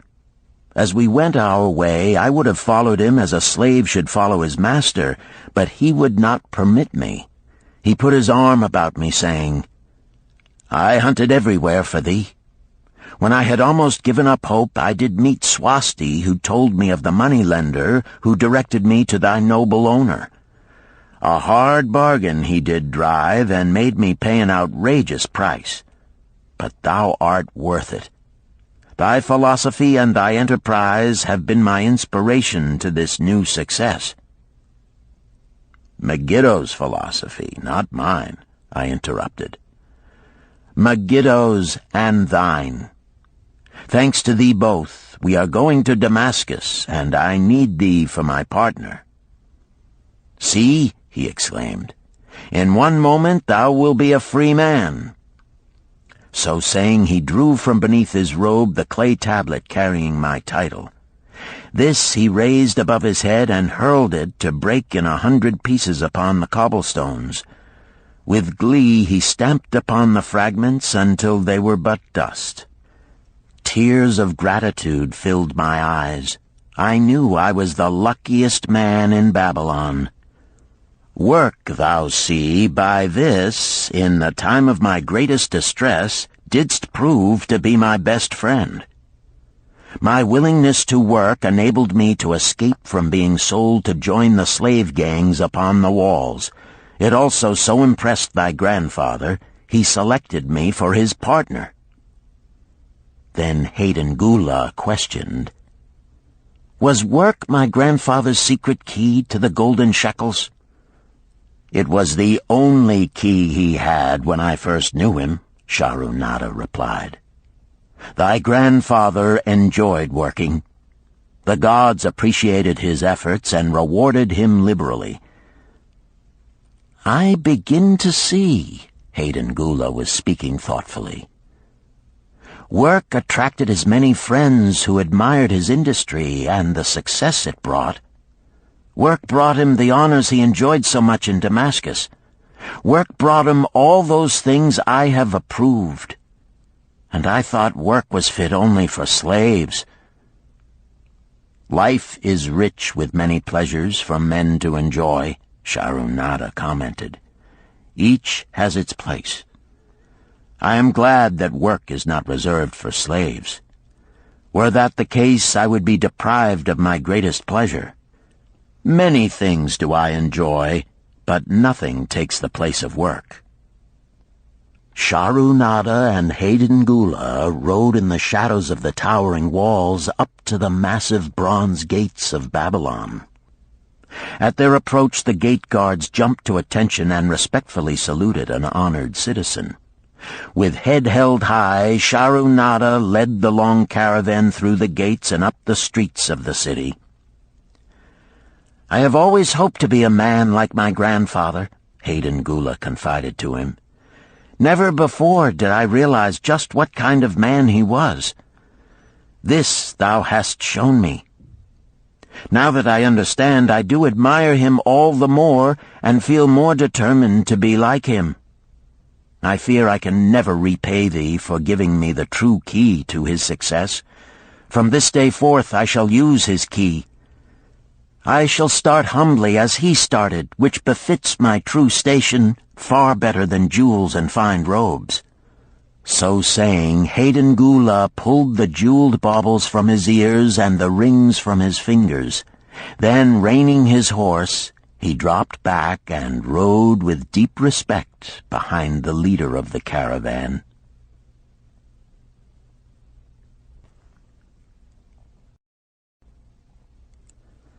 Chapter 11. An Historical Sketch of Babylon. In the pages of history there lives no city more glamorous than Babylon. Its very name conjures visions of wealth and splendor. Its treasures of gold and jewels were fabulous. One naturally pictures such a wealthy city as located in a suitable setting of tropical luxury, surrounded by rich natural resources of forests and mines. Such was not the case. It was located beside the Euphrates River in a flat, arid valley.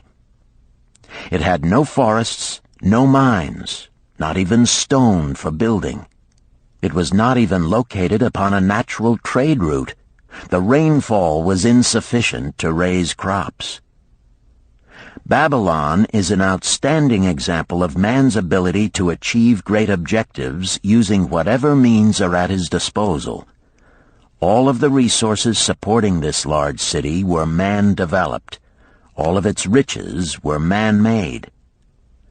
Babylon possessed just two natural resources: a fertile soil and water in the river. With one of the greatest engineering accomplishments of this or any other day, Babylonian engineers diverted the waters from the river by means of dams and immense irrigation canals. Far out across that arid valley went these canals to pour the life-giving waters over the fertile soil. This ranks among the first engineering feats known to history. Such abundant crops as were the reward of this irrigation system the world had never seen before. Fortunately, during its long existence, Babylon was ruled by successive lines of kings to whom conquest and plunder were but incidental. While it engaged in many wars, most of these were local or defensive against ambitious conquerors from other countries who coveted the fabulous treasures of Babylon. The outstanding rulers of Babylon live in history because of their wisdom, enterprise, and justice. Babylon produced no strutting monarchs who sought to conquer the known world that all nations might pay homage to their egotism. As a city, Babylon exists no more. When those energizing human forces that built and maintained the city for thousands of years were withdrawn, it soon became a deserted ruin. The site of the city is in Asia, about 600 miles east of the Suez Canal, just north of the Persian Gulf. The latitude is about 30 degrees above the equator, practically the same as that of Yuma, Arizona. It possessed a climate similar to that of this American city, hot and dry. Today, this valley of the Euphrates, once a populous irrigated farming district, is again a windswept arid waste. Scant grass and desert shrubs strive for existence against the wind-blown sands. Gone are the fertile fields, the mammoth cities, and the long caravans of rich merchandise. Nomadic bands of Arabs, securing a scant living by tending small herds, are the only inhabitants. Such it has been since about the beginning of the Christian era. Dotting this valley are earthen hills. For centuries they were considered by travelers to be nothing else. The attention of archaeologists were finally attracted to them because of broken pieces of pottery and brick washed down by the occasional rainstorms. Expeditions, financed by European and American museums, were sent here to excavate and see what could be found. Picks and shovels soon proved these hills to be ancient cities. City graves, they might well be called. Babylon was one of these. Over it for something like 20 centuries, the winds had scattered the desert dust. Built originally of brick, all exposed walls had disintegrated and gone back to earth once more. Such is Babylon, the wealthy city, today. A heap of dirt, so long abandoned that no living person even knew its name until it was discovered by carefully removing the refuse of centuries from the streets and the fallen wreckage of its noble temples and palaces. Many scientists considered the civilization of Babylon and other cities in this valley to be the oldest of which there is a definite record. Positive dates have been proved reaching back 8,000 years. An interesting fact in this connection is the means used to determine these dates. Uncovered in the ruins of Babylon were descriptions of an eclipse of the sun. Modern astronomers readily computed the time when such an eclipse, visible in Babylon, occurred, and thus established a known relationship between their calendar and our own. In this way, we have proved that 8,000 years ago, the Sumerites, who inhabited Babylonia, were living in walled cities.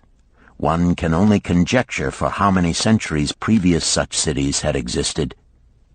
Their inhabitants were not mere barbarians living within protecting walls. They were an educated and enlightened people. So far as written history goes, they were the first engineers, the first astronomers, the first mathematicians, the first financiers, and the first people to have a written language. Mention has already been made of the irrigation systems which transformed the arid valley into an agricultural paradise. The remains of these canals can still be traced, although they are mostly filled with accumulated sand. Some of them were of such size that, when empty of water, a dozen horses could be ridden abreast along their bottoms. In size they compare favorably with the largest canals in Colorado and Utah. In addition to irrigating the valley lands, Babylonian engineers completed another project of similar magnitude. By means of an elaborate drainage system, they reclaimed an immense area of swampland at the mouths of the Euphrates and Tigris rivers and put this also under cultivation. Herodotus, the Greek traveler and historian, visited Babylon while it was in its prime and has given us the only known description by an outsider. His writings give a graphic description of the city and some of the unusual customs of its people. He mentions the remarkable fertility of the soil and the bountiful harvest of wheat and barley which they produced. The glory of Babylon has faded, but its wisdom has been preserved for us. For this we are indebted to their form of records. In that distant day, the use of paper had not been invented. Instead, they laboriously engraved their writing upon tablets of moist clay. When completed, these were baked and became hard tile. In size, they were about 6 by 8 inches and an inch in thickness. These clay tablets, as they are commonly called, were used much as we use modern forms of writing. Upon them were engraved legends, poetry, history, transcriptions of royal decrees, the laws of the land, titles to property, promissory notes, and even letters which were dispatched by messengers to distant cities. From these clay tablets we are permitted an insight into the intimate personal affairs of the people. For example, one tablet, evidently from the records of a country storekeeper, relates that upon the given date, a certain named customer brought in a cow and exchanged it for 7 sacks of wheat, 3 being delivered at the time, and the other 4 to await the customer's pleasure. Safely buried in the wrecked cities, archaeologists have recovered entire libraries of these tablets, hundreds of thousands of them. One of the outstanding wonders of Babylon was the immense walls surrounding the city. The ancients ranked them with the Great Pyramid of Egypt as belonging to the 7 wonders of the world. Queen Semiramis is credited with having erected the first walls during the early history of the city. Modern excavators have been unable to find any trace of the original walls, nor is their exact height known.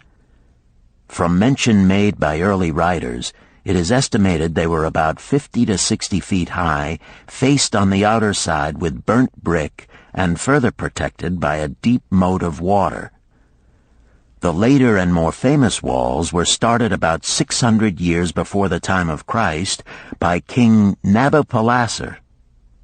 Upon such a gigantic scale did he plan the rebuilding, he did not live to see the work finished. This was left to his son Nebuchadnezzar, whose name is familiar in biblical history. The height and length of these later walls staggers belief. They are reported upon reliable authority to have been about 160 feet high, the equivalent of the height of a modern 15-story office building. The total length is estimated as between 9 and 11 miles. So wide was the top that a 6-horse chariot could be driven around them.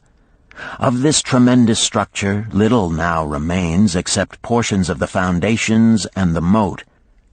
In addition to the ravages of the elements, the Arabs completed the destruction by quarrying the brick for building purposes elsewhere. Against the walls of Babylon marched, in turn, the victorious armies of almost every conqueror of that age of wars of conquest. A host of kings laid siege to Babylon, but always in vain. Invading armies of that day were not to be considered lightly.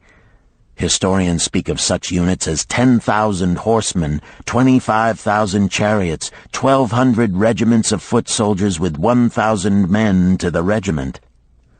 Often 2 or 3 years of preparation would be required to assemble war materials and depots of food along the proposed line of march. The city of Babylon was organized much like a modern city. There were streets and shops. Peddlers offered their wares through residential districts. Priests officiated in magnificent temples. Within the city was an inner enclosure for the royal palaces. The walls about this were said to have been higher than those about the city. The Babylonians were skilled in the arts.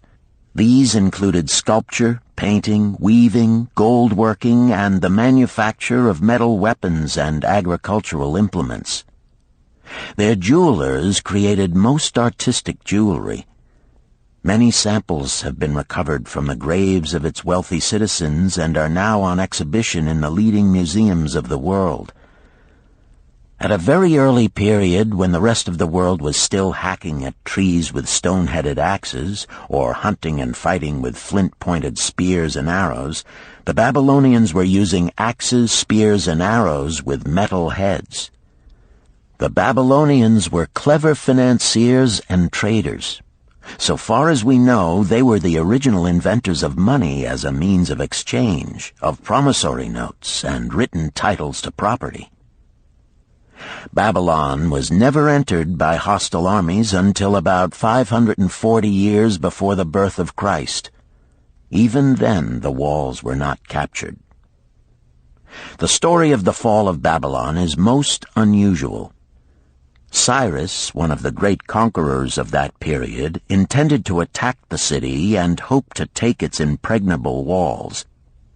Advisors of Nabonidus, the king of Babylon, persuaded him to go forth to meet Cyrus and give him battle without waiting for the city to be besieged. In the succeeding defeat to the Babylonian army, it fled away from the city. Cyrus thereupon entered the open gates and took possession without resistance. Thereafter, the power and prestige of the city gradually waned until, in the course of a few hundred years, it was eventually abandoned, deserted, left for the winds and storms to level once again to that desert earth from which its grandeur had originally been built. Babylon had fallen, never to rise again. But to it, civilization owes much. The eons of time have crumbled to dust the proud walls of its temples, but the wisdom of Babylon endures. The End. You've been listening to The Richest Man in Babylon by George S. Clason, narrated by Richard Ferrone, and directed by Ben Ruggiero. If you've enjoyed this book and this performance, Recorded Books recommends The Art of War by Sun Tzu, narrated by Joe Mantegna.